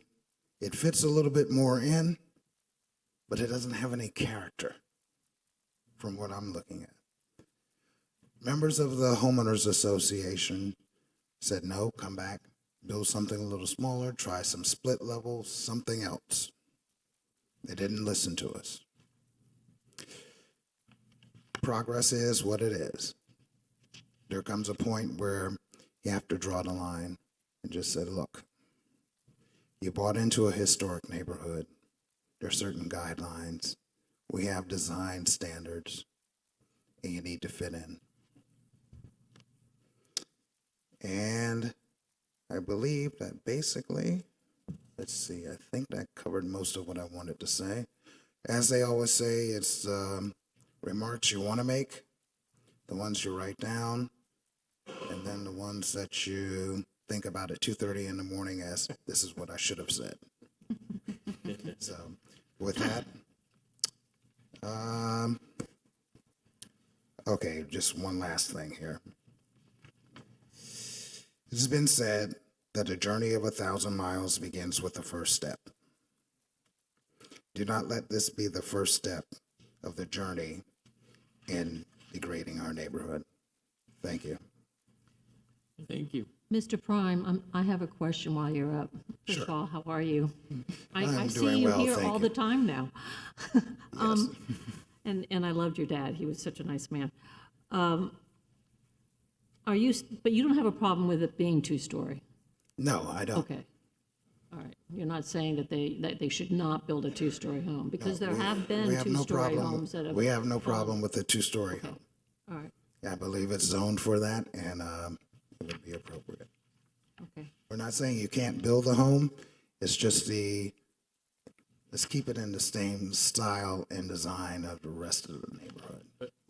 I have a question. Have you guys seen the latest? Yeah, have you seen this latest No, one? I haven't seen that. Because I I will think- tell you, it's substantially different than anything before, and it, in my view, is in keeping with the neighborhood, so I don't. Yeah. Yeah, it does. Would you like to see it? Yeah, Please. it's well, when I was before the Board of Architects, this is even different from the last plan that I saw there. Yeah, I think so. Yeah, this So one seems a lot our more. main concern is that yes, it's getting closer and closer, but still the size. And it's, in comparison to the church, a church is a church, you know? Yeah. Churches are usually large. Yeah, but I mean, I think that And Mr. that's an Fett's exception. comment about being churches Yes. next to it is relevant because it's nicer the church is there in order for a two-story residence not to stand out, being surrounded by one story. So, I don't know. Yeah. Our thing is that if we could just be a little bit narrower, no problem. I have a question though, and this is for staff, didn't we approve a house at 4600 Booker Street a little while ago? Would you like to? That was, I mean, in my opinion, I think this is a nicer, So much nicer. a lot nicer, like, Yeah, way very nicer. No offense to the other, architect, but this is really nice compared to 4600 Booker Street that was approved. So, I mean, I understand the neighborhood's concern, but to me, I mean, this is it's a beautiful house, honestly. But I get, they have their The opinion. size of the house is not dictated by us. Right. What about 112 Florida Avenue? 112 Florida Avenue. Growing up, let's see, 1222. Those were already zoned as two-story. When I was growing up there was one that was a two-story wood frame house. And from what I was told, there was another one there, but during my lifetime, I don't remember it, but I was told that it was there before. So with the two properties there between 112 and the one next to it, those were always two-story as far as I know. And how do you like those? And love those. You love those? Yeah, we Okay. have no problem with those. I don't think you've seen the latest. I think you need to take a look at that. I've looked at some of it, as I was saying. Okay. Our primary Could stand up and concern give him mine, but I can't get down the stairs. is that if it were a little bit narrower. Yeah. And, other than that, it is probably much better than some of the others that have come through. Okay, thank you. Yes, sir, you would like to speak? I want to address the board. Good evening. I am resident of, my name is Llewellyn Price, a resident of 125 Pearl Avenue, right across from where the structure is supposed to be constructed. And I heard all the arguments, but my views are very, very much different. They said that they are coming from California. I would happen to be born in Los Angeles. Now, I've seen A-frame structures that are also 2 stories high. They don't look like 2-story buildings. My mom, she's arguing the point about her air quality of a structure that is so tall in front of her front door that she might not even get the sun, which is questionable, right? But I really think that the architects, they should get some more designs on the board because there's more to 2-story structures than all these windows in front of the house. Mr. Price, can you speak into the microphone? She can't hear you. Sorry. Thank you very much. I'm sorry. I'm just thinking that,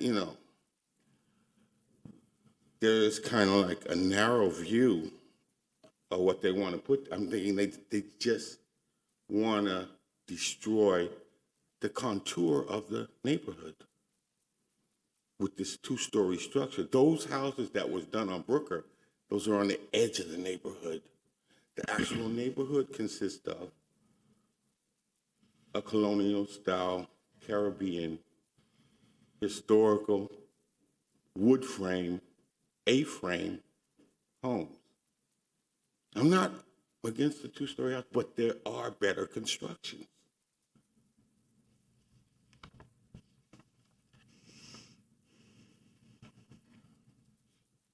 They need to get a real architect out of California. He could show you something different. Thank you. Thank you. Thank you. Go ahead.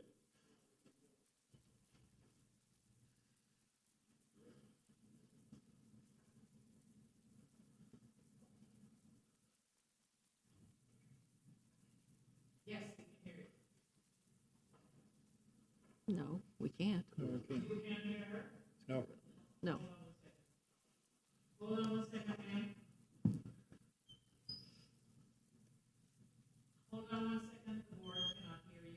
Hang on. You.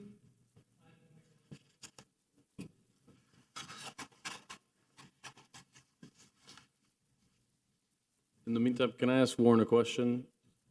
Would it be possible to get a variance to eliminate the carport so that the structure doesn't look as big? I mean, is that allowable? Eliminate what? Oh, the carport. Yeah, I mean, maybe that'll help it, give it more of that shotgun feel if we can get rid of the carport.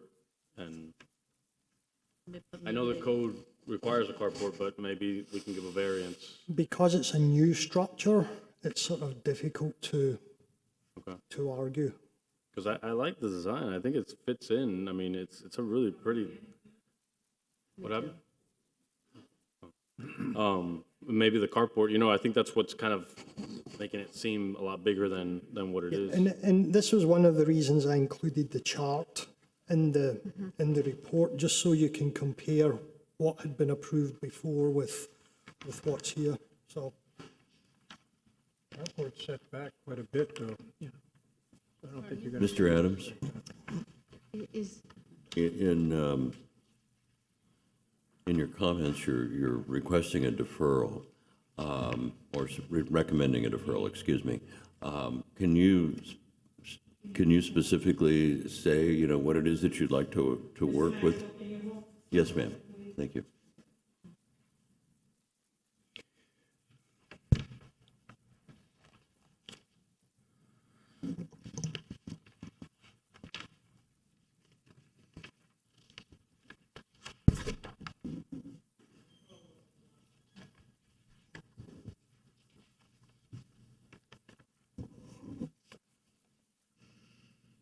When there was broadcast television, it was hold for technical difficulties.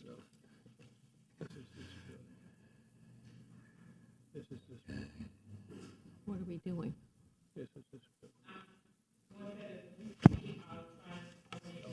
Okay, go ahead, Mr. Maxwell.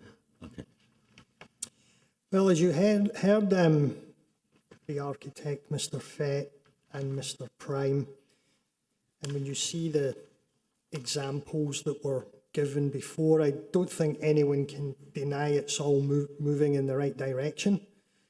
So the intent would be to try and get something that everyone can live with and support. I didn't want to recommend outright denial because it that creates a big problem for the property owner. But also creating approval when technically they don't have the homeowners association on board. I suppose I'm hoping that now we're past Board of Architects, if maybe there aren't significant alterations that they would have to go back, maybe there's a middle ground that everyone can live with. I don't know if that's possible.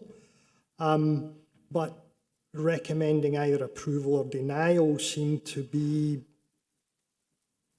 it would be nice to get the design finalised into something that everyone can live with. But again, the difficulty is I did present the chart showing what was approved before, and a lot of the dimensions of the existing home are sort of similar to what was approved before. I was just wondering if there was a way to bring the actual scale down. As I said, I believe that the pitch of the roof in this one is much shallower, so you've got much higher work to keep it within the height. The pitch is shallower, so there's more wall space. Maybe if that was reduced and the pitch was increased, that's then going to bring, if you reduce the size of the windows, it brings down the shutters, it stops this vertical. Yeah, the floor to ceilings are higher than typical, in that neighborhood too. Well, yeah, but Because they're I contemporary. wouldn't want them to lower the ceiling height because then the proportion of the residents would be off. It would Sure, but become for squat. energy efficiency standards, now you kill that. So, I mean, it's a compromise, but, I don't know. with I think the, it's a pity that it didn't go to the Lullaby Walker Homeowners Association because it's so much more in keeping with the neighborhood than the past designs were. That I would imagine that it would be, if the other ones were approved that we've seen, I would imagine that this one would be also. I mean, I think this is the nicest one that Yeah. I've seen. be Beautiful presented. plans, by the way. I mean, The plans can we, themselves are is there a way to beautiful. show the original intent and then this new design? Because I think that's maybe where the disconnect is. Because I wasn't, go ahead. Yeah. Go ahead. Really?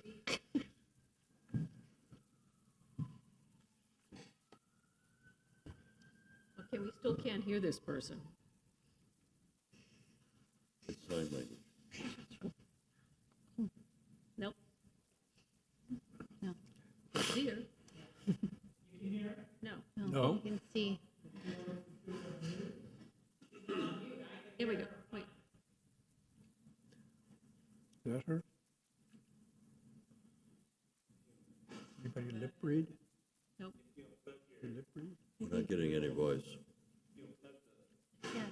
If you, Nancy, if you unplug your headset. No, but if you unplug your headset, would that allow? No.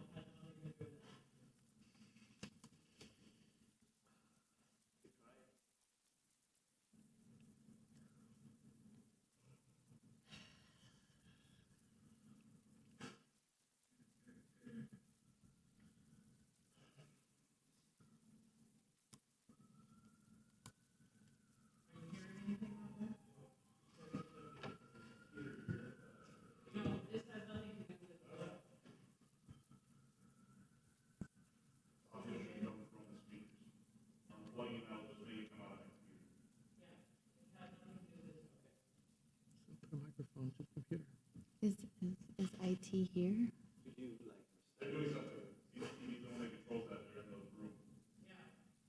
What? Yeah, maybe they can do something in the control room. Can we proceed until we find the Yeah, problem? let's, Mr. Adams, what can we do to, move this project along for the applicants and The community. and the community as well? Looking at the lot size comparison with other properties, the 106 and 112, this stacks up fairly equally to those buildings. And maybe if a different structural system were employed, it could bring the house down a foot or so from second to roof, and increase the pitch of the roof a foot. Maybe that would help make the house a little more compatible, and may be a simple change.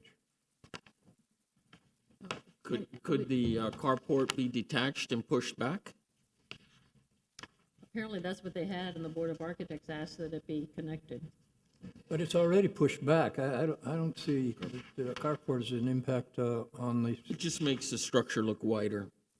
That's the thing. only from that one vantage point straight on. And as you're passing the house, you're going to see the front. Yeah, but that's what they're saying. I mean, the resident from across the street is the one saying that he feels it's too wide for the lot. Yeah.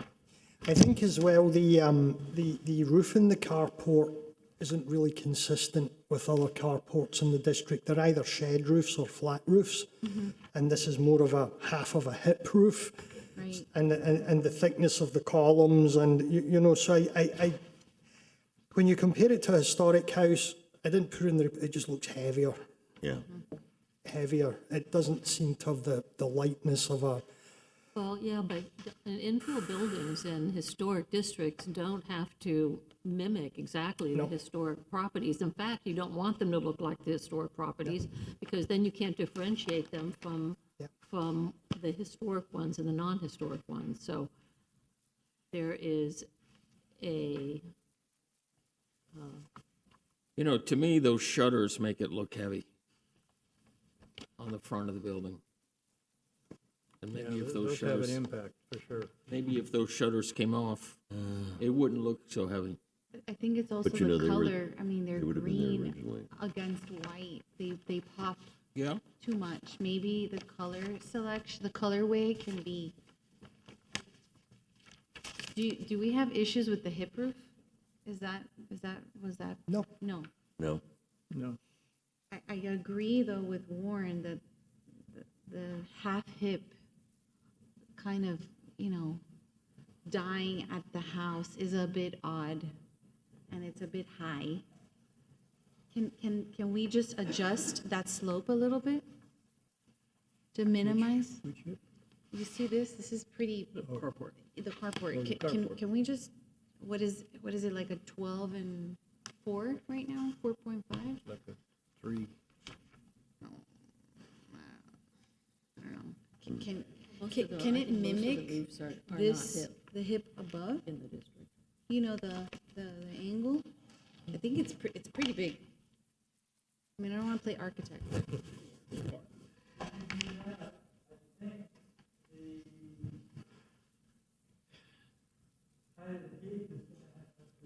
a pity.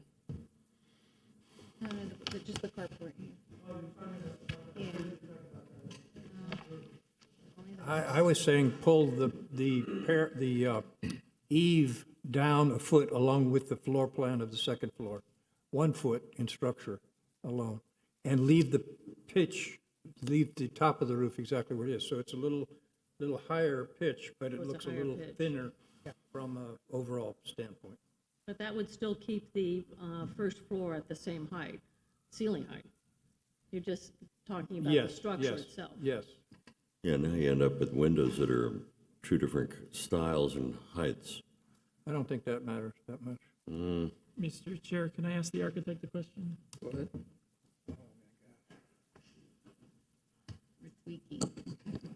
So, yeah, I also, as you, would have loved to have Lola B. Walker's approval on this before coming to us today, and I would imagine that the requests are reasonable. I also think it's a beautiful home, so it's a matter of, I can see where staff was torn between a beautiful home and not meeting the express wishes of the neighborhood. I think, listening to my colleagues on the dais, would the architect be able to accomplish 2 things that I've heard, which is rethink the roof of the carport so it's not as tall? Again, I think the 1 story in depth is fine. I think it won't have the impact that some people think it will have, but the roof is up to you, right? You can do the roof in many different ways. It doesn't have to be that way. And second, per Mr. Fullerton, is there a way to lower the second floor eave, maintaining the top of the roof so that you do get a little bit more pitch? Like bring the rafter over the tie beam to lower it, kind of bring the hat down a little bit. Not the hat, the pitch. So keeping the top point and getting more of a apparently more of a pitch, so it appears thinner, right? If what I heard several times was thinner, you're not going to reduce from 3 bays. So I'm going to say that. I don't think you're going to reduce from 3 bays, but can you do things architecturally to make it look a little bit thinner? And one of the things that I think several of us are thinking that if it has a higher pitch, even if not exceeding the height, dropping the beam, I don't know if you can because I don't have the interiors of this, but I think that is what I'm hearing. Beautiful home, good comments from the neighborhood. It's a tough decision. Yeah, maybe if I could address that before I say yes. With respect to the carport, we have had it as a flat roof in the past. We were told that we should put a roof back on it. So we mimicked the hip roof as opposed to, let's say, a shed, because we felt that the slope of the roof that would come back would reduce the scale somewhat. And I'm interrupting, I would agree with you. What's that? I would agree with that assessment. Okay. Could you bring it down, though? I mean, and then also look at the right column now, width? it's a 2 and 7 and 12 pitch, 2.75 and 12. Wow. Gets a little bit tricky with the manufacturer's requirements, yeah. you know. With respect to bringing the roof down or the floor heights down, the ground floor is now 9'8", floor to ceiling. The second floor is 9'4". I think they were talking about changing that. They were talking about changing the structure but still maintaining the ceiling heights. I have not a clue if that can be done. Right. I mean, the only thing is that we, at the location of the tie beam, we want that truss to be able to rest on the tie beam. So if we're talking about adjusting the roof pitch, I mean, look, yes, of course. Yes, we can do it. However, and I would say one other thing about the Lola B. Walker Foundation, they may not have seen this very latest one, but they were at the initial Board of Architects meeting, so they saw that.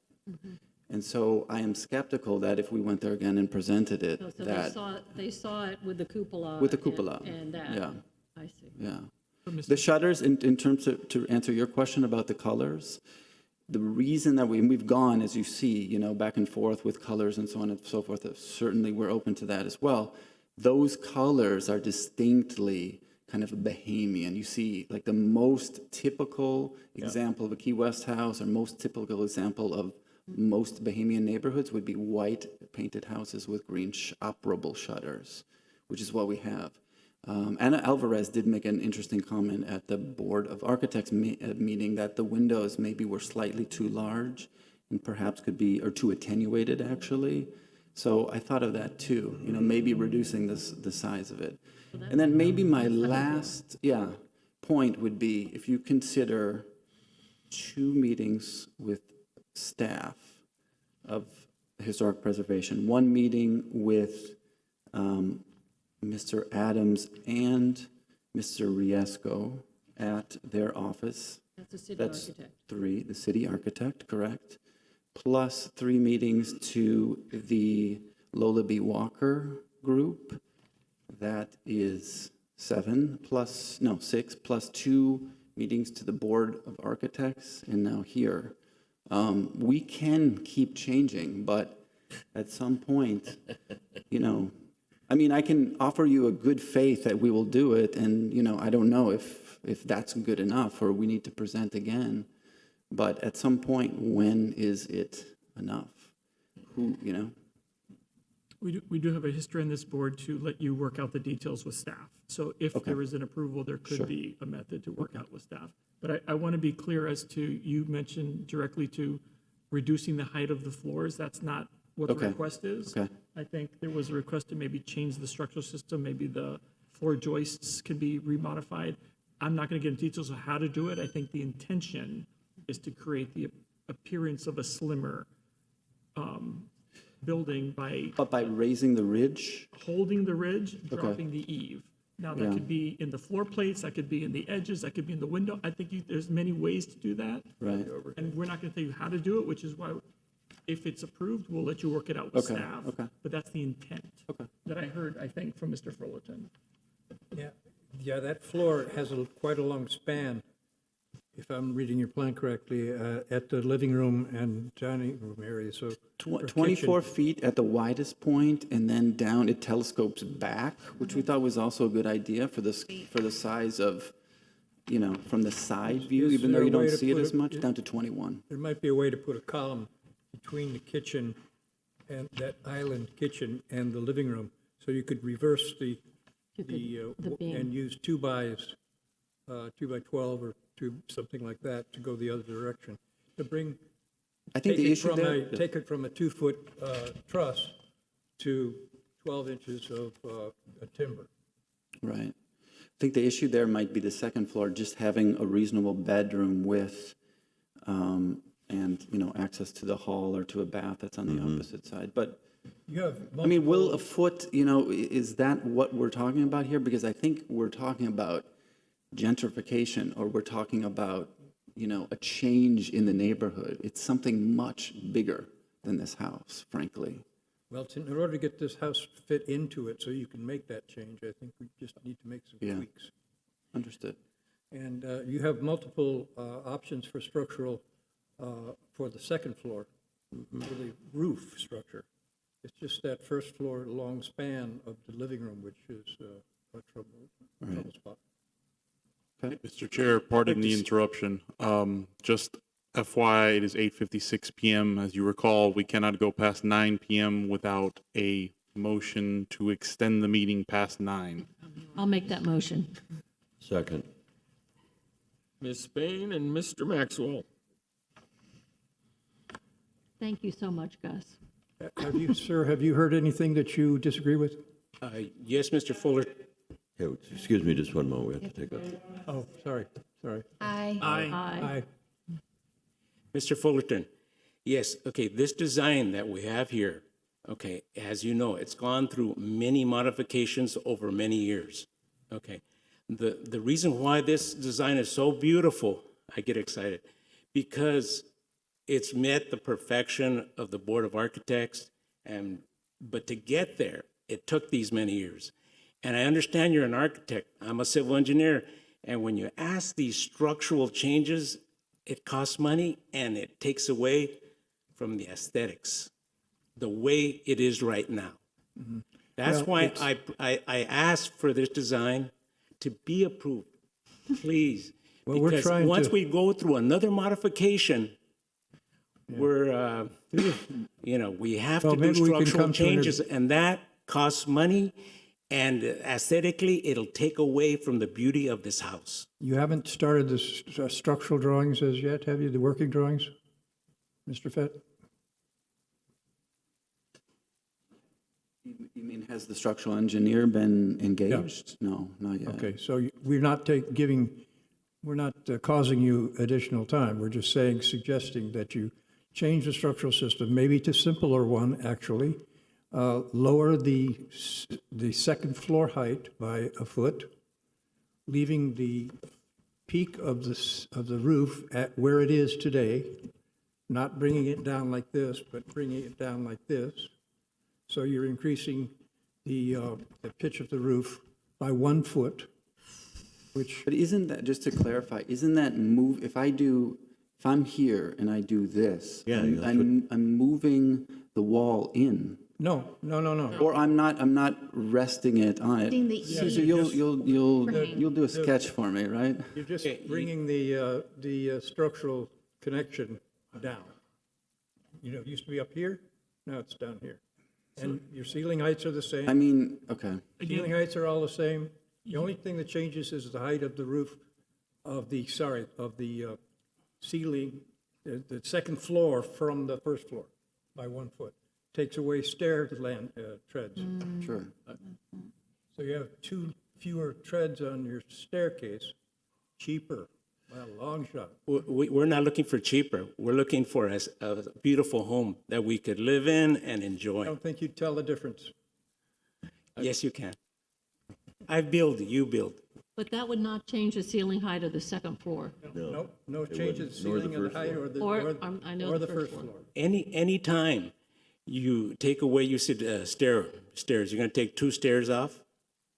Because said- I'm going to take a foot out of your structural system.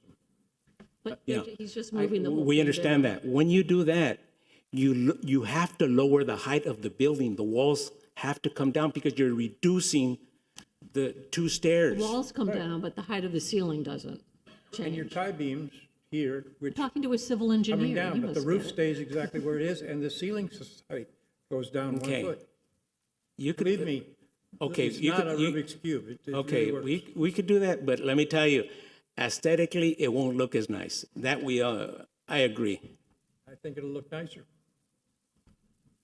I mean, I kind of disagree with, I think it's a really nice design. I don't know why we're giving them such a hard time on this. Thank I you. think it fits Well, in well with the neighborhood. I thought the idea I was mean, to help. I'm okay to make a motion if you guys are okay, because I just don't see why this is, I mean, I really feel bad for them. Like, this is a really nice design. It's a good compromise for the neighborhood. I don't understand. Okay, is this person on Zoom? I mean, isn't there some kind of rule that if they're not in the meeting, if we can't rely on them? I mean, I don't know. If they want to call into the Zoom, but I think that's going to have the same issue. I mean, if you want to call on the phone at the end of the day. Not sure if that's going to work, but you're more than welcome to try it. She needs to be on Zoom video to be sworn in. So she can provide public comment, but she can't provide sworn testimony. I knew there was some sort of rule. Yeah. If she can't be on video and she can't be sworn in, then it's not sworn testimony. It's only public comment. I have one question to address the comments of the community. One of the things that was discussed was sort of in the width, it was the bulk. And just in looking at the carport, would it be possible to reduce the width of the column so it appears lighter, at least in here, to perhaps match the columns on the front porch? Would that be possible? How wide is the column there? 6 by 6. No, the width of it. I think what we decided to do there, first of all, because it's concrete block, it's going to be, let's say, 8 inches for the block. Because the construction is concrete, yeah. Okay, because the ones on the front are steel tubes and, that are sheathed in wood. Could be. I don't know, I felt like it was a little flimsy, like a spider leg or something. For the width of the I don't know, I'm No, it's not a Schindler doing house. my best, trying to make it. Yeah, but we're also trying to listen I to know. what the, yeah. I completely understand. If you could take a look at that, that would really be good. Okay.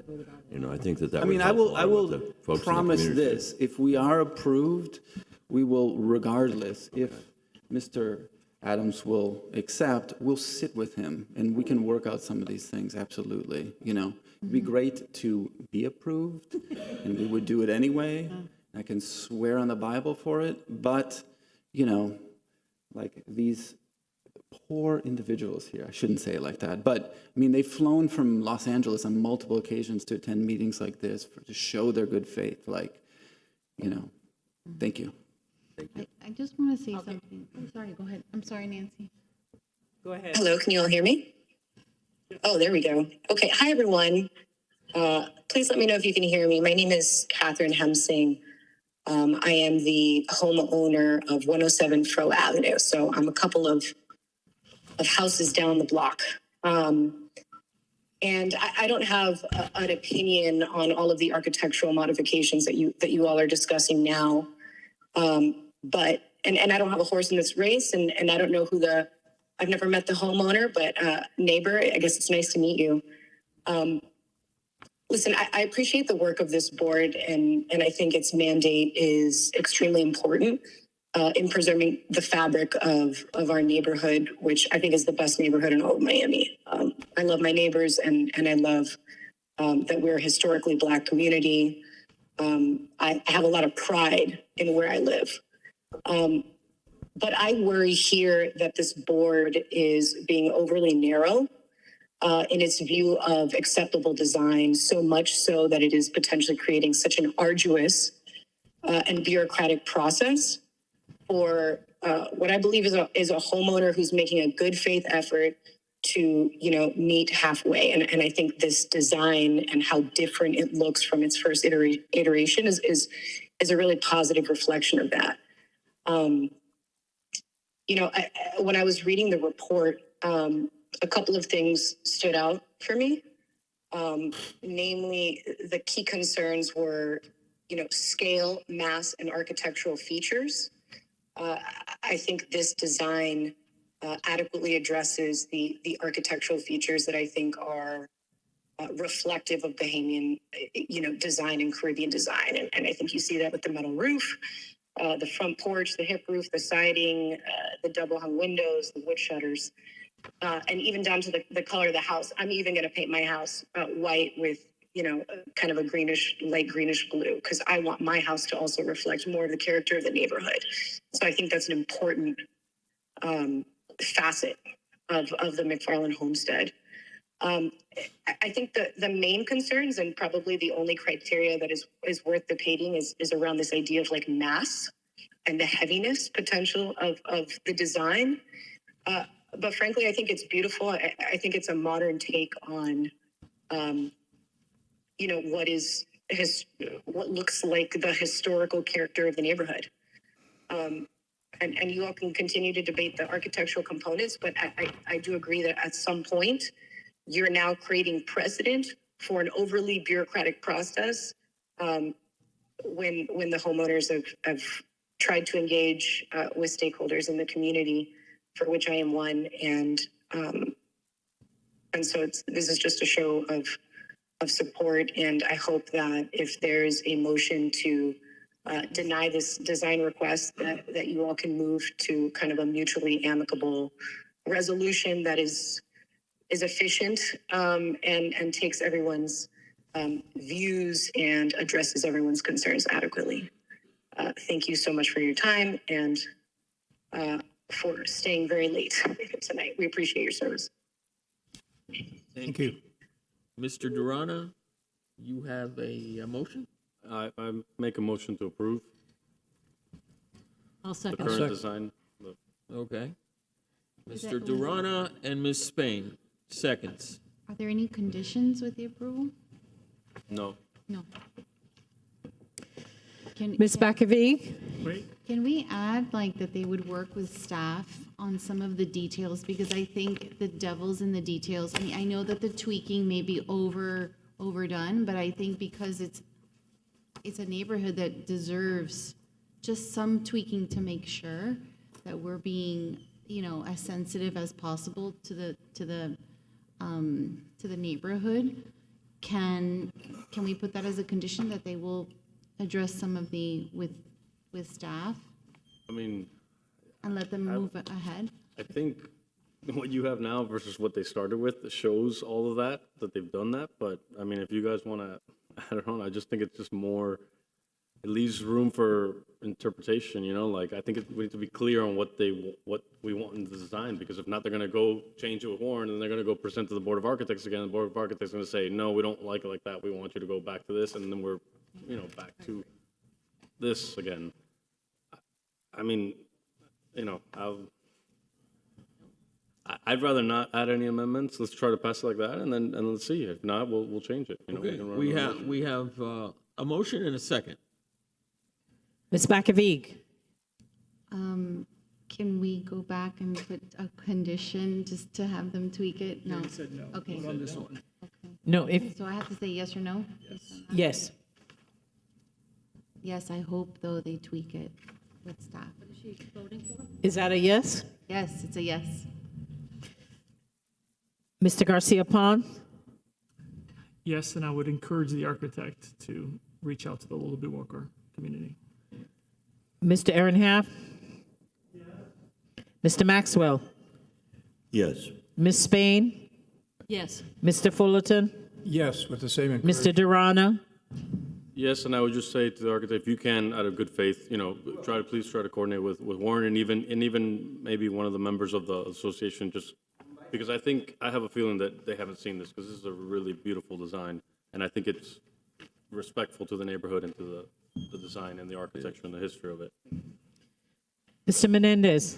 Yes. The motion passes. All right. Thank you all. Thank you. Next case file, COA SP 2022-037, an application for the issuance of a special certificate of appropriateness for the property at 1800 Lejeune Road, a local historic landmark legally described as Lot 3, Block 1, Philippian Properties, according to the plat thereof, as recorded in Plat Book 169, page 5 of the Public Records of Miami-Dade County, Florida. The application requests after the fact design approval for the removal of barrel tile coping from auxiliary structure. Thank you very much, all of you, for approving our plans. I'm just so excited, and Congrats. Take another photograph. come over and see it. We'll It's have an open beautiful. house. Thank you. Congratulations. Thanks for sticking around for 5 hours. Excited at the beautiful home living in Florida. Thank you. Thank you. That's great. Good luck.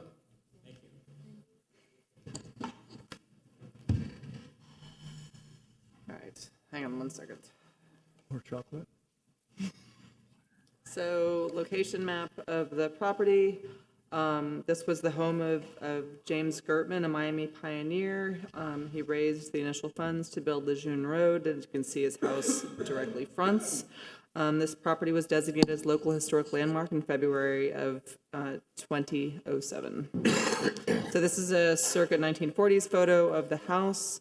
When it was built, it was outside of Coral Gables. It was on Gertman's farm property, which is now known as Coral Groves, when it was platted and brought into the city. So the gist of this is that there was a roof permit for the property for the auxiliary structure. You can see a 2007 photo top left. And prior to the installation of the tile in 2022, the drawings that were submitted with the roof application didn't show any engagement with the parapet in any way. And what's now there is this with an aluminum cap, and the barrel tile coping has been removed, even though the permit was approved with the condition that it was to remain. We asked them to put it back. The homeowner chose to ask you all to let them leave it off. So, come on. If you can leave this photo up, if that's possible.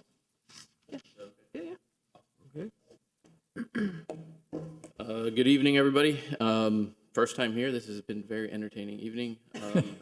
Really? Learned a lot. My name's Xavier Molina. I'm the roofing contractor, which we pulled this permit. I'm a licensed roofing contractor, licensed building contractor. We did pull the permit for this project and perform the work as stated. We are seeking a request for an after-the-fact approval to remove the coping tile. The homeowner has requested to remove the coping tile from the structure. On the document in your case file, it states our application was erroneous because we did not mention the coping tile to be removed, and that is correct to an extent. The application is correct because in this particular photo, if you look at it, we detailed the back end of it. It just didn't mention the coping. So this is an open end. So this roof actually is has a parapet on 3 sides, and on one side it's open end. On that open end is like a mansard style overhang where the flat tile just butts up flat against too. Because of the structure of this property, the structure itself is sloped, so it does have a low slope to it. It does have positive drainage. That's nothing we created. The structure itself has it. As a result of that, if you can see in this photo at the very top middle where the parapet actually begins on that open end, it's only about 3 inches. And then obviously as it slopes, it gets larger. With that being said, I'm gonna get some few points here. The side that faces Madera Avenue, that's the side that's open because this house is a corner house between Lejeune and Madera. And the only accessible entrance is Madera. There is no access on Lejeune. It's closed off. It's got shrubs and the enclosement of the property. So the access is actually off of Madera. Actually, if you search the property, it's 405 Madera. I guess the plot, it says 1800 Lejeune. The structure in question, like was mentioned, is not the main structure of the house. It's the back southwest auxiliary structure of the property. Upon removal of the existing roofing system, the existing membrane was tucked underneath the coping cap. So in order for us to remove the membrane correctly and properly to finish that, we had to remove the coping tile. As a result, that's where the coping tile started to be removed. Now, Florida RAS 111, here I have it here, it's 111, RAS 111 7.2.2, the roofing base flashing at a roof-to-wall junction needs to be a minimum of 8 inches. So I don't have that on the top left corner. I have to wrap my membrane up above. I have to remove the roofing tile in order to do that, to seal it and flash it properly. Which resulted in us having to remove the coping tile. Like I said, it has the 3 tiles. We did proceed to call our building inspections. We passed all our inspections. We got to historical to come do that, and that's when it got flagged, and we failed our final historical because of the coping cap removal. One of the interesting things to note, I did see, I have the copy of our actual permit that we have issued here, the perforated copy. On our copy that we picked up from the city, our perforated copy, it does not have the stamp of the historical board mentioning of the coping tile. So that was an oversight on our side too, because it's not there. It was emailed to us and we see it. I saw it specifically where it said coping tile to remain, but it's not on our field copy that we picked up, our perforated copy from the city. regardless, with that said, even if I wanted to put the coping cap tile back on by code, I can't, it would fail. From a pitch standpoint, minimum requirement for a roof pitch to put tile is 2 and 12. This is a straight flat 0 and 12. And I wouldn't meet my wind uplift pressure requirement on that for the method of tile attachment, the way the tile has to be attached to that. So I can't put it back. I mean, I can try to, but it just wouldn't meet any code requirement to that. There is no code requirement or code approval for the coping cap application on top of, or excuse me, tile on top of the coping. So, So I spoke with the building official, and parapet coping is purely decorative. So there is no pitch requirement. There is no uplift It's very requirement. typical. It's decorative. There is no issue with the application in that way. Whether or not you can use it with the system that you have installed is another question. Has this passed did you get a zoning inspection? Did this pass zoning? we the passed our inspection? roofing final and zoning final. We're just waiting historical final. That type of coping is allowed by zoning? What? Wow. So we've done, we pulled multiple, you can pull this look. So we've done plenty of roof permits here in the city. And we've done many parapets where the tile is, we specify specifically that the coping cap tile is off, or we're doing a coping cap, or we do a 2x nailer, or we do a strip, or we do a drip edge or something to make sure that we create a watertight seal. One of the things that I have encountered myself is the cause for a lot of these structures to deteriorate, especially at the parapet, are these coping cap tiles. They sit at the top, and then there's no positive drainage, deteriorates the membrane, goes to the structural concrete, and now we've got spalling on the concrete, or you got issues leaking into the structure because these tiles are placed on top of these coping caps. I know aesthetically, they look fantastic, they're great, they add to the aesthetics of the home, but functionality, from my perspective, as a roofing contractor, trying to provide a watertight system, it's just very difficult to be able to provide a watertight system that we can warranty and the manufacturer can warranty with the membranes sitting tile on top of that coping cap.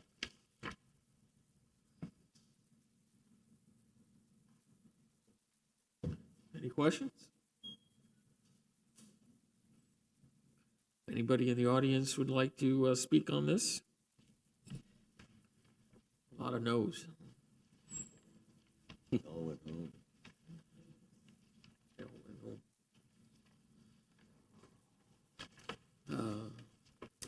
One thing, I'll just close with this one statement, sorry. I just asked that the board consider an after-the-fact modification to allow the roofing system to remain intact without installation of the coping tiles, allowing the roof to be Florida Building Code compliant, and also allowing the installation of the roofing membrane to not contribute to deterioration of the roofing membrane that was just newly installed, further deteriorating the structure in the future.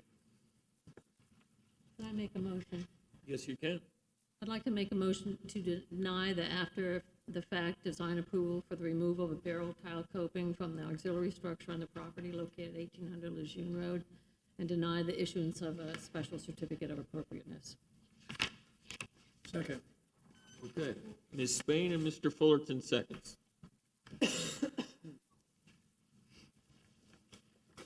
I have one question for the applicant.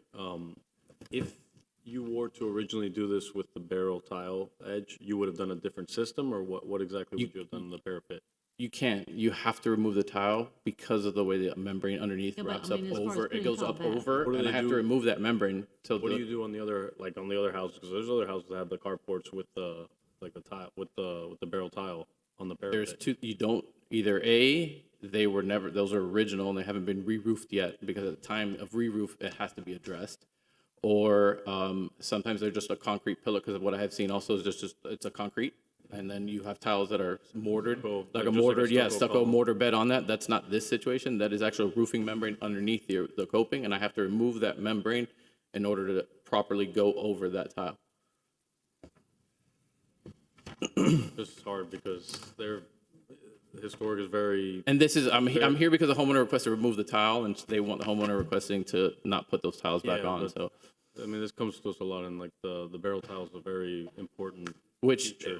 this particular structure, we did roof barrel tile in the lower section, that's barrel tile. The overhang, we didn't touch either. That stayed barrel tile. Like everything stayed like on the top left, or sorry, the top of this, that mansard overhang, that remained. We didn't touch it. The bottom left, there's also a Oops, I went the wrong way.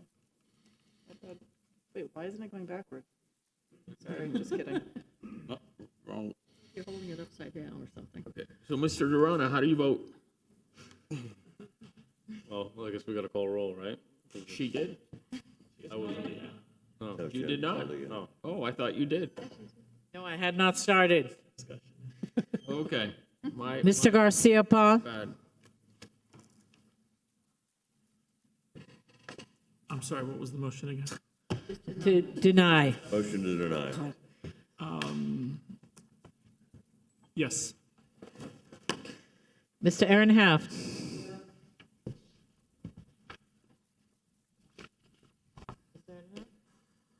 Yes. Okay, I'm sorry. Mr. Maxwell? Yes. Ms. Spain? Yes. Mr. Fullerton? Yes. Mr. Durana? Yes. Mr. Bakiri? Mrs. Bakavik says yes. I'm listening to myself, I'm sorry. Ms. Bakiri? Yes. Mr. Menendez? Yes. Okay, the motion passes. Okay, let's get a move on here. Let's Next start case to file, work. COASP 2022-038. An application for the issuance of a special certificate of appropriateness for the property at Balboa Plaza, a local historic landmark located at intersections of Coral Way, a local and state designated highway and contributing resource within the Coral Way Historic District, DeSoto Boulevard, South Greenway Drive, and Anderson Road. The application requests design approval for the alteration of a historic street grid and the introduction of a vehicular roundabout.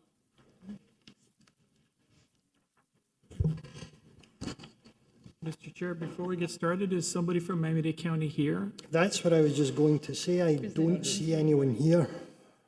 Well, I don't think we should hear it. So if I could make a motion to defer the item as requested by staff without presentation. If the city attorney, can we just, I'll second your motion. I want to hear from the city attorney. Do we need to hear the presentation? Is the question whether you can hear the presentation without them being here, or if you can defer it? If we can defer it. You can make a right motion to now. defer. That's fine. Mr. Chair, would you entertain a motion for deferral? Yes? I'd like to make a motion for deferral per staff comments. Second. Do you want, Mr. Adams, do you want a date certain for this? Yeah. Date certain for this item? Yes, please. What date certain would you prefer? Next meeting? I would like to defer to the next meeting per staff comments. Mr. Maxwell seconds. Did you advertise this? Did you send notices out on that at all? I believe so, yes, and I was in touch with them last week. Do you want us to not defer it, but to continue it so that he doesn't have to send the notices out again? If we, fine, continue, if I defer to a date certain, I understand that you don't have to notice, Oh, is but that I can true? use the word continue if you'd That like. is correct. Oh, If he good. defers to a time certain, you do not need to renotice. I would like to continue to the next meeting, which is the same. Okay, good. There's no notice. No mail notice. Then it doesn't matter. Okay. Mr. Durana? Yes. Mr. Ehrenhalf? Mr. Maxwell? Yes. Ms. Spain? Yes. Mr. Fullerton? Yes. Ms. Bakavig? Yes. Mr. Garcia Pons? Yes. Mr. Menendez? Yes. Motion passes. Okay, next case file, COASP 2023-001, an application for the issuance of special certificate of appropriateness for the property at 311 Romano Avenue, a local historic landmark legally described as lots 17 to 19 inclusive. Block 1, Coral Gables, Coconut Grove, Section Part 1, according to the plat thereof, as recorded in Plat Book 14 at page 25 of the Public Records of Miami-Dade County, Florida. The application requests design approval for the demolition of the existing garage, addition and alterations to the residence and site work. Variances have also been requested from Article 2, Section 2-101D4C and Article D10, Section D-102A4A of the Coral Gables zoning code for the minimum rear setback and minimum carport dimensions. Okay, the application is for design approval for demolition of the existing garage, addition and alterations to the residence and site work. Single-family home at 311 Romano was designed by Samuel Ross Wyville, built in 1925, Mediterranean Revival style, and it was designated at the December 21st, 2022 meeting. 2 variances requested, as noted. Demolition of the 906 square foot existing garage and addition, construction of a 2-storey 1793 square feet addition to the northeast corner of the residence, construction of a new carport to the west elevation, installation of new windows and pavers. To accommodate the new addition at the northeast corner, the applicant's requesting approval for the demolition of most of the existing garage. The front and rear elevations of the garage will remain and be incorporated into the addition. The garage is original to the historic house but has been altered. Construction of the addition will be of concrete block and stucco with a hip roof, Spanish tile, exposed outriggers. The proposed windows appear to be single casement with clear glass, raised muntins and sills. First floor, there will be contain stairs to the second floor, a kitchen, dining room, bedroom, laundry, cabana bathroom and covered loggia. Second floor will have 2 bedrooms, master bathroom, a bathroom and a reading area. The primary facade faces south onto Romano. The 2-storey addition is attached to the northeast corner of the historic structure and it will be visible from the street. It will be set back approximately 27 feet 7 inches from the front facade and will be partially obscured by the new carport. The first floor will contain a wall-mounted decorative water fountain, which will be visible through the proposed new carport. Again, assumed casement windows on the second floor. The front elevation of the carport will be flush with the existing front facade of the historic house. Construction will be of concrete block and stucco with a flat roof with Spanish tile shed element to the front. The proposed alterations to the existing historic structure here comprise the installation of new impact windows similar to those in the addition and the installation of decorative window grills. The east elevation, again, casement windows, French doors. The east elevation of the existing house will have a decorative metal grille over the porch arched opening. The rear elevation, again, similar windows. The windows in the existing house again will be replaced. On the west elevation, similar windows, and again the windows on the existing house will be replaced. Site works are limited to the installation of brick pavers to extend the pool deck and crushed shell along the western edge of the new addition. 2 variances have been requested. Article 2, Section 2-101D4. This is a variance to allow the proposed addition to have a rear setback of approximately 4 feet 2 inches versus 10 feet. The allowable rear setback for single-family residences is 10 feet. The rear setback of the existing first floor rear addition is 4 feet 2 inches. This was permitted in 1929. The proposal retains that rear wall, which will be incorporated into the first floor of the addition. The second floor of the addition will meet the required 10-foot setback. The second variance from Article 10, Section 10-102A has to do with the required interior length of a one-car carport. The required interior length is 22 feet. The applicant is requesting 20 feet 6 inches. The carport has been designed to respect the location of the existing windows on the historic structure. It was approved by Board of Architects on September 29th, 2022 with 2 comments.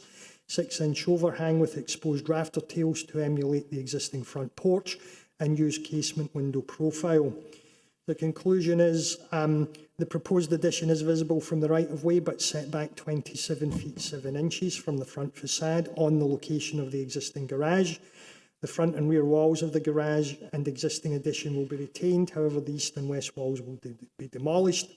The garage has been altered on the front as the garage door has been replaced with a window and pedestrian access door, and on the rear as an addition has been added. Ideally, the proposed addition would be placed to the rear of the existing structure. However, this is not possible due to the pool. There is space for an addition to the east elevation of the structure. However, the septic tank's located here, and this would likely have a greater negative impact on the historic structure. Based on this, the demolition of the east and west walls of the original garage, much of which is a later addition, can be supported. The board may wish to consider the addition of a faux garage door in place of the proposed wall-mounted fountain to retain a garage appearance. The carport is set flush with the existing front facade. The carport can be supported, however, it's recommended it be set back slightly from the front facade. But note, if the board supports this condition, the requested variance for the interior length may have to be adjusted. The proposed design of the new addition is in keeping with the style of the structure. The proposed windows for the addition can be supported. However, the windows in the historic structure shall match the original double casement windows. Staff does not support the addition of the decorative metal window grills on the front porch. Therefore, the proposed additions are in keeping with the standards. Although visible from the right-of-way, the addition is set back. The existing historic structure is being retained, apart from a small portion of the northeast corner. The addition is compatible in design, massing and scale with the existing structure. It can be removed in the future. Staff does have a number of conditions there. The variances meet all of the requirements, therefore staff supports granting the requested variances. And that is it. Hello, I'm Melissa Block, the architect of record. Do you have any questions for me? Oh, here, let me go through the PowerPoint. Okay. So here I show pictures of the existing conditions. This shows you the full width of the lot, where we have the existing one-story garage structure on the west side that is set back 57 feet. It is set back, where is it? 59 feet, 7 inches from the front. 59 feet, 7 inches from the front property line. That's the existing garage structure. And that is where the two-story structure will also be set. So there is going to be the one-story carport either at the front facade or set in perhaps a couple of inches for, a definition of the new carport. But the two-story structure is set substantially back from the front property line. The other thing that you see is there is empty space on the east side. However, that is taken up by the septic tank and drain field area, which will need to expand for the additional bedroom. So the existing one-story structure in the front, the main house, will remain pretty much intact. Here's another view, a little off to the side, so you can see that you would perceive that two-story structure kind of, very far from the street elevation. Here's another view closer to the west, showing the 3 windows on the west side that would be impacted by the carport. Therefore, we can't have the carport at 22 feet deep, or it would impede the 3rd window. Also, you can see, there you go. The existing south facade of the garage does not have a garage door. It has currently has a let's see, on A300. Currently has a French door, steps, and a window in place of the original garage door. Just another one showing the setback of the original garage. This is a photo of the house across the street, where some substantial additions were made that don't seem to be very sensitive to the historic structure. The two-story structure is close to the front property line. doesn't seem to harmonize with the existing historic structure very well, and just seems very kind of large and imposing in contrast to what we're proposing. Just our survey, the original drawings, the garage building was, the garage structure was altered in 1929 with the addition of the additional area shown on my sheet A200.1, which I will show you. There's more pictures of the other areas of the house and conditions that are, intact, such as the barrel tile on parapet, shed roofs with barrel tile, the Good front call. porch. The front porch is still screened in and will remain screened in. I mean, we're proposing the metal work because it looks a little blank. We love having the screen porch and we want to keep it, but it just looks like maybe it's missing something, but that's just an architectural, a design. It's a design sort of preference. Here's just another highlighted version of the yellow is the original structure, and the pink was added on per the permit in 1929. The loggia that is adjacent to the pool was added on at some other time and is not, is much more recent. Here is our new site plan showing the existing house, the addition, keeping the south facade and of the two-story addition, and the north facade of the two-story addition at the same location. We would like to keep the north facade at the 4'2" setback, just as what's existing, and then the second floor will step back to the 10-foot required setback. There are zoning diagrams showing the various lot coverage details that the zoning department requires for variances. I have 4 pages of these. Let's see. I made a note on mine earlier that I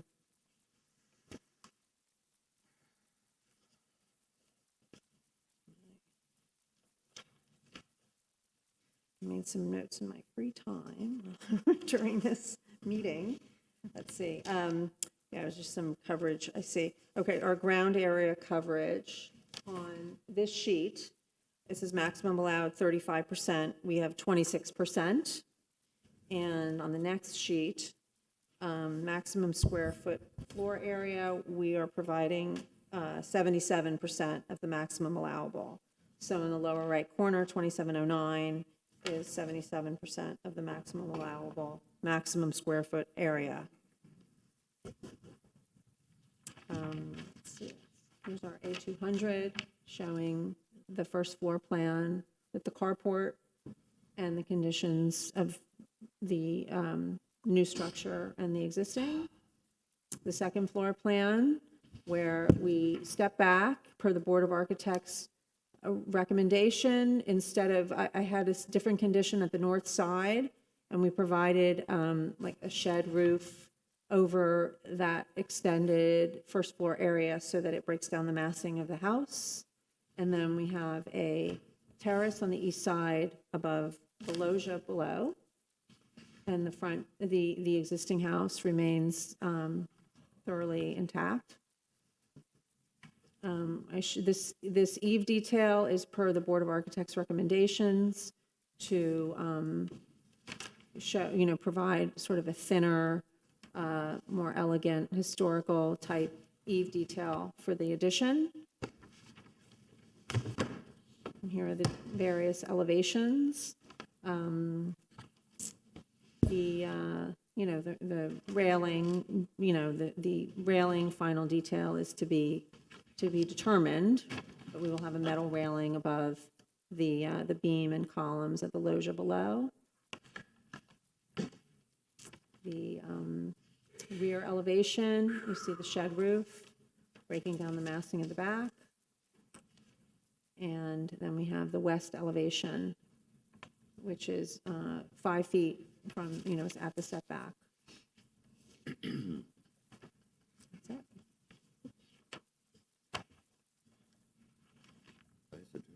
Elisa, have you read the staff conditions, and do you have any problems with what they're asking for?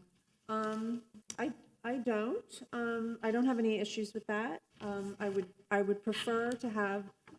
I would prefer to have the wall fountain at the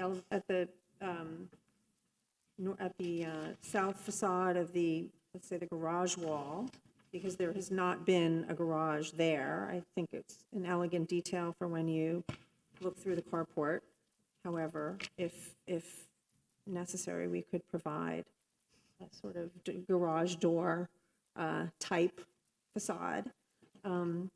I think for the most part, everything is acceptable depending on what you all propose. And if you set back the proposed carport like they're asking, does that change the variance? It does, because I could set it back about 6, so it would 2 be like inches. 24, 20 Sorry? foot 4, it would be like 20 foot 4 inches instead of the 20 foot 6 inches or something?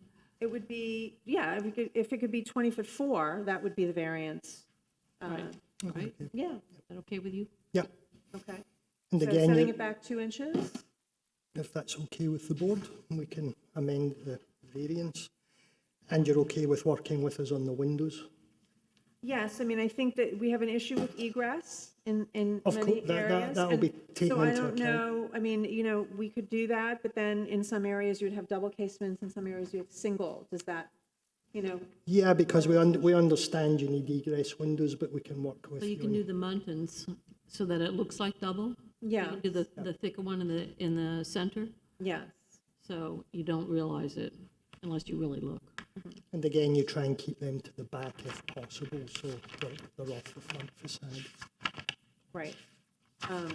The other thing is that if we can, I haven't mapped it out on the plans yet, but if there's a way to keep it to one facade, can we do it without having the thicker muntin in the middle, or do we need to do that?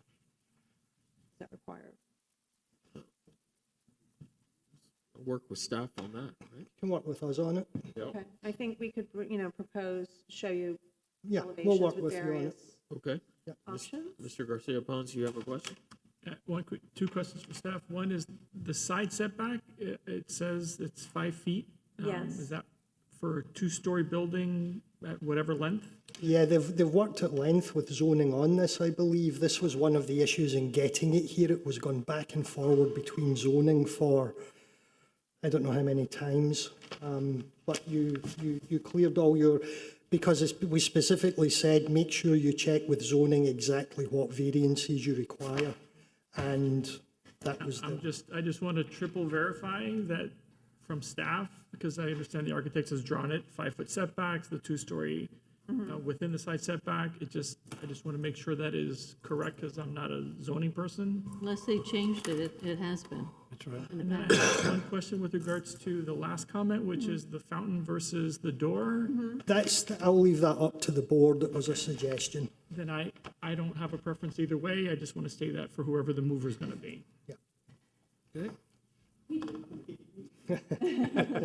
Again, We don't want it's a an faux option. door. It's an Like a little option. water feature. Is it going to be a requirement, or is it there somewhere written that they'll need to change the stucco texture Yeah. between the new and the Yeah. old? He has it there. That's part of the Okay. conditions. That little 2-inch setback will help you in that regard. Does it one need to be, since this has texture, do we have to have smooth versus texture, or could it be 2 different textures, or? Different people do it different ways. Some people seem to like one rough and the new completely smooth. Other people go for a more subtle difference. I think if we set the carport back a little, I don't mind it being smooth versus that. Right. That makes sense. So there's a textured stucco there now on the building? Let me go back. Can I go back? That's where it gets kind of tricky when you have new abutting old at the Right. same line. Yeah, it's 2 inches. Yes, texture. There's a And texture. differentiated is what the requirement is. 2 inches, yeah. All right, well, I'm entertaining any motions, if there are no other questions. Ms. Spain, did I you? guess my only question is the roof tile, is it barrel or Spanish S? Barrel, Barrel, right? Because it says Spanish tile, so I was just confused. Yeah. It was Spanish barrel. Spanish barrel, okay. I would just make sure, put a note, because It's your true your barrel. subcontractors, when they bid it, make sure that they're bidding barrel tile, because there's a difference. And people have come to the board and been rejected after the fact. All right. There's no such thing as S-tile. Profile. There's no such thing as S-tile in Coral Gables. Yeah. So I make a motion. I'm going to make 3 motions. Yep. But the first motion is to approve with conditions 1 through 6, not condition number 7, and or as proposed by staff, and adding a clarification, number 7, that it's a 2-piece barrel tile would be the condition that I would add for the staff requests.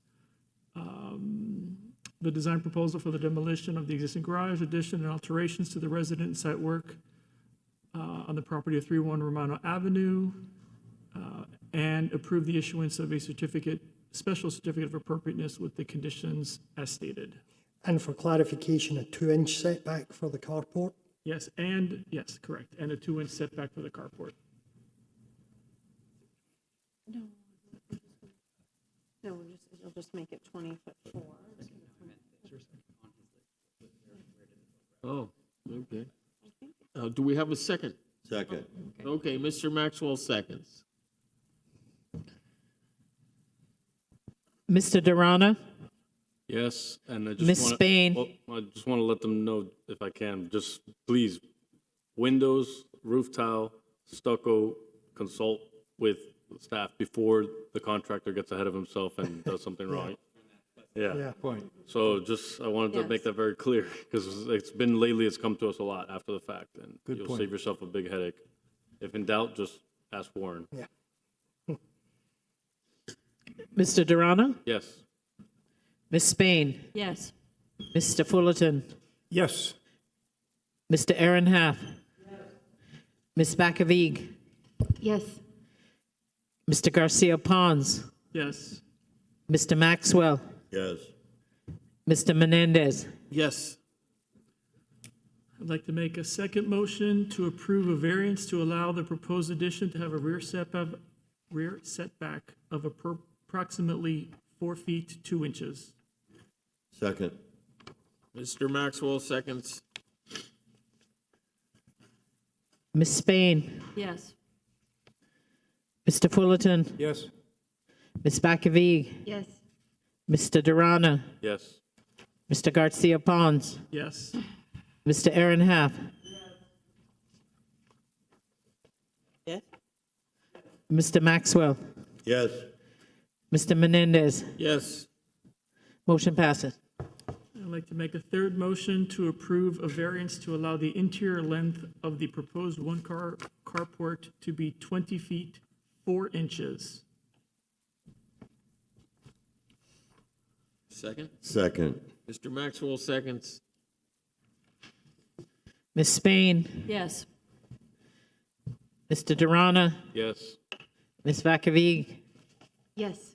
Mr. Garcia Pons, Yes. Mr. Aaron Half, Mr. Maxwell, Yes. Mr. Fullerton, Yes. Mr. Menendez. Yes. Motion passes. Great. Thank you. Congratulations. Thank you so much for waiting all that time. Thank you all for your time. Congratulations. Appreciate it. Yeah. Thank you for waiting. Thanks for, Adams, do you have any old business, new 6 hours. business? Any what, sorry? Old business, new business? Yeah, I've got a list. No, I Have a think list? I think we're good. I think we're good. Question. Yeah. When we review the Balboa Plaza next time, will we be able to have input into that design? Here's the thing, the board have to weigh up several things, which include preservation and safety and everything else. This is a fairly major alteration to the historic street plan.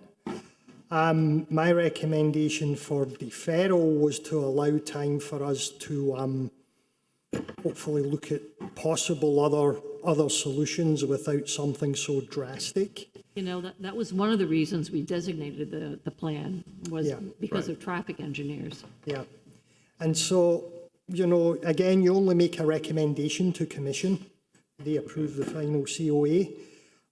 So ultimately, whatever your recommendation is, they still go ahead to commission. I just felt it could maybe be looked at to see if there's any other solutions. But again, I don't know if these are things that are being pushed through. So it's a difficult one because you do have to weigh up safety and everything else. So, yeah.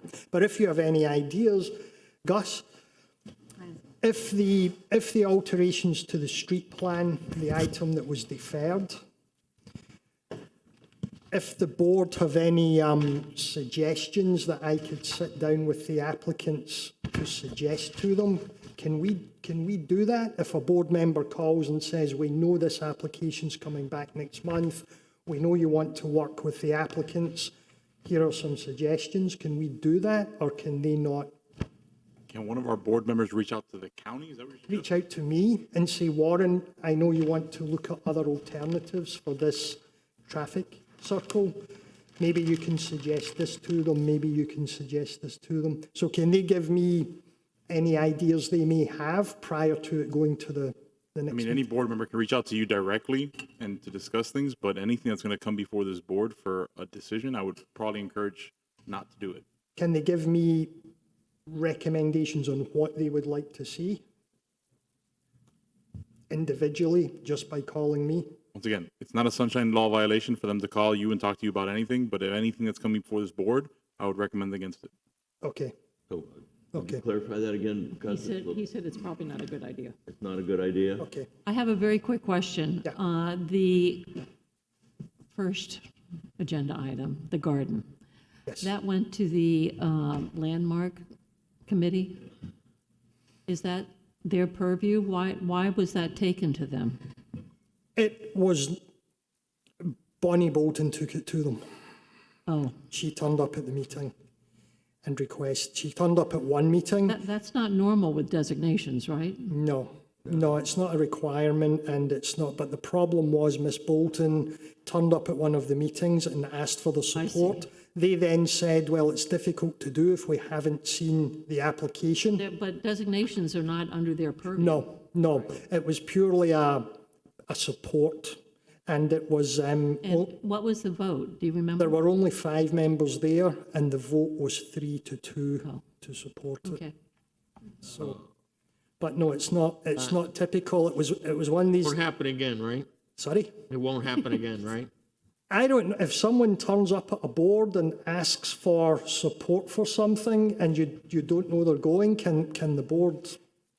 I mean, the board entertained it. Fine, I thought that you had taken it to them. No. Well, but it, puts us in a situation where another board has already approved it.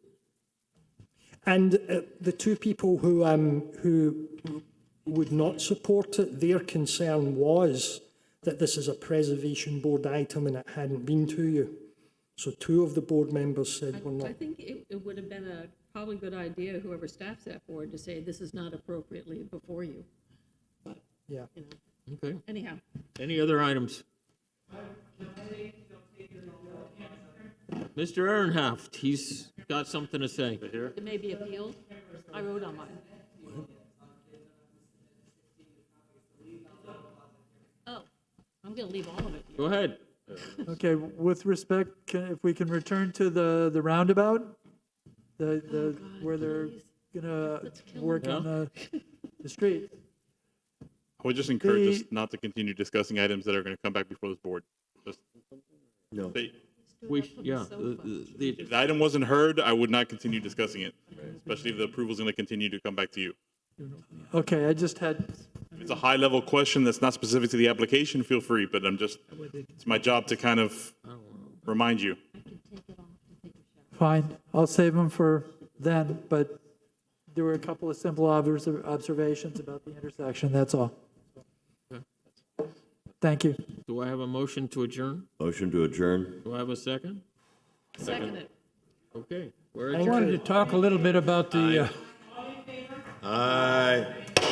I wanted to talk a little bit more Judge has about the Garden of Our Lord.